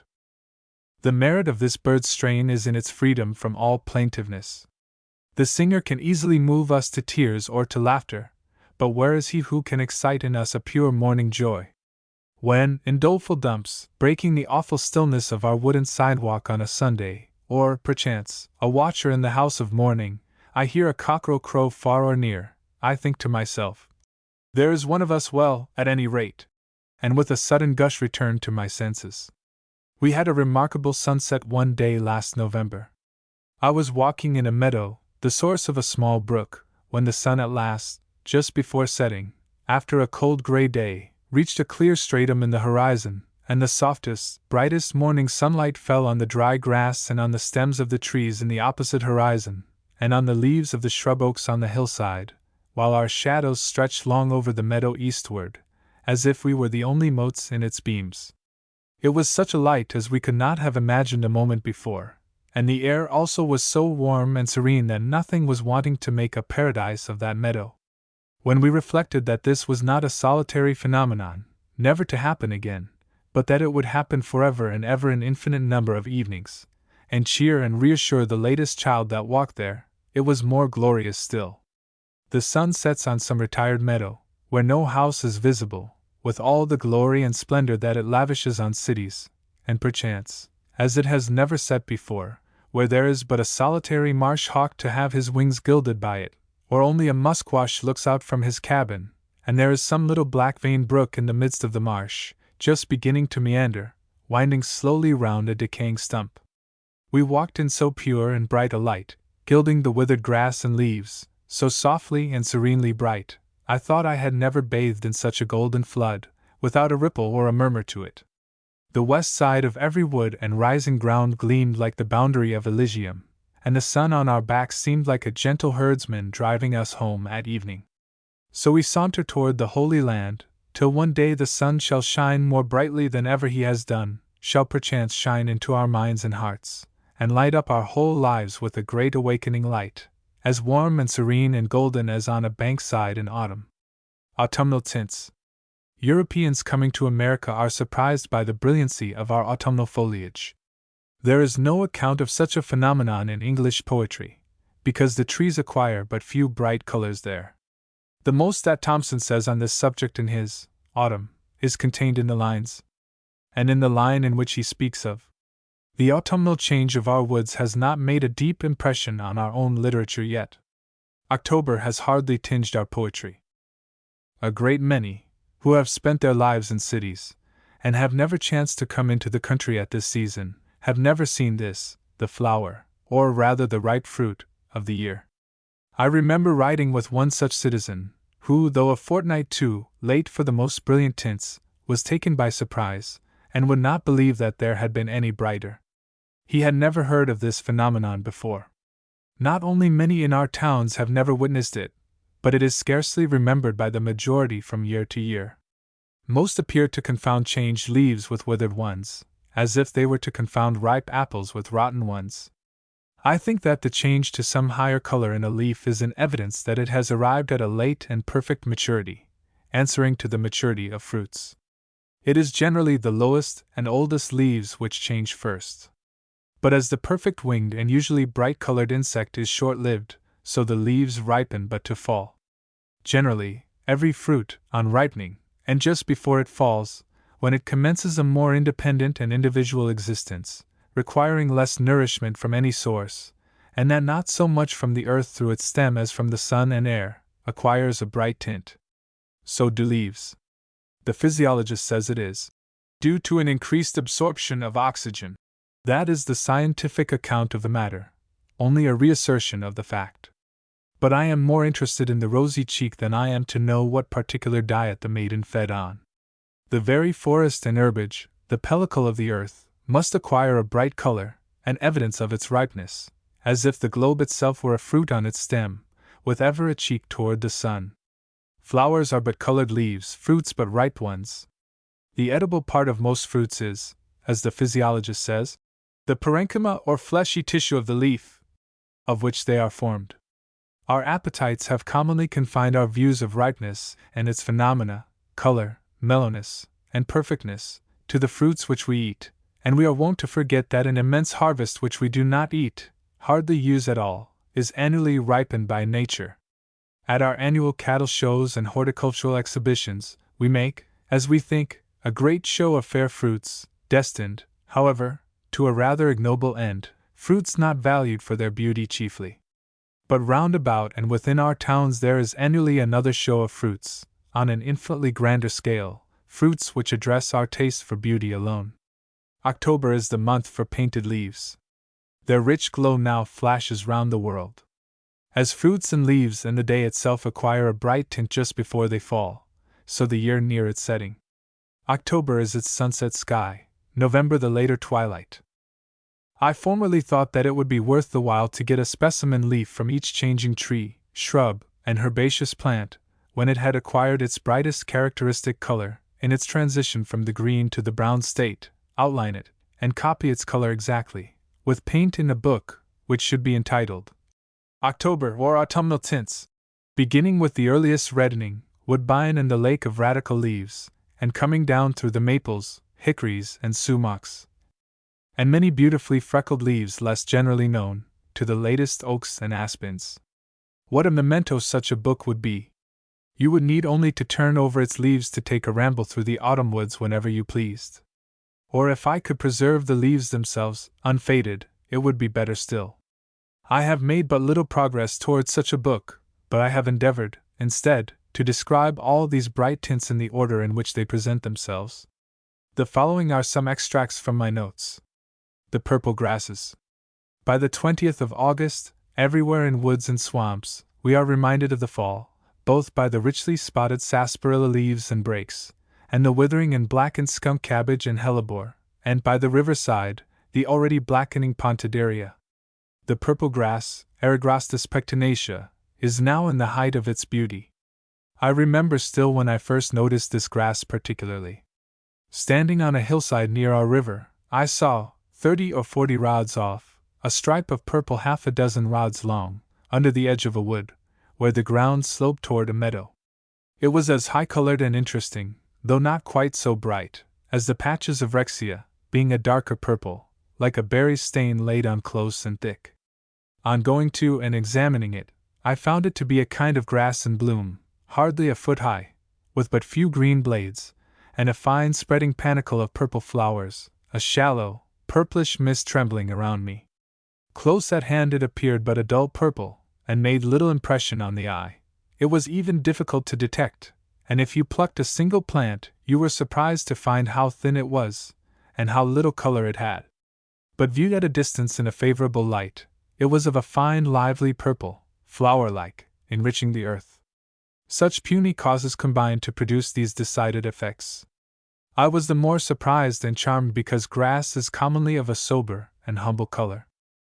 With its beautiful purple blush it reminds me, and supplies the place of the Rexia, which is now leaving off, and it is one of the most interesting phenomena of August. The finest patches of it grow on waste strips or selvages of land at the base of dry hills, just above the edge of the meadows, where the greedy mower does not deign to swing his scythe, for this is a thin and poor grass, beneath his notice. Or it may be, because it is so beautiful he does not know that it exists, for the same eye does not see this in Timothy. He carefully gets the meadow hay and the more nutritious grasses which grow next to that, but he leaves this fine purple mist for the walker's harvest, fodder for his fancy stock. Higher up the hill, perchance, grow also blackberries, johnswort, and neglected, withered, and wiry June grass. How fortunate that it grows in such places, and not in the midst of the rank grasses which are annually cut. Nature thus keeps use and beauty distinct. I know many such localities, where it does not fail to present itself annually, and paint the earth with its blush. It grows on the gentle slopes, either in a continuous patch or in scattered and rounded tufts a foot in diameter, and it lasts till it is killed by the first smart frosts. In most plants the corolla or calyx is the part which attains the highest color, and is the most attractive. In many it is the seed vessel or fruit, in others, as the red maple, the leaves, and in others still it is the very culm itself which is the principal flower or blooming part. The last is especially the case with the poke or garget, Phytolacca decandra. Some which stand under our cliffs quite dazzle me with their purple stems now and early in September. They are as interesting to me as most flowers, and one of the most important fruits of our autumn.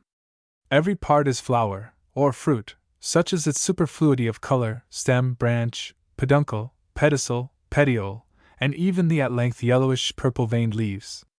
Its cylindrical racemes of berries of various hues, from green to dark purple, 6 or 7 inches long, are gracefully drooping on all sides, offering repasts to the birds. And even the sepals from which the birds have picked the berries are a brilliant lake red, with crimson flame-like reflections, equal to anything of the kind, all on fire with ripeness. Hence the lacca, from lac, lake. There are at the same time flower buds, flowers, green berries, dark purple or ripe ones, and these flower-like sepals, all on the same plant. We love to see any redness in the vegetation of the temperate zone. It is the color of colors. This plant speaks to our blood. It asks a bright sun on it to make it show to best advantage, and it must be seen at this season of the year. On warm hillsides its stems are ripe by the 23rd of August. At that date I walked through a beautiful grove of them, 6 or 7 feet high, on the side of one of our cliffs, where they ripen early. Quite to the ground they were a deep brilliant purple with a bloom, contrasting with the still clear green leaves. It appears a rare triumph of nature to have produced and perfected such a plant, as if this were enough for a summer. What a perfect maturity it arrives at! It is the emblem of a successful life concluded by a death not premature, which is an ornament to nature.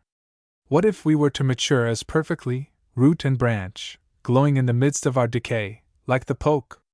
I confess that it excites me to behold them. I cut one for a cane, for I would fain handle and lean on it. I love to press the berries between my fingers, and see their juice staining my hand.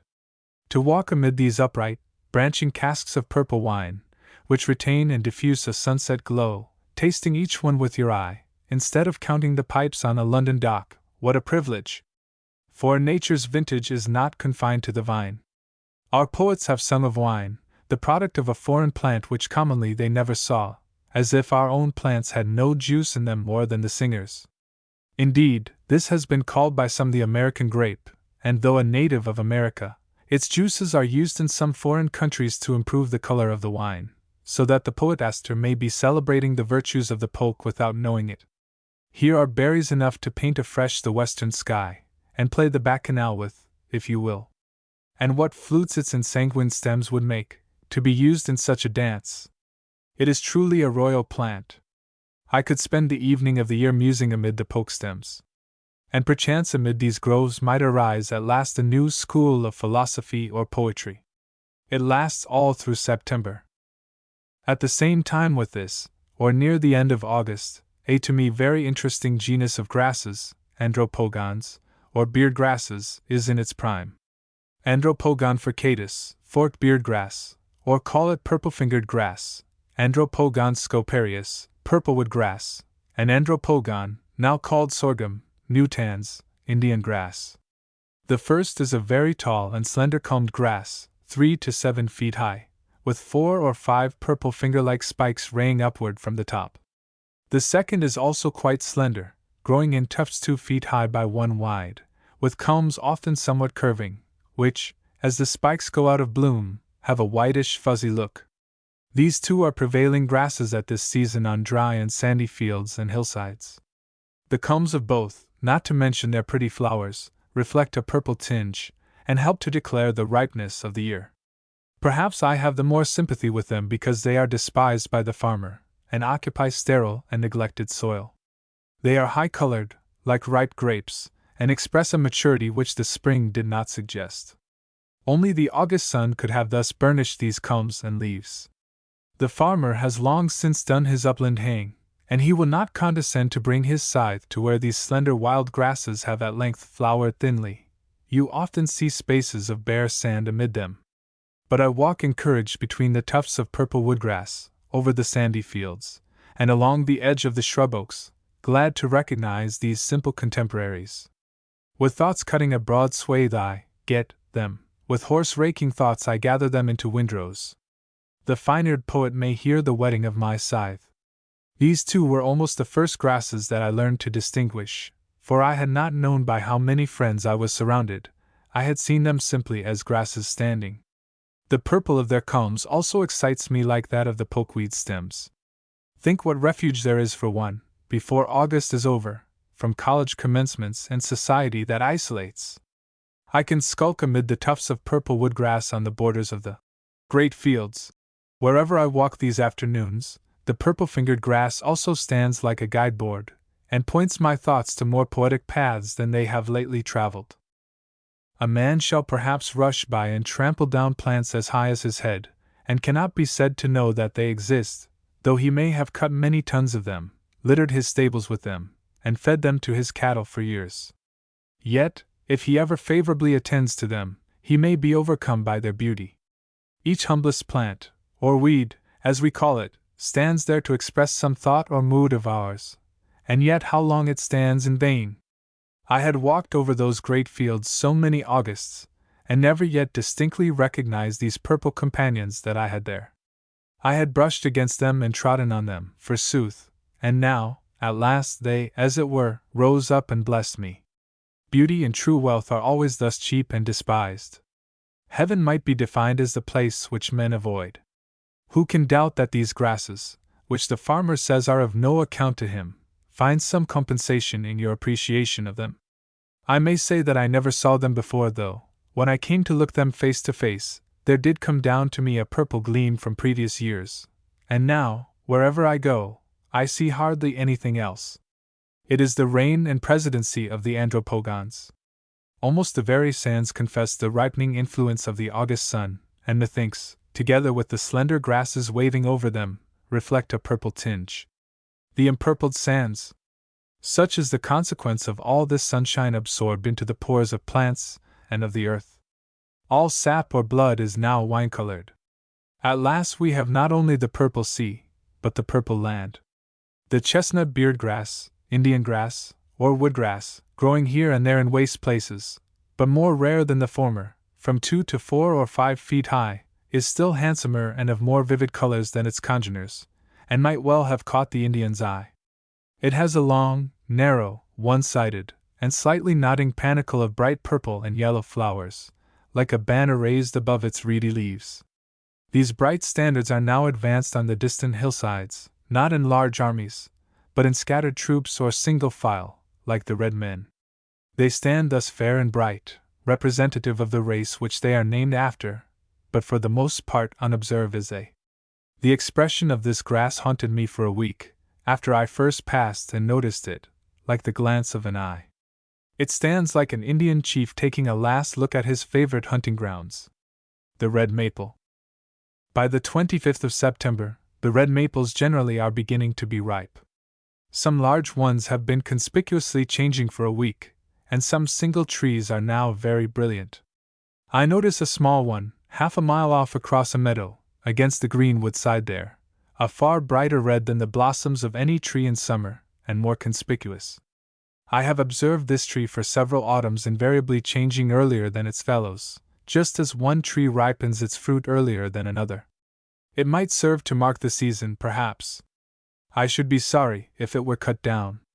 I know of 2 or 3 such trees in different parts of our town, which might, perhaps, be propagated from, as early ripeners or September trees, and their seed be advertised in the market, as well as that of radishes, if we cared as much about them.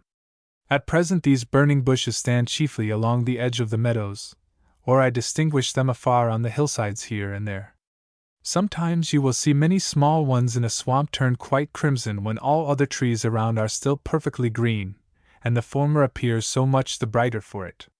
They take you by surprise as you are going by on one side, across the fields, thus early in the season, as if it were some gay encampment of the red men, or other foresters, of whose arrival you had not heard.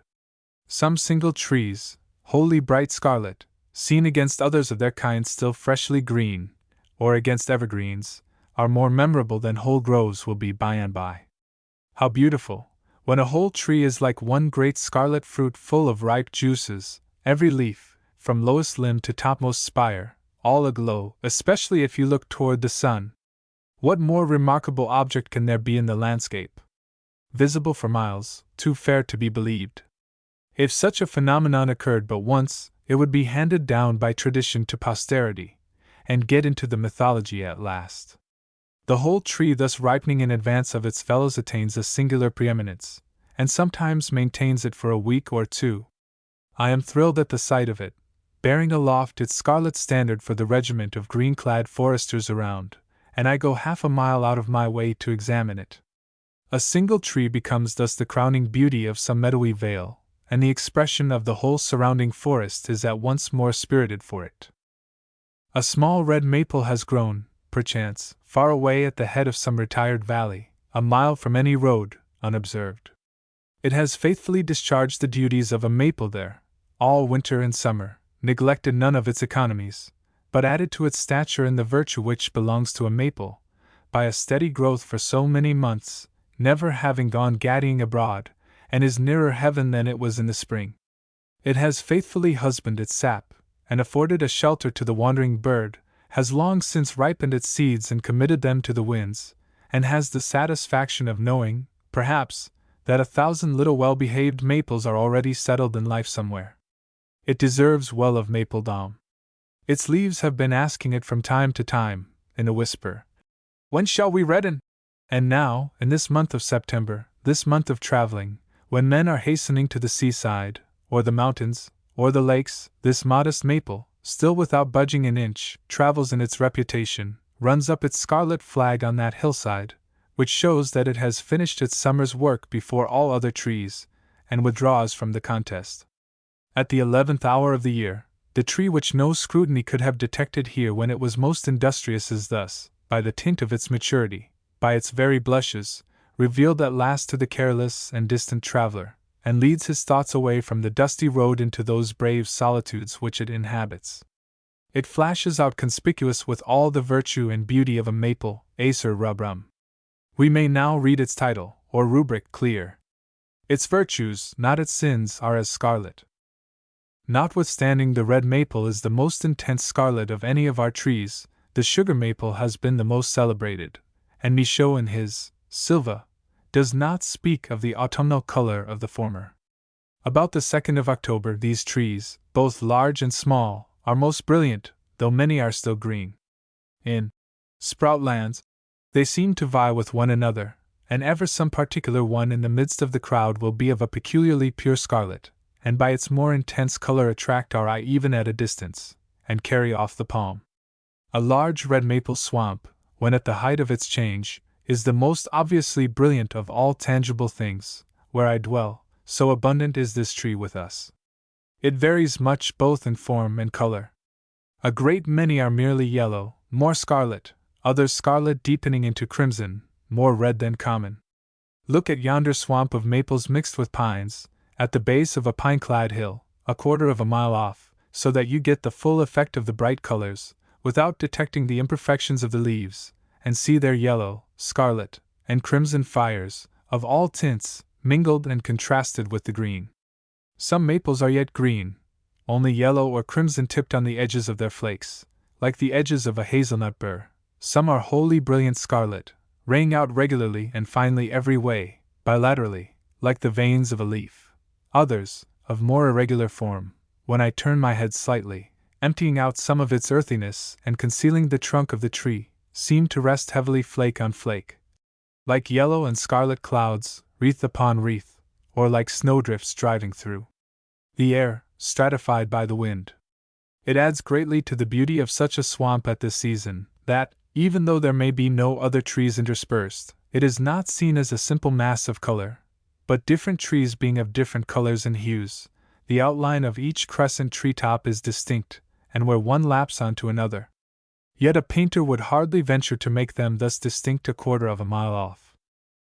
As I go across a meadow directly toward a low rising ground this bright afternoon, I see, some 50 rods off toward the sun, the top of a maple swamp just appearing over the sheeny russet edge of the hill, a stripe apparently 20 rods long by 10 feet deep, of the most intensely brilliant scarlet, orange, and yellow, equal to any flowers or fruits, or any tints ever painted. As I advance, lowering the edge of the hill which makes the firm foreground or lower frame of the picture, the depth of the brilliant grove revealed steadily increases, suggesting that the whole of the enclosed valley is filled with such color. One wonders that the tithing men and fathers of the town are not out to see what the trees mean by their high colors and exuberance of spirits, fearing that some mischief is brewing. I do not see what the Puritans did at this season, when the maples blaze out in scarlet. They certainly could not have worshipped in groves then. Perhaps that is what they built meeting houses and fenced them round with horse sheds for. The elm. Now, too, the 1st of October, or later, the elms are at the height of their autumnal beauty, great brownish yellow masses, warm from their September oven, hanging over the highway. Their leaves are perfectly ripe. I wonder if there is any answering ripeness in the lives of the men who live beneath them. As I look down our street, which is lined with them, they remind me both by their form and color of yellowing sheaves of grain, as if the harvest had indeed come to the village itself, and we might expect to find some maturity and flavor in the thoughts of the villagers at last. Under those bright rustling yellow piles just ready to fall on the heads of the walkers, how can any crudity or greenness of thought or act prevail? When I stand where half a dozen large elms droop over a house, it is as if I stood within a ripe pumpkin rind, and I feel as mellow as if I were the pulp, though I may be somewhat stringy and seedy withal. What is the late greenness of the English elm, like a cucumber out of season, which does not know when to have done, compared with the early and golden maturity of the American tree? The street is the scene of a great harvest home. It would be worth the while to set out these trees, if only for their autumnal value. Think of these great yellow canopies or parasols held over our heads in houses by the mile together, making the village all one and compact, an Ulmarium, which is at the same time a nursery of men. and then how gently and unobserved they drop their burden and let in the sun when it is wanted, their leaves not heard when they fall on our roofs and in our streets, and thus the village parasol is shut up and put away. I see the market-man driving into the village, and disappearing under its canopy of elm tops, with his crop, as into a great granary or barnyard. I am tempted to go thither as to a husking of thoughts, now dry and ripe, and ready to be separated from their integuments. But alas! I foresee that it will be chiefly husks and little thought, blasted pig-corn, fit only for cob meal, for as you sow, so shall you reap. Fallen leaves.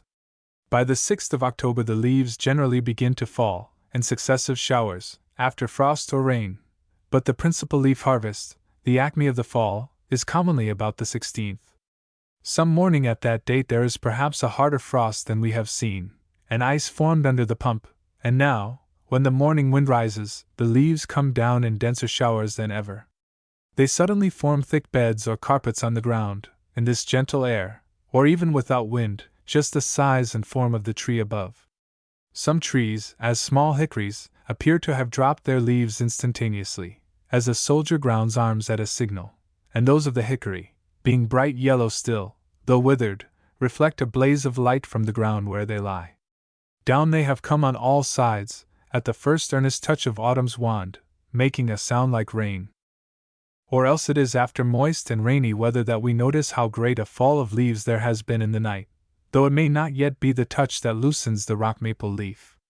The streets are thickly strewn with the trophies, and fallen elm leaves make a dark brown pavement under our feet. After some remarkably warm Indian summer day or days, I perceive that it is the unusual heat which, more than anything, causes the leaves to fall, there having been, perhaps, no frost nor rain for some time. The intense heat suddenly ripens and wilts them, just as it softens and ripens peaches and other fruits, and causes them to drop. The leaves of late red maples, still bright, strew the earth, often crimson spotted on a yellow ground, like some wild apples, though they preserve these bright colors on the ground but a day or two, especially if it rains. On causeways I go by trees here and there all bare and smoke-like, having lost their brilliant clothing, but there it lies, nearly as bright as ever, on the ground on one side, and making nearly as regular a figure as lately on the tree. I would rather say that I first observed the trees thus flat on the ground like a permanent colored shadow, and they suggest to look for the boughs that bore them. A queen might be proud to walk where these gallant trees have spread their bright cloaks in the mud. I see wagons roll over them as a shadow or a reflection, and the drivers heed them just as little as they did their shadows before. Birds' nests, in the huckleberry and other shrubs, and in trees, are already being filled with the withered leaves. So many have fallen in the woods, that a squirrel cannot run after a falling nut without being heard. Boys are raking them in the streets, if only for the pleasure of dealing with such clean, crisp substances. Some sweep the paths scrupulously neat, and then stand to see the next breath strew them with new trophies. The swamp floor is thickly covered, and the Lycopodium lucidulum looks suddenly greener amid them. In dense woods they half cover pools that are 3 or 4 rods long. The other day I could hardly find a well-known spring, and even suspected that it had dried up, for it was completely concealed by freshly fallen leaves, and when I swept them aside and revealed it, it was like striking the earth, with Aaron's rod, for a new spring. Wet grounds about the edges of swamps look dry with them. At one swamp, where I was surveying, thinking to step on a leafy shore from a rail, I got into the water more than a foot deep. When I go to the river the day after the principal fall of leaves, the 16th, I find my boat all covered, bottom and seats, with the leaves of the golden willow under which it is moored, and I set sail with a cargo of them rustling under my feet. If I empty it, it will be full again tomorrow. I do not regard them as litter, to be swept out, but accept them as suitable straw or matting for the bottom of my carriage. When I turn up into the mouth of the Assabet, which is wooded, large fleets of leaves are floating on its surface, as it were getting out to sea, with room to tack. But next the shore, a little farther up, they are thicker than foam, quite concealing the water for a rod in width, under and amid the alders, button bushes, and maples still perfectly light and dry, with fibre unrelaxed. And at a rocky bend where they are met and stopped by the morning wind, they sometimes form a broad and dense, crescent quite across the river. When I turn my prow that way, and the wave which it makes strikes them, list what a pleasant rustling from these dry substances grating on one another. Often it is their undulation only which reveals the water beneath them. Also every motion of the wood turtle on the shore is betrayed by their rustling there. Or even in mid-channel, when the wind rises, I hear them blown with a rustling sound. Higher up they are slowly moving round and round in some great eddy which the river makes, as that at the leaning hemlocks, where the water is deep, and the current is wearing into the bank. Perchance, in the afternoon of such a day, when the water is perfectly calm and full of reflections, I paddle gently down the main stream, and turning up the Assabet, reach a quiet cove, where I unexpectedly find myself surrounded by myriads of leaves, like fellow voyagers, which seem to have the same purpose, or want of purpose, with myself. See this great fleet of scattered leaf boats which we paddle amid, in this smooth river bay, each one curled up on every side by the sun's skill, each nerve a stiff spruce knee, like boats of hide, and of all patterns, Charon's boat probably among the rest, and some with lofty prows and poops, like the stately vessels of the ancients, scarcely moving in the sluggish current, like the great fleets, the dense Chinese cities of boats, with which you mingle on entering some great mart, some New York or Canton, which we are all steadily approaching together. How gently each has been deposited on the water. No violence has been used towards them yet, though, perchance, palpitating hearts were present at the launching. And painted ducks, too, the splendid wood duck among the rest, often come to sail and float amid the painted leaves, barks of a nobler model still. What wholesome herb drinks are to be had in the swamps now!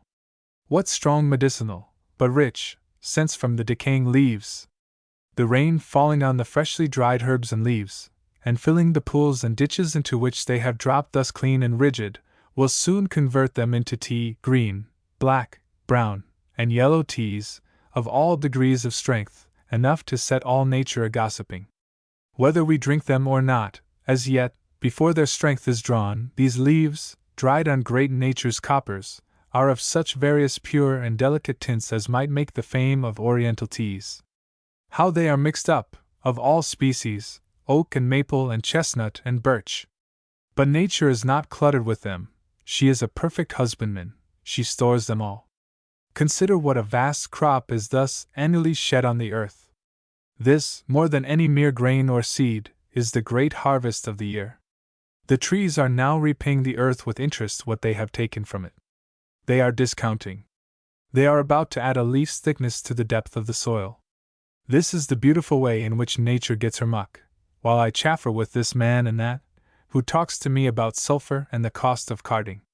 We are all the richer for their decay.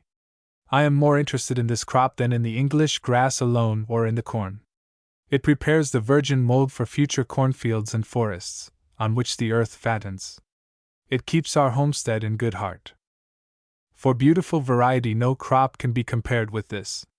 Here is not merely the plain yellow of the grains, but nearly all the colors that we know, the brightest blue not excepted, the early blushing maple, the poison sumac blazing its sins as scarlet, the mulberry ash, the rich chrome yellow of the poplars, the brilliant red huckleberry, with which the hills' backs are painted, like those of sheep.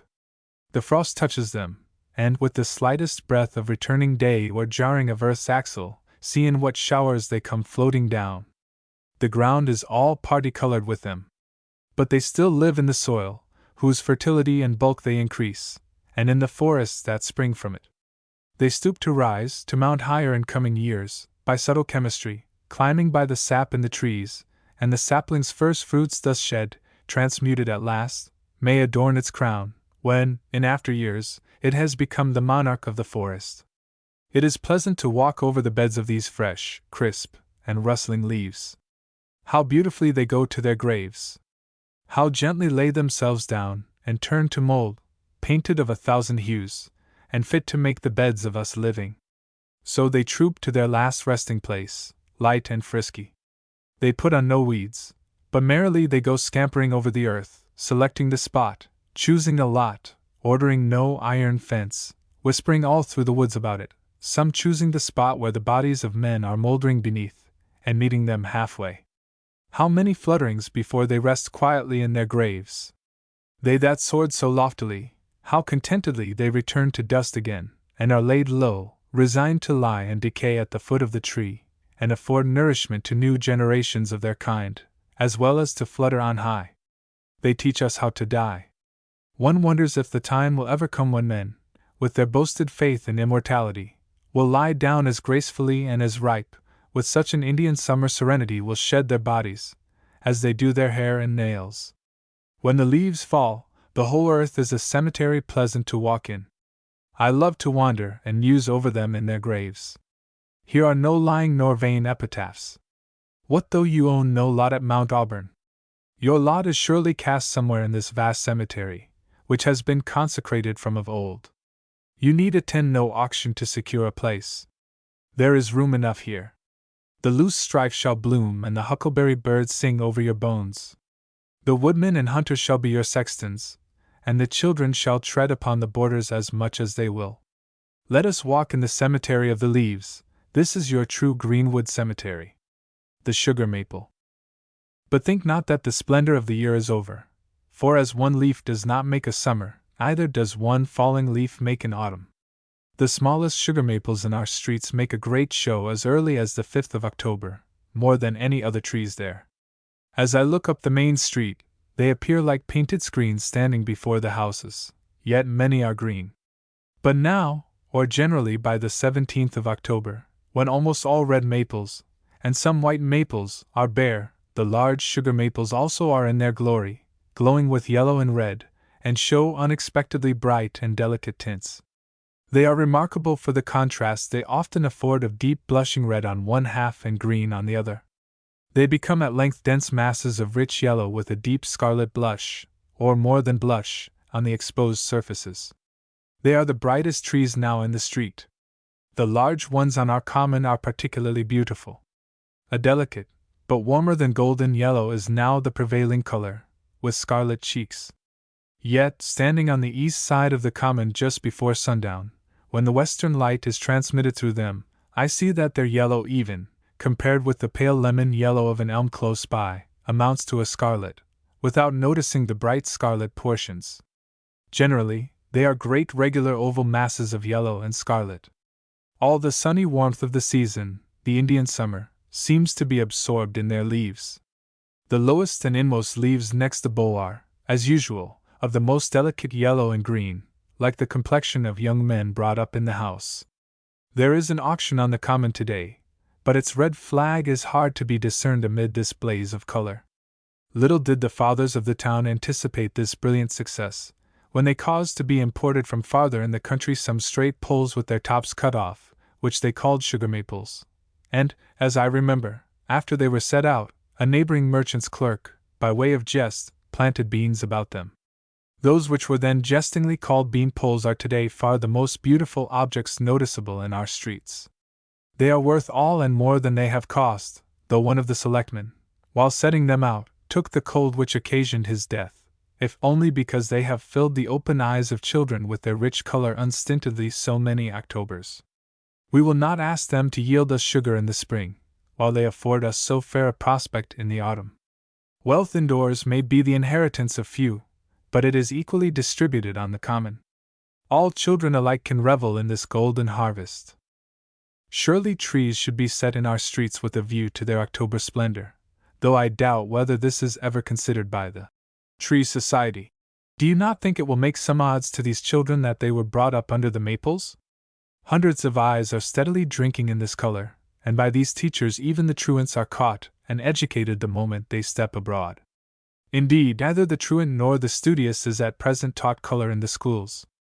These are instead of the bright colors in apothecaries' shops and city windows. It is a pity that we have no more red maples, and some hickories, in our streets as well. Our paint box is very imperfectly filled. Instead of, or beside, supplying such paint boxes as we do, we might supply these natural colors to the young. Where else will they study color under greater advantages? What school of design can vie with this? Think how much the eyes of painters of all kinds, and of manufacturers of cloth and paper stainers, and countless others, are to be educated by these autumnal colors. The stationer's envelopes may be of very various tints, yet not so various as those of the leaves of a single tree. If you want a different shade or tint of a particular color, you have only to look farther within or without the tree or the wood. These leaves are not many dipped in one dye, as at the dye house, but they are dyed in light of infinitely various degrees of strength, and left to set and dry there.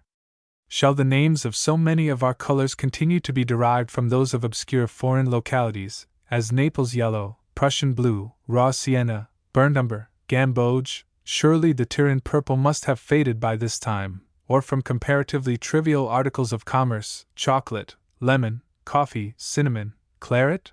Shall we compare our hickory to a lemon, or a lemon to a hickory? Or from ores and oxides which few ever see? Shall we so often, when describing to our neighbors the color of something we have seen, refer them, not to some natural object in our neighborhood, but perchance to a bit of earth fetched from the other side of the planet, which possibly they may find at the apothecary's, but which probably neither they nor we ever saw? Have we not an earth under our feet, aye, and a sky over our heads? Or is the last all ultramarine? What do we know of sapphire, amethyst, emerald, ruby, amber, and the like? Most of us who take these names in vain leave these precious words to cabinet keepers, virtuosos, and maids of honor, to the nabobs, begums, and chabdars of Hindostan, or wherever else. I do not see why, since America and her autumn woods have been discovered, our leaves should not compete with the precious stones in giving names to colors. And indeed, I believe that in course of time the names of some of our trees and shrubs, as well as flowers, will get into our popular chromatic nomenclature. But of much more importance than a knowledge of the names and distinctions of color is the joy and exhilaration which these colored leaves excite. Already these brilliant trees throughout the street, without any more variety, are at least equal to an annual festival and holiday, or a week of such. These are cheap and innocent gala days, celebrated by one and all without the aid of committees or marshals, such a show as may safely be licensed, not attracting gamblers or rumsellers, not requiring any special police to keep the peace. And poor indeed must be that New England village's October which has not the maple in its streets. This October festival costs no powder, nor ringing of bells, but every tree is a living liberty pole on which 1,000 bright flags are waving. No wonder that we must have our annual cattle show, and fall training, and perhaps Cornwallis, our September courts, and the like. Nature herself holds her annual fair in October, not only in the streets, but in every hollow and on every hillside. When lately we looked into that red maple swamp all ablaze, where the trees were clothed in their vestures of most dazzling tints, did it not suggest 1,000 gypsies beneath, a race capable of wild delight, or even the fabled fauns, satyrs, and wood nymphs come back to earth? Or was it only a congregation of wearied woodchoppers, or of proprietors come to inspect their lots, that we thought of? Or, earlier still, when we paddled on the river through that fine-grained September air, did there not appear to be something new going on under the sparkling surface of the stream, a shaking of props, at least, so that we made haste in order to be up in time? Did not the rows of yellowing willows and button bushes on each side seem like rows of booths, under which, perhaps, some fluviatile egg pop equally yellow was effervescing? Did not all these suggest that man's spirits should rise as high as nature's, should hang out their flag, and the routine of his life be interrupted by an analogous expression of joy and hilarity? No annual training or muster of soldiery, no celebration with its scarfs and banners, could import into the town 100th part of the annual splendor of our October. We have only to set the trees, or let them stand, and nature will find the colored drapery, flags of all her nations, some of whose private signals hardly the botanist can read, while we walk under the triumphal arches of the elms. Leave it to nature to appoint the days, whether the same as in neighboring states or not, and let the clergy read her proclamations, if they can understand them. Behold what a brilliant drapery is her woodbine flag! What public-spirited merchant, think you, has contributed this part of the show? There is no handsomer shingling and paint than this vine, at present covering a whole side of some houses. I do not believe that the ivy never-seer is comparable to it. No wonder it has been extensively introduced into London. Let us have a good many maples and hickories and scarlet oaks, then, I say. Blaze away! Shall that dirty roll of bunting in the gun-house be all the colors a village can display? A village is not complete unless it have these trees to mark the season in it. They are important, like the town clock. A village that has them not will not be found to work well. It has a screw loose, an essential part is wanting. Let us have willows for spring, elms for summer, maples and walnuts and tupelos for autumn, evergreens for winter, and oaks for all seasons. What is a gallery in a house to a gallery in the streets, which every market man rides through, whether he will or not? Of course, there is not a picture gallery in the country which would be worth so much to us as is the western view at sunset under the elms of our main street. They are the frame to a picture which is daily painted behind them. An avenue of elms as large as our largest and 3 miles long would seem to lead to some admirable place, though only sea were at the end of it. A village needs these innocent stimulants of bright and cheering prospects to keep off melancholy and superstition. Show me 2 villages, one embowered in trees and blazing with all the glories of October, the other a merely trivial and treeless waste, or with only a single tree or 2 for suicides, and I shall be sure that in the latter will be found the most starved and bigoted religionists, and the most desperate drinkers. Every washtub and milk can and gravestone will be exposed. The inhabitants will disappear abruptly behind their barns and houses, like desert Arabs amid their rocks, and I shall look to see spears in their hands. They will be ready to accept the most barren and forlorn doctrine, as that the world is speedily coming to an end, or has already got to it, or that they themselves are turned wrong side outward. They will perchance crack their dry joints at one another and call it a spiritual communication. But to confine ourselves to the maples. What if we were to take half as much pains in protecting them as we do in setting them out, not stupidly tie our horses to our dahlia stems? What meant the fathers by establishing this perfectly living institution before the church, this institution which needs no repairing nor repainting, which is continually enlarged and repaired by its growth? Surely they. Verily these maples are cheap preachers, permanently settled, which preach their half-century, and century, aye, and century and a half sermons, with constantly increasing unction and influence, ministering to many generations of men, and the least we can do is to supply them with suitable colleagues as they grow infirm. The scarlet oak. Belonging to a genus which is remarkable for the beautiful form of its leaves, I suspect that some scarlet oak leaves surpass those of all other oaks in the rich and wild beauty of their outlines. I judge from an acquaintance with 12 species, and from drawings which I have seen of many others. Stand under this tree and see how finely its leaves are cut against the sky, as it were, only a few sharp points extending from a midrib. They look like double, treble, or quadruple crosses. They are far more ethereal than the less deeply scalloped oak leaves. They have so little leafy terra firma that they appear melting away in the light, and scarcely obstruct our view. The leaves of very young plants are, like those of full-grown oaks of other species, more entire, simple, and lumpish in their outlines, but these, raised high on old trees, have solved the leafy problem. Lifted higher and higher, and sublimated more and more, putting off some earthiness and cultivating more intimacy with the light each year, they have at length the least possible amount of earthy matter, and the greatest spread and grasp of sky influences. There they dance, arm in arm with the light, tripping in on fantastic points, fit partners in those aerial halls. So intimately mingled are they with it, that, what with their slenderness and their glossy surfaces, you can hardly tell at last what in the dance is leaf and what is light. And when no zephyr stirs, they are at most but a rich tracery to the forest windows. I am again struck with their beauty, when, a month later, they thickly strew the ground in the woods, piled one upon another under my feet. They are then brown above, but purple beneath. With their narrow lobes and their bold deep scallops reaching almost to the middle, they suggest that the material must be cheap, or else there has been a lavish expense in their creation, as if so much had been cut out.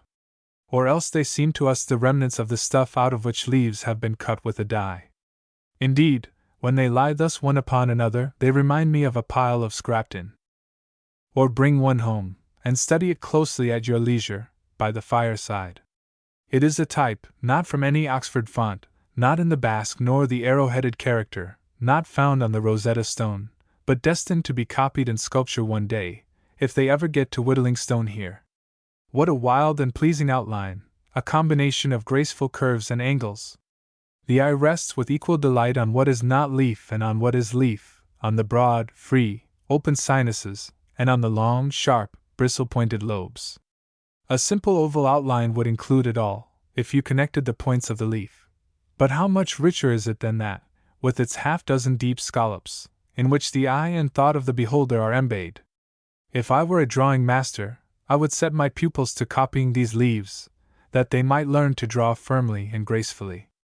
Regarded as water, it is like a pond with half a dozen broad rounded promontories extending nearly to its middle, half from each side, while its watery bays extend far inland, like sharp friths, at each of whose heads several fine streams empty in, almost a leafy archipelago.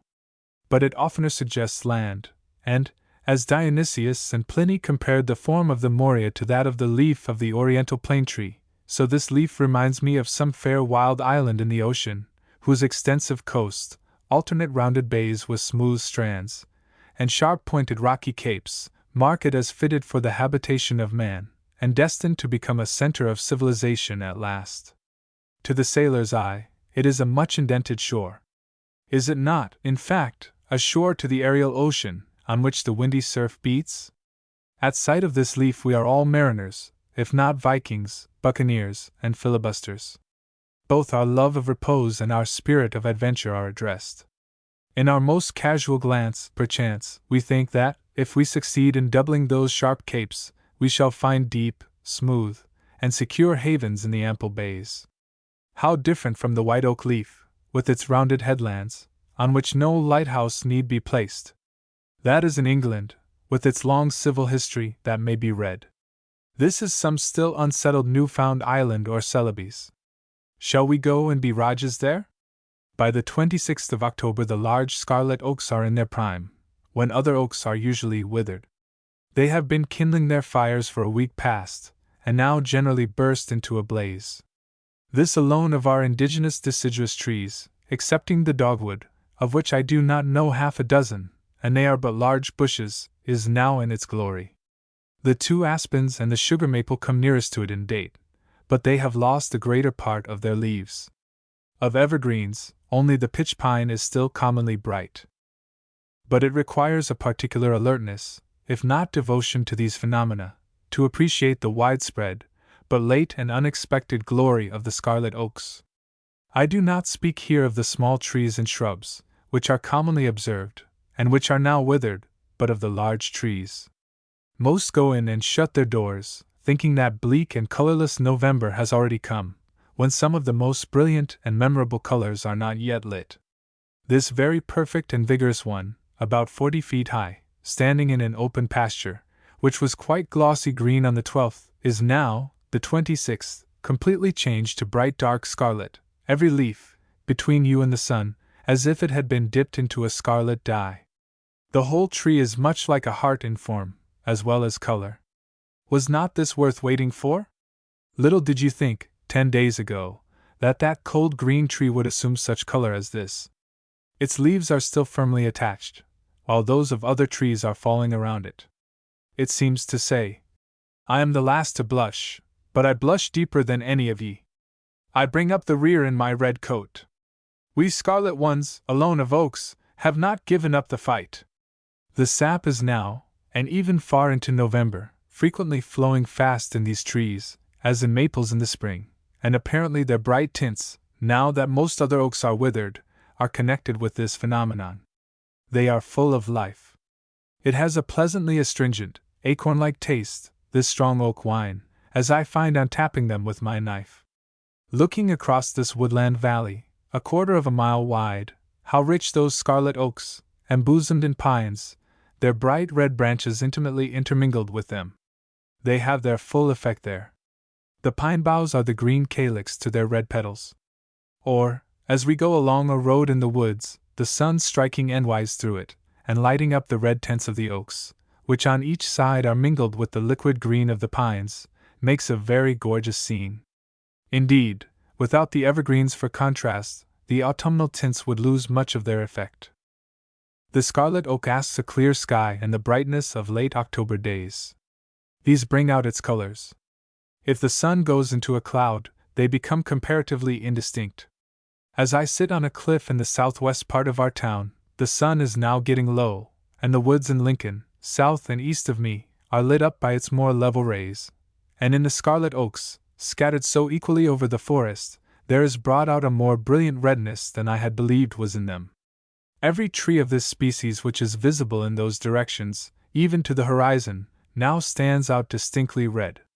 Some great ones lift their red backs high above the woods, in the next town, like huge roses with a myriad of fine petals, and some more slender ones, in a small grove of white pines on Pine Hill in the east, on the very verge of the horizon, alternating with the pines on the edge of the grove, and shouldering them with their red coats, look like soldiers in red amid hunters in green. This time it is Lincoln green, too. Till the sun got low, I did not believe that there were so many red coats in the forest army. Theirs is an intense burning red, which would lose some of its strength, methinks, with every step you might take toward them, for the shade that lurks amid their foliage does not report itself at this distance, and they are unanimously red. The focus of their reflected color is in the atmosphere far on this side. Every such tree becomes a nucleus of red, as it were, where, with the declining sun, that color grows and glows. It is partly borrowed fire, gathering strength from the sun on its way to your eye. It has only some comparatively dull red leaves for a rallying point, or kindling stuff, to start it, and it becomes an intense scarlet or red mist, or fire, which finds fuel for itself in the very atmosphere. So vivacious is redness. The very rails reflect a rosy light at this hour and season. You see a redder tree than exists. If you wish to count the scarlet oaks, do it now. In a clear day stand thus on a hilltop in the woods, when the sun is an hour high, and every one within range of your vision, excepting in the west, will be revealed. You might live to the age of Methuselah and never find a tithe of them, otherwise. Yet sometimes even in a dark day I have thought them as bright as I ever saw them. Looking westward, their colors are lost in a blaze of light, but in other directions the whole forest is a flower garden, in which these late roses burn, alternating with green, while the so-called gardeners, walking here and there, perchance, beneath, with spade and water-pot, see only a few little asters amid withered leaves. These are my china asters, my late garden flowers. It costs me nothing for a gardener. The falling leaves, all over the forest, are protecting the roots of my plants. Only look at what is to be seen, and you will have garden enough, without deepening the soil in your yard. We have only to elevate our view a little, to see the whole forest as a garden. The blossoming of the scarlet oak, the forest flower, surpassing all in splendor, at least since the maple. I do not know, but they interest me more than the maples. They are so widely and equally dispersed throughout the forest. They are so hardy, a nobler tree on the whole, our chief November flower, abiding the approach of winter with us, imparting warmth to early November prospects. It is remarkable that the latest bright color that is general should be this deep, dark scarlet and red, the intensest of colors. The ripest fruit of the year, like the cheek of a hard, glossy, red apple, from the cold Isle of Orleans, which will not be mellow for eating till next spring. When I rise to a hilltop, 1,000 of these great oak roses, distributed on every side, as far as the horizon. I admire them 4 or 5 miles off. This my unfailing prospect for a fortnight past. This late forest flower surpasses all that spring or summer could do. Their colors were but rare and dainty specks comparatively, created for the near-sighted, who walk amid the humblest herbs and underwoods, and made no impression on a distant eye. Now it is an extended forest, or a mountainside, through or along which we journey from day to day, that bursts into bloom. Comparatively, our gardening is on a petty scale, the gardener still nursing a few asters amid dead weeds, ignorant of the gigantic asters and roses, which, as it were, overshadow him, and ask for none of his care. It is like a little red paint ground on a saucer, and held up against the sunset sky. Why not take more elevated and broader views, walk in the great garden, not skulk in a little, debauched, nook of it? Consider the beauty of the forest, and not merely of a few impounded herbs. Let your walks now be a little more adventurous, ascend the hills. If, about the last of October, you ascend any hill in the outskirts of our town, and probably of yours, and look over the forest, you may see, well, what I have endeavored to describe. All this you surely will see, and much more, if you are prepared to see it, if you look for it. Otherwise, regular and universal as this phenomenon is, whether you stand on the hilltop or in the hollow, you will think for 60 years and 10 that all the wood is, at this season, sere and brown. Objects are concealed from our view, not so much because they are out of the course of our visual ray as because we do not bring our minds and eyes to bear on them. For there is no power to see in the eye itself, any more than in any other jelly. We do not realize how far and widely, or how near and narrowly, we are to look. The greater part of the phenomena of nature are for this reason concealed from us all our lives.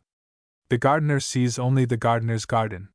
Here, too, as in political economy, the supply answers to the demand. Nature does not cast pearls before swine. There is just as much beauty visible to us in the landscape as we are prepared to appreciate, not a grain more. The actual objects which one man will see from a particular hilltop are just as different from those which another will see as the beholders are different. The scarlet oak must, in a sense, be in your eye when you go forth. We cannot see anything until we are possessed with the idea of it, take it into our heads, and then we can hardly see anything else. In my botanical rambles I find that, first, the idea, or image, of a plant occupies my thoughts, though it may seem very foreign to this locality, no nearer than Hudson's Bay, and for some weeks or months I go thinking of it, and expecting it, unconsciously, and at length I surely see it. This is the history of my finding a score or more of rare plants, which I could name. A man sees only what concerns him. A botanist absorbed in the study of grasses does not distinguish the grandest pasture oaks.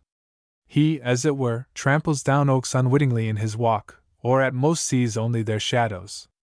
I have found that it required a different intention of the eye, in the same locality, to see different plants, even when they were closely allied, as Juncacio and Gramineo.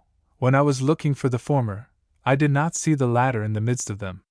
How much more, then, it requires different intentions of the eye and of the mind to attend to different departments of knowledge. How differently the poet and the naturalist look at objects. Take a New England selectman, and set him on the highest of our hills, and tell him to look, sharpening his sight to the utmost, and putting on the glasses that suit him best, using a spyglass, if he likes, and make a full report. What, probably, will he spy? What will he select to look at? Of course, he will see a Brocken spectre of himself. He will see several meeting houses, at least, and perhaps, that somebody ought to be assessed higher than he is, since he has so handsome a woodlot. Now take Julius Caesar, or Emanuel Swedenborg, or a Fiji Islander, and set him up there. Or suppose all together, and let them compare notes afterward. Will it appear that they have enjoyed the same prospect? What they will see will be as different as Rome was from heaven or hell, or the last from the Fiji Islands. For aught we know, as strange a man as any of these is always at our elbow. Why, it takes a sharpshooter to bring down even such trivial game as snipes and woodcocks. He must take very particular aim, and know what he is aiming at. He would stand a very small chance, if he fired at random into the sky, being told that snipes were flying there. And so is it with him that shoots at beauty. Though he wait till the sky falls, he will not bag any, if he does not already know its seasons and haunts, and the color of its wing, if he has not dreamed of it, so that he can anticipate it. Then, indeed, he flushes it at every step, shoots double and on the wing, with both barrels, even in cornfields. The sportsman trains himself, dresses and watches unweariedly, and loads and primes for his particular game. He prays for it, and offers sacrifices, and so he gets it. After due and long preparation, schooling his eye in hand, dreaming awake and asleep, with gun and paddle and boat he goes out after meadowhens, which most of his townsmen never saw nor dreamed of, and paddles for miles against a headwind, and wades in water up to his knees, being out all day without his dinner, and therefore he gets them. He had them halfway into his bag when he started, and has only to shove them down. The true sportsman can shoot you almost any of his game from his windows. What else has he windows or eyes for? It comes and perches at last on the barrel of his gun, but the rest of the world never see it with the feathers on. The geese fly exactly under his zenith, and honk when they get there, and he will keep himself supplied by firing up his chimney. 20 musquash have the refusal of each one of his traps before it is empty. If he lives, and his game spirit increases, heaven and earth shall fail him sooner than game, and when he dies, he will go to more extensive, and perchance, happier hunting grounds. The fisherman, too, dreams of fish, sees a bobbing cork in his dreams, till he can almost catch them in his sink spout. I knew a girl who, being sent to pick huckleberries, picked wild gooseberries by the quart, where no one else knew that there were any, because she was accustomed to pick them up country where she came from. The astronomer knows where to go star-gathering, and sees one clearly in his mind before any have seen it with a glass. The hen scratches and finds her food right under where she stands, but such is not the way with the hawk. These bright leaves which I have mentioned are not the exception, but the rule, for I believe that all leaves, even grasses and mosses, acquire brighter colors just before their fall. When you come to observe faithfully the changes of each humblest plant, you find that each has, sooner or later, its peculiar autumnal tint, and if you undertake to make a complete list of the bright tints, it will be nearly as long as a catalogue of the plants in your vicinity. Wild apples. The history of the apple tree. It is remarkable how closely the history of the apple tree is connected with that of man. The geologist tells us that the order of the Rosaceae, which includes the apple, also the true grasses, and the Labiatae or mints, were introduced only a short time previous to the appearance of man on the globe. It appears that apples made a part of the food of that unknown primitive people whose traces have lately been found at the bottom of the Swiss lakes, supposed to be older than the foundation of Rome, so old that they had no metallic implements. An entire black and shriveled crab apple has been recovered from their stores. Tacitus says of the ancient Germans that they satisfied their hunger with wild apples, agrestia poma, among other things. Niebuhr observes that the words for a house, a field, a plough, ploughing, wine, oil, milk, sheep, apples, and others relating to agriculture and the gentler way of life, agree in Latin and Greek, while the Latin words for all objects pertaining to war or the chase are utterly alien from the Greek. Thus the apple tree may be considered a symbol of peace no less than the olive. The apple was early so important, and generally distributed, that its name traced to its root in many languages signifies fruit in general. Moulandomicranu, in Greek, means an apple, also the fruit of other trees, also a sheep and any cattle, and finally riches in general. The apple tree has been celebrated by the Hebrews, Greeks, Romans, and Scandinavians. Some have thought that the first human pair were tempted by its fruit. Goddesses are fabled to have contended for it, dragons were set to watch it, and heroes were employed to pluck it. The tree is mentioned in at least 3 places in the Old Testament, and its fruit in 2 or 3 more. Solomon sings, "As the apple tree among the trees of the wood, so is my beloved among the sons." And again, "Stay me with flagons, comfort me with apples." The noblest part of man's noblest feature is named from this fruit, the apple of the eye. The apple tree is also mentioned by Homer and Herodotus. Ulysses saw in the glorious garden of Alcinous pears and pomegranates, and apple trees bearing beautiful fruit. Kapelpha muetalamdelph iota gammalamdelph kapelphro piomicron iota. And according to Homer, apples were among the fruits which Tantalus could not pluck, the wind ever blowing their boughs away from him. Theophrastus knew and described the apple tree as a botanist. According to the Prose Edda, Iduna keeps in a box the apples which the gods, when they feel old age approaching, have only to taste of to become young again. It is in this manner that they will be kept in renovated youth until Ragnarok, or the destruction of the gods. I learned from Loudon that the ancient Welsh bards were rewarded for excelling in song by the token of the apple spray. And, in the Highlands of Scotland, the apple tree is the badge of the clan Lamont. The apple tree, Pyrus malus, belongs chiefly to the northern temperate zone. Loudon says that it grows spontaneously in every part of Europe except the frigid zone, and throughout Western Asia, China, and Japan. We have also 2 or 3 varieties of the apple indigenous in North America. The cultivated apple tree was first introduced into this country by the earliest settlers, and is thought to do as well or better here than anywhere else. Probably some of the varieties which are now cultivated were first introduced into Britain by the Romans. Pliny, adopting the distinction of Theophrastus, says, "Of trees there are some which are altogether wild, silvestres, some more civilized, urbaniores."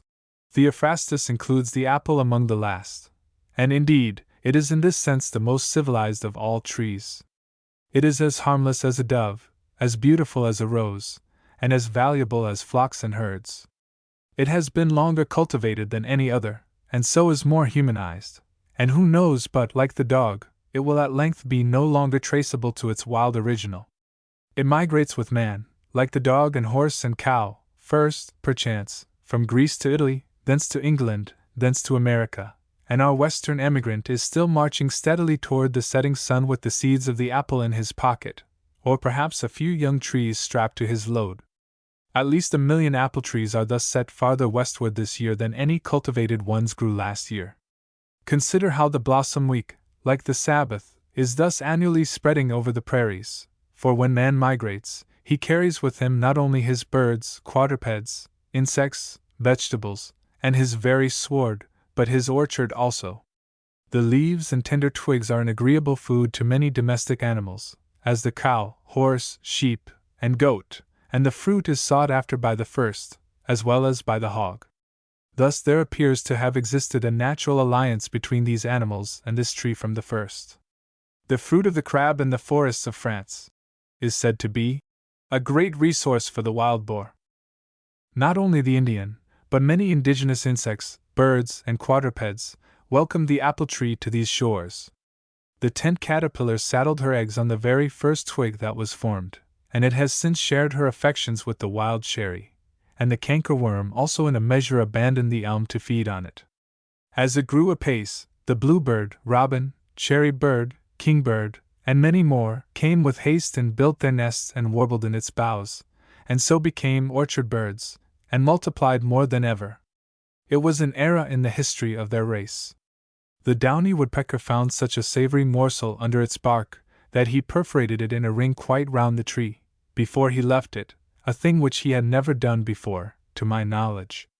It did not take the partridge long to find out how sweet its buds were, and every winter eve she flew, and still flies, from the wood, to pluck them, much to the farmer's sorrow. The rabbit, too, was not slow to learn the taste of its twigs and bark, and when the fruit was ripe, the squirrel half rolled, half carried it to his hole, and even the musquash crept up the bank from the brook at evening, and greedily devoured it, until he had worn a path in the grass there, and when it was frozen and thawed, the crow and the jay were glad to taste it occasionally. The owl crept into the first apple tree that became hollow, and fairly hooted with delight, finding it just the place for him. So, settling down into it, he has remained there ever since. My theme being the wild apple, I will merely glance at some of the seasons in the annual growth of the cultivated apple, and pass on to my special province. The flowers of the apple are perhaps the most beautiful of any trees, so copious and so delicious to both sight and scent. The walker is frequently tempted to turn and linger near some more than usually handsome one, whose blossoms are 2/3 expanded. How superior it is in these respects to the pear, whose blossoms are either colored nor fragrant. By the middle of July, green apples are so large as to remind us of codling, and of the autumn. The sward is commonly strewed with little ones which fall stillborn, as it were, nature thus thinning them for us. The Roman writer Palladius said, "If apples are inclined to fall before their time, a stone placed in a split root will retain them." Some such notion, still surviving, may account for some of the stones which we see placed to be overgrown in the forks of trees. They have a saying in Suffolk, England.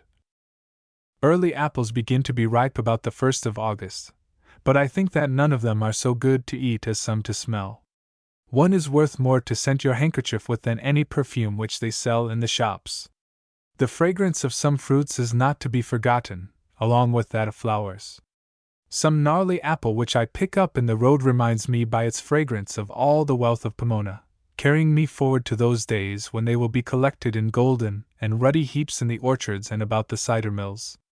A week or two later, as you are going by orchards or gardens, especially in the evenings, you pass through a little region possessed by the fragrance of ripe apples, and thus enjoy them without price, and without robbing anybody. There is thus about all natural products a certain volatile and ethereal quality which represents their highest value, and which cannot be vulgarized, or bought and sold. No mortal has ever enjoyed the perfect flavor of any fruit, and only the godlike among men begin to taste its ambrosial qualities. For nectar and ambrosia are only those fine flavors of every earthly fruit which our coarse palates fail to perceive, just as we occupy the heaven of the gods without knowing it. When I see a particularly mean man carrying a load of fair and fragrant early apples to market, I seem to see a contest going on between him and his horse, on the one side, and the apples on the other, and to my mind, the apples always gain it. Pliny says that apples are the heaviest of all things, and that the oxen begin to sweat at the mere sight of a load of them. Our driver begins to lose his load the moment he tries to transport them to where they do not belong, that is, to any but the most beautiful. Though he gets out from time to time, and feels of them, and thinks they are all there, I see the stream of their evanescent and celestial qualities going to heaven from his cart, while the pulp and skin and core only are going to market. They are not apples, but pomace. Are not these still Iduna's apples, the taste of which keeps the gods forever young? And think you that they will let Loki or Thjassi carry them off to Jotunheim, while they grow wrinkled and grey? No, for Ragnarok, or the destruction of the gods, is not yet. There is another thinning of the fruit, commonly near the end of August or in September, when the ground is strewn with windfalls, and this happens especially when high winds occur after rain. In some orchards you may see fully 3/4 of the whole crop on the ground, lying in a circular form beneath the trees, yet hard and green, or, if it is a hillside, rolled far down the hill. However, it is an ill wind that blows nobody any good. All the country over, people are busy picking up the windfalls, and this will make them cheap for early apple pies. In October, the leaves falling, the apples are more distinct on the trees. I saw one year in a neighboring town some trees fuller of fruit than I remember to have ever seen before, small yellow apples hanging over the road. The branches were gracefully drooping with their weight, like a barberry bush, so that the whole tree acquired a new character. Even the topmost branches, instead of standing erect, spread and drooped in all directions, and there were so many poles supporting the lower ones, that they looked like pictures of banyan trees. As an Old English manuscript says, "The emo appellin the tree bereth, the more ski boweth to the folk." Surely the apple is the noblest of fruits. Let the most beautiful, or the swiftest, have it. That should be the going price of apples. Between the 5th and 20th of October I see the barrels lie under the trees. And perhaps I talk with one who is selecting some choice barrels to fulfill an order. He turns a specked one over many times before he leaves it out. If I were to tell what is passing in my mind, I should say that every one was specked which he had handled, for he rubs off all the bloom, and those fugacious ethereal qualities leave it. Cool evenings prompt the farmers to make haste, and at length I see only the ladders here and there left leaning against the trees. It would be well, if we accepted these gifts with more joy and gratitude, and did not think it enough simply to put a fresh load of compost about the tree. Some old English customs are suggestive, at least. I find them described chiefly in Brand's Popular Antiquities. It appears that on Christmas Eve the farmers and their men in Devonshire take a large bowl of cider, with a toast in it, and carrying it in state to the orchard, they salute the apple trees with much ceremony, in order to make them bear well the next season. This salutation consists in throwing some of the cider about the roots of the tree, placing bits of the toast on the branches, and then encircling one of the best bearing trees in the orchard. They drink the following toast several times. Also, what was called apple howling used to be practiced in various counties of England on New Year's Eve. A troop of boys visited the different orchards, and encircling the apple trees, repeated the following words. They then shout in chorus, one of the boys accompanying them on a cow's horn. During this ceremony they rap the trees with their sticks. This is called wassailing the trees, and is thought by some to be a relic of the heathen sacrifice to Pomona. Herrick sings, "Our poets have as yet a better right to sing of cider than of wine, but it behooves them to sing better than English Phillips did, else they will do no credit to their muse." The wild apple. So much for the more civilized apple trees, urbaniores, as Pliny calls them. I love better to go through the old orchards of ungrafted apple trees, at whatever season of the year, so irregularly planted, sometimes 2 trees standing close together, and the rows so devious that you would think that they not only had grown while the owner was sleeping, but had been set out by him in a somnambulic state. The rows of grafted fruit will never tempt me to wander amid them like these. But I now, alas, speak rather from memory than from any recent experience, such ravages have been made. Some soils, like a rocky tract called the Easterbucks country in my neighborhood, are so suited to the apple, that it will grow faster in them without any care, or if only the ground is broken up once a year, then it will in many places with any amount of care. The owners of this tract allow that the soil is excellent for fruit, but they say that it is so rocky that they have not patience to plow it, and that, together with the distance, is the reason why it is not cultivated. There are, or were recently, extensive orchards there standing without order. Nay, they spring up wild and bare well there in the midst of pines, birches, maples, and oaks. I am often surprised to see rising amid these trees the rounded tops of apple trees glowing with red or yellow fruit, in harmony with the autumnal tints of the forest. Going up the side of a cliff about the 1st of November, I saw a vigorous young apple tree, which, planted by birds or cows, had shot up amid the rocks and open woods there, and had now much fruit on it, uninjured by the frosts, when all cultivated apples were gathered. It was a rank wild growth, with many green leaves on it still, and made an impression of thorniness. The fruit was hard and green, but looked as if it would be palatable in the winter. Some was dangling on the twigs, but more half buried in the wet leaves under the tree, or rolled far down the hill amid the rocks. The owner knows nothing of it. The day was not observed when it first blossomed, nor when it first bore fruit, unless by the chickadee. There was no dancing on the green beneath it in its honor, and now there is no hand to pluck its fruit, which is only gnawed by squirrels, as I perceive. It has done double duty, not only borne this crop, but each twig has grown a foot into the air. And this is such fruit. Bigger than many berries, we must admit, and carried home will be sound and palatable next spring. What care I for Iduna's apples so long as I can get these? When I go by this shrub thus late and hardy, and see its dangling fruit, I respect the tree, and I am grateful for nature's bounty, even though I cannot eat it. Here on this rugged and woody hillside has grown an apple tree, not planted by man, no relic of a former orchard, but a natural growth, like the pines and oaks. Most fruits which we prize and use depend entirely on our care. Corn and grain, potatoes, peaches, melons, etc., depend altogether on our planting, but the apple emulates man's independence and enterprise. It is not simply carried, as I have said, but, like him, to some extent, it has migrated to this new world, and is even, here and there, making its way amid the aboriginal trees, just as the ox and dog and horse sometimes run wild and maintain themselves. Even the sourest and crabbiest apple, growing in the most unfavorable position, suggests such thoughts as these: it is so noble a fruit. The crab. Nevertheless, our wild apple is wild only like myself, perchance, who belong not to the aboriginal race here, but have strayed into the woods from the cultivated stock. Wilder still, as I have said, there grows elsewhere in this country a native and aboriginal crab apple, Malus coronaria, whose nature has not yet been modified by cultivation. It is found from western New York to Minnesota, and southward. Michaud says that its ordinary height is 15 or 18 feet, but it is sometimes found 25 or 30 feet high, and that the large ones exactly resemble the common apple tree. The flowers are white mingled with rose color, and are collected in corymbs. They are remarkable for their delicious odor. The fruit, according to him, is about 1.5 inches in diameter, and is intensely acid. Yet they make fine sweetmeats, and also cider of them.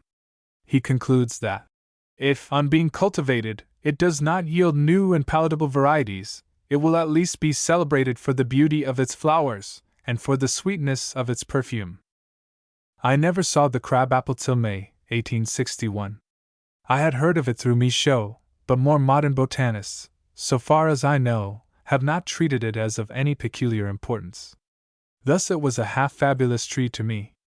I contemplated a pilgrimage to the glades, a portion of Pennsylvania where it was said to grow to perfection. I thought of sending to a nursery for it, but doubted if they had it, or would distinguish it from European varieties. At last I had occasion to go to Minnesota, and on entering Michigan I began to notice from the cars a tree with handsome rose-colored flowers. At first I thought it some variety of thorn, but it was not long before the truth flashed on me that this was my long-sought crab-apple. It was the prevailing flowering shrub or tree to be seen from the cars at that season of the year, about the middle of May. But the cars never stopped before one, and so I was launched on the bosom of the Mississippi without having touched one, experiencing the fate of Tantalus. On arriving at St. Anthony's Falls, I was sorry to be told that I was too far north for the crabapple. Nevertheless, I succeeded in finding it about 8 miles west of the falls, touched it and smelled it, and secured a lingering corymb of flowers for my herbarium. This must have been near its northern limit. How the wild apple grows! But though these are indigenous, like the Indians, I doubt whether they are any hardier than those backwoodsmen among the apple trees, which, though descended from cultivated stocks, plant themselves in distant fields and forests, where the soil is favorable to them. I know of no trees which have more difficulties to contend with, and which more sturdily resist their foes. These are the ones whose story we have to tell. It oftentimes reads thus. Near the beginning of May, we notice little thickets of apple trees just springing up in the pastures where cattle have been, as the rocky ones of our Easterbucks country, or the top of Knobscot Hill, in Sudbury. One or two of these perhaps survive the drought and other accidents, their very birthplace defending them against the encroaching grass and some other dangers, at first. This time, perhaps, the ox does not notice it amid the grass, but the next year, when it has grown more stout, he recognizes it for a fellow emigrant from the old country, the flavor of whose leaves and twigs he well knows, and though at first he pauses to welcome it, and express his surprise, and gets for answer, "The same cause that brought you here brought me," he nevertheless browses it again, reflecting, it may be, that he has some title to it. Thus cut down annually, it does not despair, but putting forth 2 short twigs for every one cut off, it spreads out low along the ground in the hollows or between the rocks, growing more stout and scrubby, until it forms, not a tree as yet, but a little pyramidal, stiff, twiggy mass, almost as solid and impenetrable as a rock. Some of the densest and most impenetrable clumps of bushes that I have ever seen, as well on account of the closeness and stubbornness of their branches as of their thorns, have been these wild apple scrubs. They are more like the scrubby fir and black spruce on which you stand, and sometimes walk, on the tops of mountains, where cold is the demon they contend with, than anything else. No wonder they are prompted to grow thorns at last, to defend themselves against such foes. In their thorniness, however, there is no malice, only some malic acid. The rocky pastures of the tract I have referred to, for they maintain their ground best in a rocky field, are thickly sprinkled with these little tufts, reminding you often of some rigid gray mosses or lichens, and you see thousands of little trees just springing up between them, with the seeds still attached to them. Being regularly clipped all around each year by the cows, as a hedge with shears, they are often of a perfect conical or pyramidal form, from 1 to 4 feet high, and more or less sharp, as if trimmed by the gardener's art. In the pastures on Knobscot Hill and its spurs, they make fine dark shadows when the sun is low. They are also an excellent covert from hawks for many small birds that roost and build in them. Whole flocks perch in them at night, and I have seen 3 robins' nests in one which was 6 feet in diameter. No doubt many of these are already old trees, if you reckon from the day they were planted, but infants still when you consider their development and the long life before them. I counted the annual rings of some which were just 1 foot high, and as wide as high, and found that they were about 12 years old, but quite sound and thrifty. They were so low that they were unnoticed by the walker, while many of their contemporaries from the nurseries were already bearing considerable crops. But what you gain in time is perhaps in this case, too, lost in power, that is, in the vigor of the tree. This is their pyramidal state. The cows continue to browse them thus for 20 years or more, keeping them down and compelling them to spread, until at last they are so broad that they become their own fence, when some interior shoot, which their foes cannot reach, darts upward with joy, for it has not forgotten its high calling, and bears its own peculiar fruit in triumph. Such are the tactics by which it finally defeats its bovine foes. Now, if you have watched the progress of a particular shrub, you will see that it is no longer a simple pyramid or cone, but that out of its apex there rises a sprig or two, growing more lustily perchance than an orchard tree, since the plant now devotes the whole of its repressed energy to these upright parts. In a short time these become a small tree, an inverted pyramid resting on the apex of the other, so that the whole has now the form of a vast hourglass. The spreading bottom, having served its purpose, finally disappears, and the generous tree permits the now harmless cows to come in and stand in its shade, and rub against and redden its trunk, which has grown in spite of them, and even to taste a part of its fruit, and so disperse the seed. Thus the cows create their own shade and food, and the tree, its hourglass being inverted, lives a second life, as it were. It is an important question with some nowadays, whether you should trim young apple trees as high as your nose or as high as your eyes. The ox trims them up as high as he can reach, and that is about the right height, I think. In spite of wandering kine, and other adverse circumstances, that despised shrub, valued only by small birds as a covert and shelter from hawks, has its blossom week at last, and in course of time its harvests sincere though small. By the end of some October, when its leaves have fallen, I frequently see such a central sprig, whose progress I have watched, when I thought it had forgotten its destiny, as I had, bearing its first crop of small green or yellow or rosy fruit, which the cows cannot get at over the bushy and thorny hedge which surrounds it, and I make haste to taste the new and undescribed variety. We have all heard of the numerous varieties of fruit invented by Van Mons and Knight. This is the system of Van Cow, and she has invented far more and more memorable varieties than both of them. Through what hardships it may attain to bear a sweet fruit. Though somewhat small, it may prove equal, if not superior, in flavor to that which has grown in a garden, will perchance be all the sweeter and more palatable for the very difficulties it has had to contend with. Who knows but this chance wild fruit, planted by a cow or a bird on some remote and rocky hillside, where it is as yet unobserved by man, may be the choicest of all its kind, and foreign potentates shall hear of it, and royal societies seek to propagate it, though the virtues of the perhaps truly crabbed owner of the soil may never be heard of, at least, beyond the limits of his village. It was thus the porter and the Baldwin grew. Every wild apple shrub excites our expectation thus, somewhat as every wild child. It is, perhaps, a prince in disguise. What a lesson to man! So are human beings, referred to the highest standard, the celestial fruit which they suggest and aspire to bear, browsed on by fate, and only the most persistent and strongest genius defends itself and prevails, sends a tender scion upward at last, and drops its perfect fruit on the ungrateful earth. Poets and philosophers and statesmen thus spring up in the country pastures, and outlast the hosts of unoriginal men. Such is always the pursuit of knowledge. The celestial fruits, the golden apples of the Hesperides, are ever guarded by a 100-headed dragon which never sleeps, so that it is an Herculean labor to pluck them. This is one, and the most remarkable way, in which the wild apple is propagated, but commonly it springs up at wide intervals in woods and swamps, and by the sides of roads, as the soil may suit it, and grows with comparative rapidity. Those which grow in dense woods are very tall and slender. I frequently pluck from these trees a perfectly mild and tamed fruit. As Palladius says, Et injusta consternator ubera mali, and the ground is strewn with the fruit of an unbidden apple tree. It is an old notion that, if these wild trees do not bear a valuable fruit of their own, they are the best stocks by which to transmit to posterity the most highly prized qualities of others. However, I am not in search of stocks, but the wild fruit itself, whose fierce gust has suffered no iteneration. It is not the fruit, and its flavor. The time for wild apples is the last of October and the 1st of November.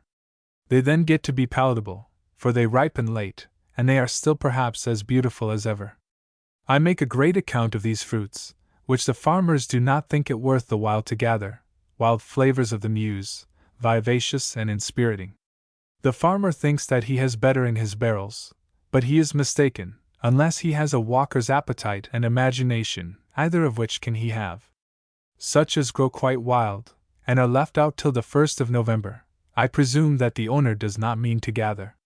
They belong to children as wild as themselves, to certain active boys that I know, to the wild-eyed woman of the fields, to whom nothing comes amiss, who gleans after all the world, and moreover, to us walkers. We have met with them, and they are ours.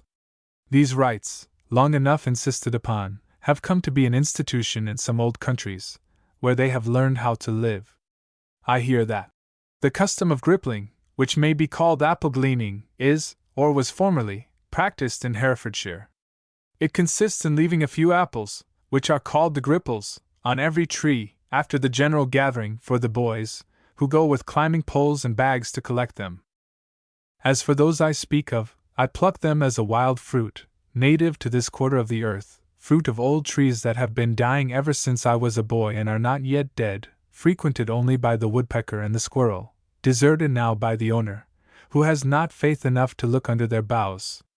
From the appearance of the tree-top, at a little distance, you would expect nothing but lichens to drop from it, but your faith is rewarded by finding the ground strewn with spirited fruit, some of it, perhaps, collected at squirrel holes, with the marks of their teeth by which they carried them, some containing a cricket or two silently feeding within, and some, especially in damp days, a shellless snail.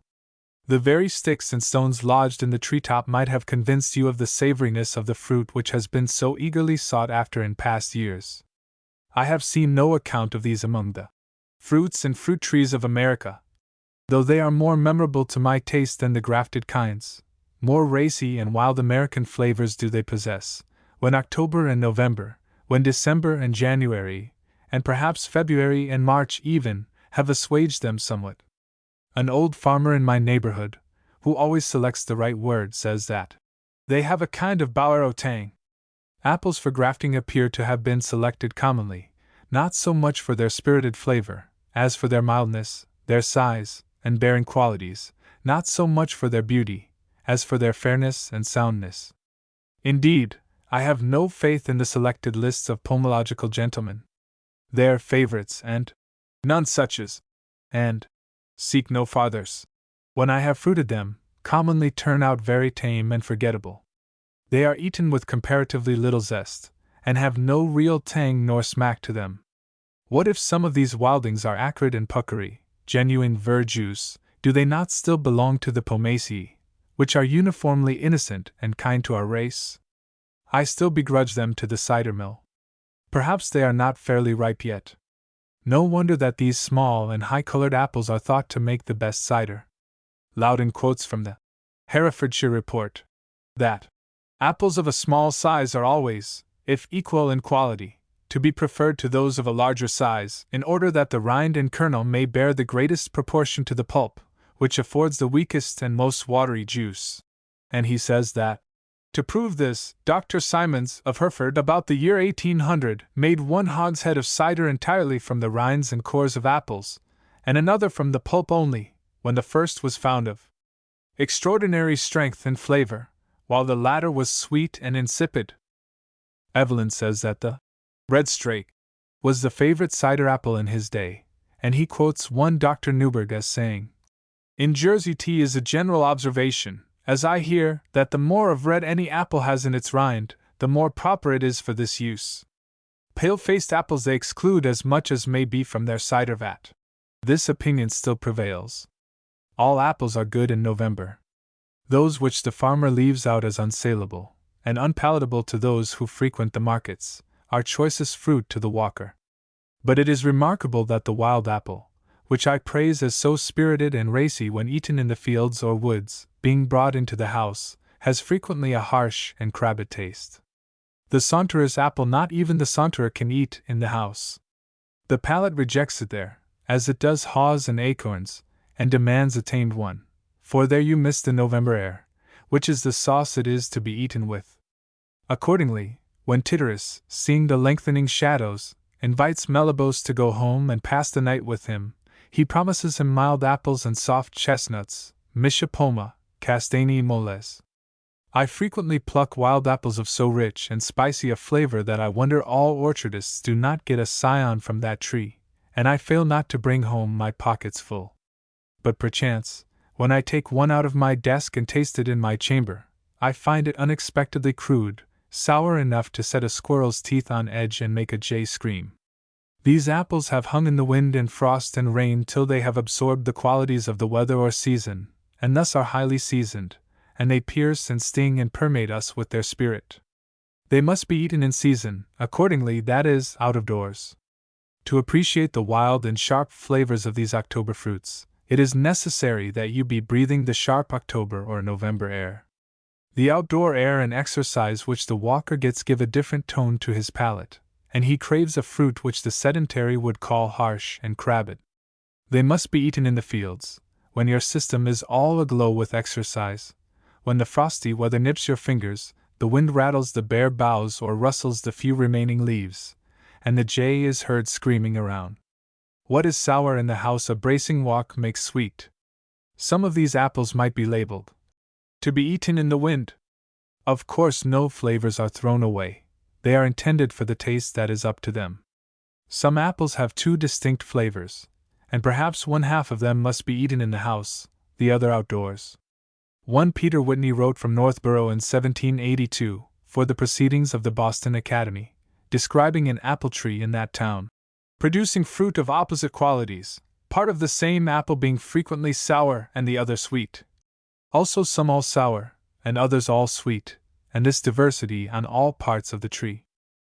There is a wild apple on Noshotak Hill in my town which has to me a peculiarly pleasant bitter tang, not perceived till it is 3/4 tasted.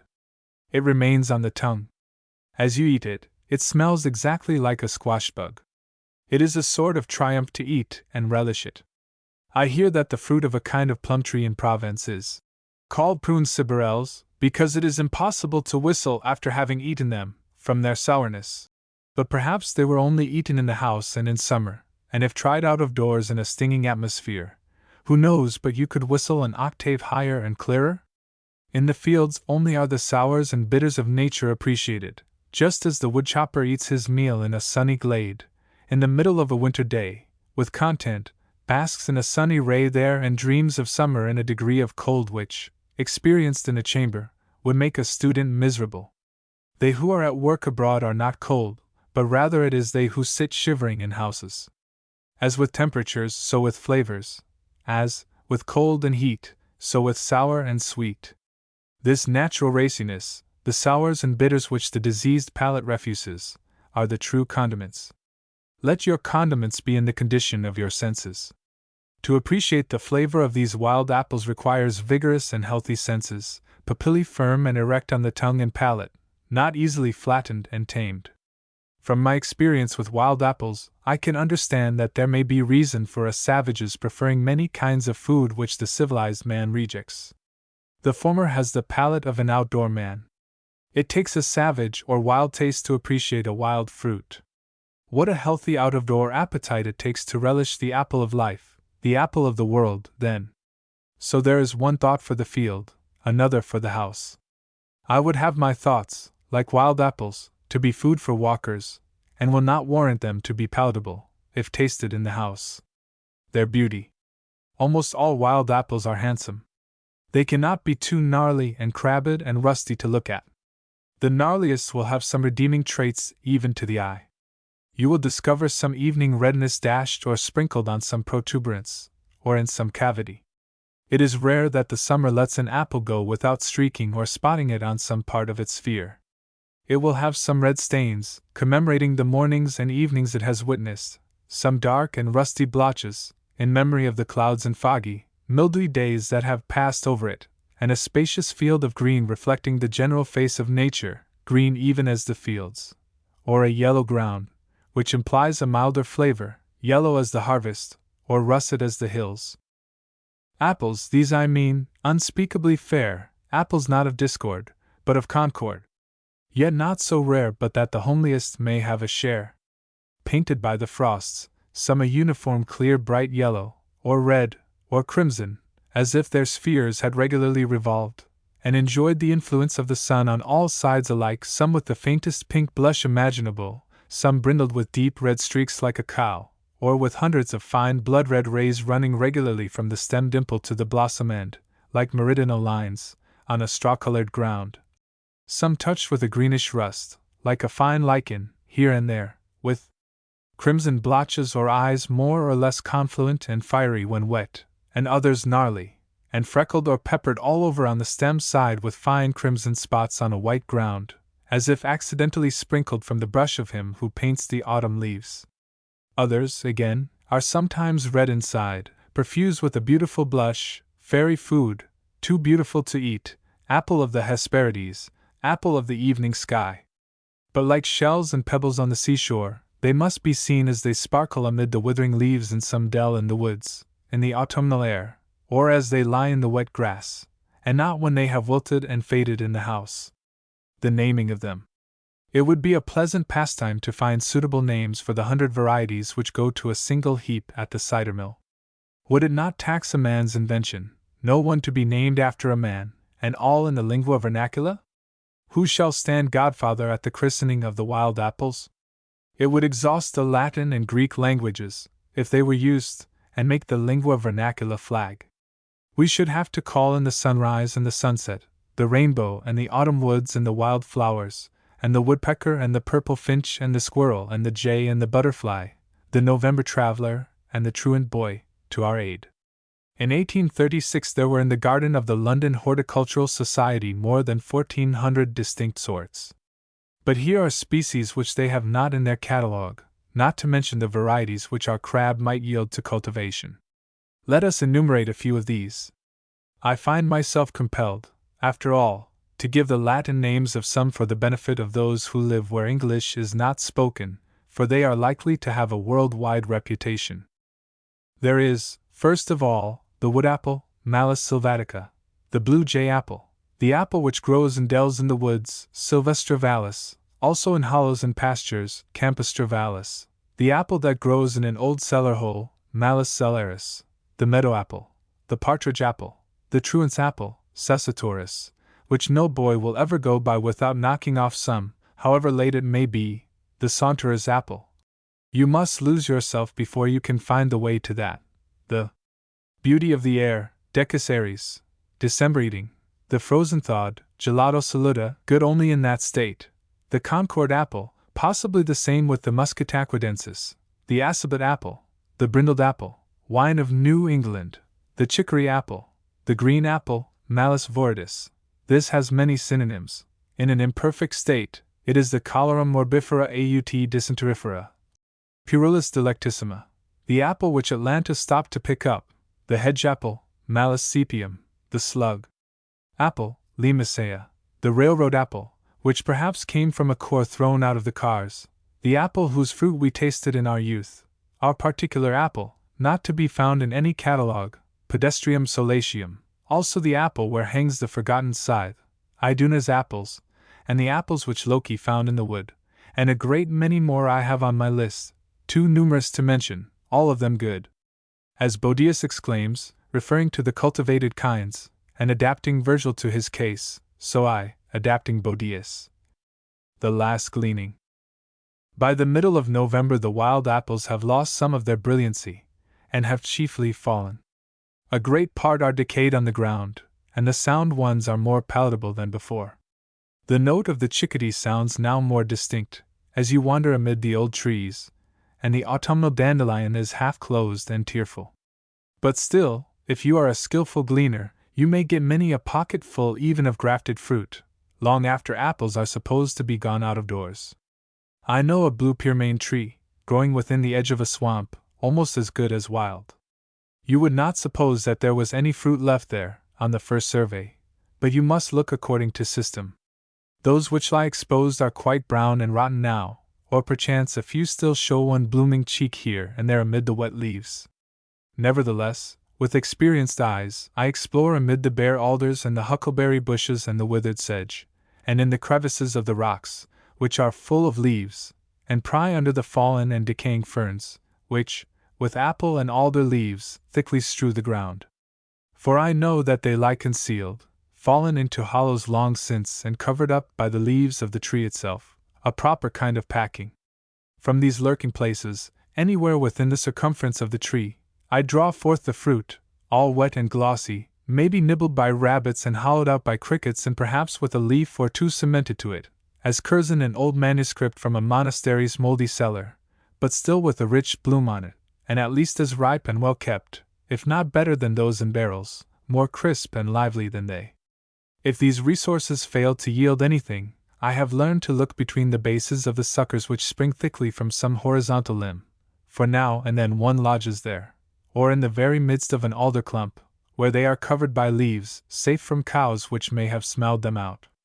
If I am sharp set, for I do not refuse the blue pearmain, I fill my pockets on each side, and as I retrace my steps in the frosty eve, being perhaps 4 or 5 miles from home, I eat one first from this side, and then from that, to keep my balance. I learn from Topsell's Gessner, whose authority appears to be Albertus, that the following is the way in which the hedgehog collects and carries home his apples. He says, "His meat is apples, worms, or grapes. When he findeth apples or grapes on the earth, he rolleth himself upon them, until he have filled all his prickles, and then carrieth them home to his den, never bearing above one in his mouth. And if it fortune that one of them fall off by the way, he likewise shaketh off all the residue, and walloweth upon them afresh, until they be all settled upon his back again.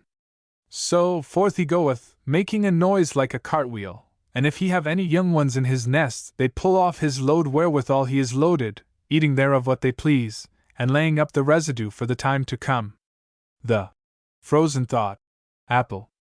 Toward the end of November, though some of the sound ones are yet more mellow and perhaps more edible, they have generally, like the leaves, lost their beauty, and are beginning to freeze. It is finger cold, and prudent farmers get in their barreled apples, and bring you the apples and cider which they have engaged, for it is time to put them into the cellar. Perhaps a few on the ground show their red cheeks above the early snow, and occasionally some even preserve their color and soundness under the snow throughout the winter. But generally at the beginning of the winter they freeze hard, and soon, though undecayed, acquire the color of a baked apple. Before the end of December, generally, they experience their first thawing. Those which a month ago were sour, crabbed, and quite unpalatable to the civilized taste, such at least as were frozen while sound, let a warmer sun come to thaw them, for they are extremely sensitive to its rays, are found to be filled with a rich, sweet cider, better than any bottled cider that I know of, and with which I am better acquainted than with wine. All apples are good in this state, and your jaws are the cider press. Others, which have more substance, are a sweet and luscious food, in my opinion of more worth than the pineapples which are imported from the West Indies. Those which lately even I tasted only to repent of it, for I am semi-civilized, which the farmer willingly left on the tree, I am now glad to find have the property of hanging on like the leaves of the young oaks. It is a way to keep cider sweet without boiling. Let the frost come to freeze them first, solid as stones, and then the rain or a warm winter day to thaw them, and they will seem to have borrowed a flavor from heaven through the medium of the air in which they hang. Or perchance you find, when you get home, that those which rattled in your pocket have thawed, and the ice is turned to cider. But after the third or fourth freezing and thawing they will not be found so good. What are the imported half-ripe fruits of the torrid south, to this fruit matured by the cold of the frigid north? These are those crabbed apples with which I cheated my companion, and kept a smooth face that I might tempt him to eat. Now we both greedily fill our pockets with them, bending to drink the cup and save our lappets from the overflowing juice, and grow more social with their wine. Was there one that hung so high and sheltered by the tangled branches that our sticks could not dislodge it? It is a fruit never carried to market, that I am aware of, quite distinct from the apple of the markets, as from dried apple and cider, and it is not every winter that produces it in perfection. The era of the wild apple will soon be past. It is a fruit which will probably become extinct in New England. You may still wander through old orchards of native fruit of great extent, which for the most part went to the cider mill, now all gone to decay. I have heard of an orchard in a distant town, on the side of a hill, where the apples rolled down and lay 4 feet deep against a wall on the lower side, and this the owner cut down for fear they should be made into cider. Since the temperance reform and the general introduction of grafted fruit, no native apple trees, such as I see everywhere in deserted pastures, and where the woods have grown up around them, are set out. I fear that he who walks over these fields a century hence will not know the pleasure of knocking off wild apples. Ah, poor man, there are many pleasures which he will not know. Notwithstanding the prevalence of the Baldwin and the Porter, I doubt if so extensive orchards are set out today in my town as there were a century ago, when those vast straggling cider orchards were planted, when men both ate and drank apples, when the pomace heap was the only nursery, and trees cost nothing but the trouble of setting them out. Men could afford then to stick a tree by every wall side and let it take its chance. I see nobody planting trees today in such out-of-the-way places, along the lonely roads and lanes, and at the bottom of dells in the wood. Now that they have grafted trees, and pay a price for them, they collect them into a plat by their houses, and fence them in, and the end of it all will be that we shall be compelled to look for our apples in a barrel. This is the word of the Lord that came to Joel the son of Pethuel. Hear this, ye old men, and give ear, all ye inhabitants of the land. Hath this been in your days, or even in the days of your fathers? That which the palmer worm hath left hath the locust eaten, and that which the locust hath left hath the cankerworm eaten, and that which the cankerworm hath left hath the caterpillar eaten. Awake, ye drunkards, and weep, and howl, all ye drinkers of wine, because of the new wine, for it is cut off from your mouth. For a nation is come up upon my land, strong, and without number, whose teeth are the teeth of a lion, and he hath the cheek teeth of a great lion. He hath laid my vine waste, and barked my fig tree, he hath made it clean bare, and cast it away, the branches thereof are made white. Be ye ashamed, O ye husbandmen!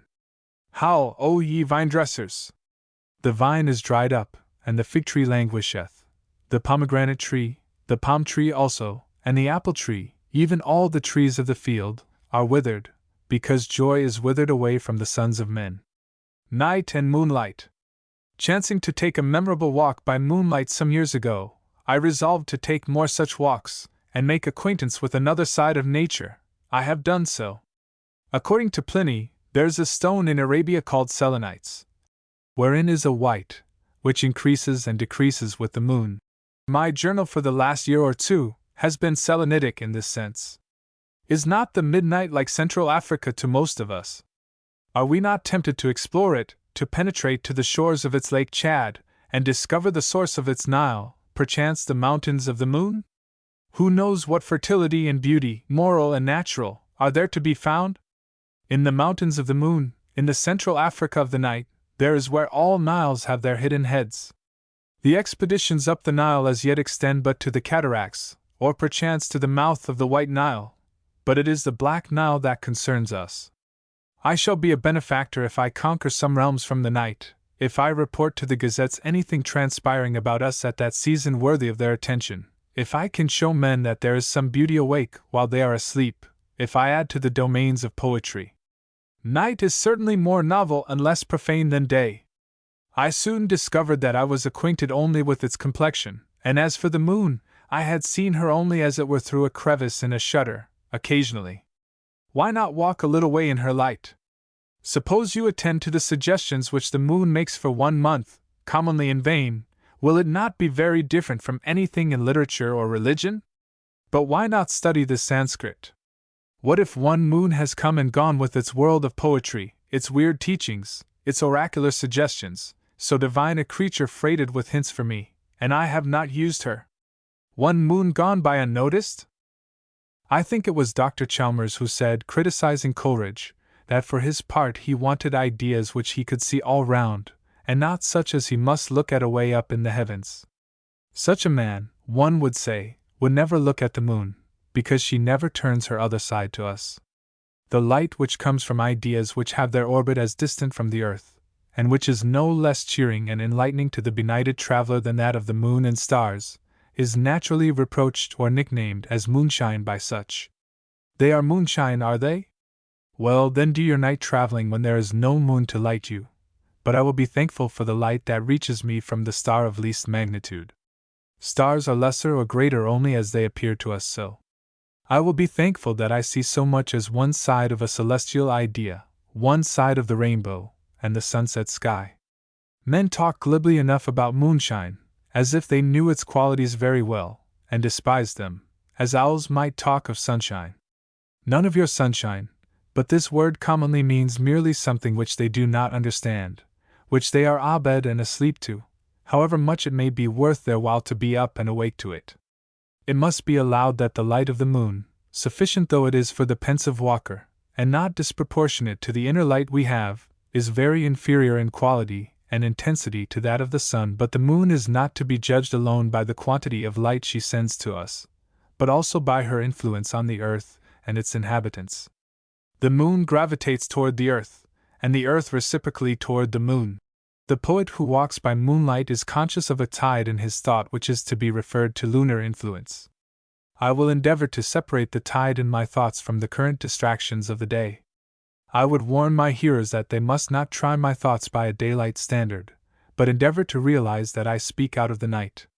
All depends on your point of view.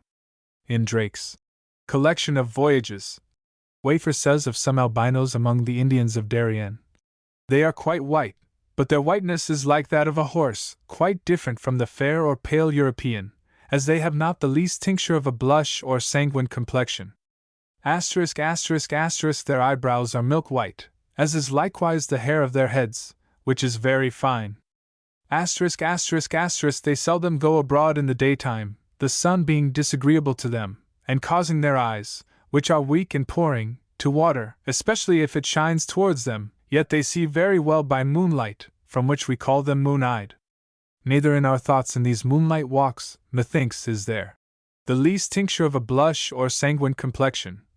But we are intellectually and morally albinos, children of Endymion, such is the effect of conversing much with the moon. I complain of Arctic voyagers that they do not enough remind us of the constant peculiar dreariness of the scenery, and the perpetual twilight of the Arctic night. So he whose theme is moonlight, though he may find it difficult, must, as it were, illustrate it with the light of the moon alone. Many men walk by day, few walk by night. It is a very different season. Take a July night, for instance. About 10 o'clock, when man is asleep, and day fairly forgotten, the beauty of moonlight is seen over lonely pastures where cattle are silently feeding. On all sides novelties present themselves. Instead of the sun there are the moon and stars, instead of the wood thrush there is the whippoorwill, instead of butterflies in the meadows, fireflies, winged sparks of fire. Who would have believed it? What kind of cool, deliberate life dwells in those dewy abodes associated with the spark of fire? So man has fire in his eyes, or blood, or brain. Instead of singing birds, the half-throttled note of a cuckoo flying over, the croaking of frogs, and the intenser dream of crickets. But above all, the wonderful trump of the bullfrog, ringing from Maine to Georgia. The potato vines stand upright, the corn grows apace, the bushes loom, the grain fields are boundless. On our open river terraces once cultivated by the Indian, they appear to occupy the ground like an army, their heads nodding in the breeze. Small trees and shrubs are seen in the midst, overwhelmed as by an inundation.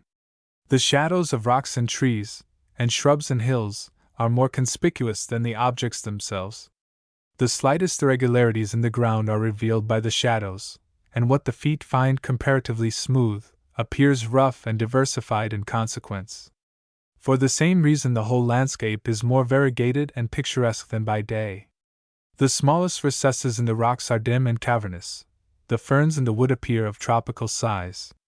The sweet fern and indigo and overgrown wood paths wet you with dew up to your middle.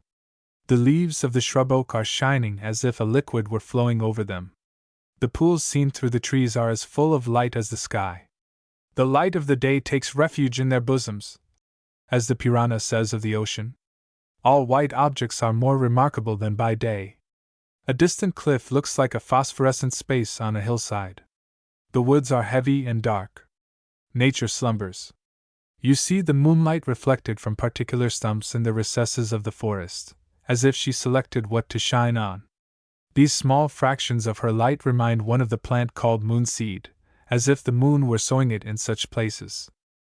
In the night the eyes are partly closed or retire into the head. Other senses take the lead. The walker is guided as well by the sense of smell. Every plant and field and forest emits its odor now, swamp pink in the meadow and tansy in the road, and there is the peculiar dry scent of corn which has begun to show its tassels. The senses both of hearing and smelling are more alert. We hear the tinkling of rills which we never detected before. From time to time, high up on the sides of hills, you pass through a stratum of warm air. A blast which has come up from the sultry plains of noon. It tells of the day, of sunny noontide hours and banks, of the laborer wiping his brow and the bee humming amid flowers. It is an air in which work has been done, which men have breathed. It circulates about from woodside to hillside like a dog that has lost its master, now that the sun is gone. The rocks retain all night the warmth of the sun which they have absorbed. And so does the sand. If you dig a few inches into it, you find a warm bed. You lie on your back on a rock in a pasture on the top of some bare hill at midnight, and speculate on the height of the starry canopy. The stars are the jewels of the night, and perchance surpass anything which day has to show. A companion with whom I was sailing one very windy but bright moonlight night, when the stars were few and faint, thought that a man could get along with them, though he was considerably reduced in his circumstances, that they were a kind of bread and cheese that never failed. No wonder that there have been astrologers, that some have conceived that they were personally related to particular stars. De Bardas, as translated by Sylvester, says Hill. And Sir Walter Raleigh well says, "The stars are instruments of far greater use than to give an obscure light, and for men to gaze on after sunset." And he quotes Plotinus as affirming that they are significant but not efficient, and also Augustine as saying, Deus regit inferiora corpora per superiora. God rules the bodies below by those above. But best of all is this which another writer has expressed. Sapiens adjuvabit opus astrorum qua madmidum agricola terrae naturam. A wise man assisteth the work of the stars as the husbandman helpeth the nature of the soil. It does not concern men who are asleep in their beds, but it is very important to the traveler, whether the moon shines brightly or is obscured. It is not easy to realize the serene joy of all the earth, when she commences to shine unobstructedly, unless you have often been abroad alone in moonlight nights. She seems to be waging continual war with the clouds in your behalf. Yet we fancy the clouds to be her foes also. She comes on magnifying her dangers by her light, revealing, displaying them in all their hugeness and blackness, then suddenly casts them behind into the light concealed, and goes her way triumphant through a small space of clear sky. In short, the moon traversing, or appearing to traverse, the small clouds which lie in her way, now obscured by them, now easily dissipating and shining through them, makes the drama of the moonlight night to all watchers and night travelers. Sailors speak of it as the moon eating up the clouds. The traveler all alone, the moon all alone, except for his sympathy, overcoming with incessant victory whole squadrons of clouds above the forests, and lakes and hills. When she is obscured, he so sympathizes with her that he could whip a dog for her relief, as Indians do. When she enters on a clear field of great extent in the heavens, and shines unobstructedly, he is glad. And when she has fought her way through all the squadron of her foes, and rides majestic in a clear sky unscathed, and there are no more any obstructions in her path, he cheerfully and confidently pursues his way, and rejoices in his heart, and the cricket also seems to express joy in its song. How insupportable would be the days, if the night with its dews and darkness did not come to restore the drooping world. As the shades begin to gather around us, our primeval instincts are aroused, and we steal forth from our lairs, like the inhabitants of the jungle, in search of those silent and brooding thoughts which are the natural prey of the intellect. Richter says that the earth is every day overspread with the veil of night for the same reason as the cages of birds are darkened, viz., that we may the more readily apprehend the higher harmonies of thought in the hush and quiet of darkness. Thoughts which day turns into smoke and mist stand about us in the night as light and flames, even as the column which fluctuates above the crater of Vesuvius in the daytime appears a pillar of cloud, but by night a pillar of fire. There are nights in this climate of such serene and majestic beauty, so medicinal and fertilizing to the spirit, that methinks a sensitive nature would not devote them to oblivion, and perhaps there is no man but would be better and wiser for spending them out of doors, though he should sleep all the next day to pay for it, should sleep an Endymion sleep, as the ancients expressed it, nights which warrant the Grecian epithet ambrosial, when, as in the land of Beulah, the atmosphere is charged with dewy fragrance, and with music, and we take our repose and have our dreams awake, when the moon, not secondary to the sun, Diana, still hunts in the New England sky. The Hindus compare the moon to a saintly being who has reached the last stage of bodily existence. Great restorer of antiquity, great enchanter. In a mild night, when the harvest or hunter's moon shines unobstructedly, the houses in our village, whatever architect they may have had by day, acknowledge only a master. The village street is then as wild as the forest. New and old things are confounded. I know not whether I am sitting on the ruins of a wall, or on the material which is to compose a new one. Nature is an instructed and impartial teacher, spreading no crude opinions, and flattering none. She will be neither radical nor conservative. Consider the moonlight, so civil, yet so savage. The light is more proportionate to our knowledge than that of day. It is no more dusky in ordinary nights than our mind's habitual atmosphere, and the moonlight is as bright as our most illuminated moments are. Of what significance the light of day, if it is not the reflection of an inward dawn? To what purpose is the veil of night withdrawn, if the morning reveals nothing to the soul? It is merely garish and glaring. When Ossian in his address to the sun exclaims, "Who does not in his thought accompany the stars to their cavernous home, descending with them on barren mountains?" Nevertheless, even by night the sky is blue and not black, for we see through the shadow of the earth into the distant atmosphere of day, where the sunbeams are reveling. The end.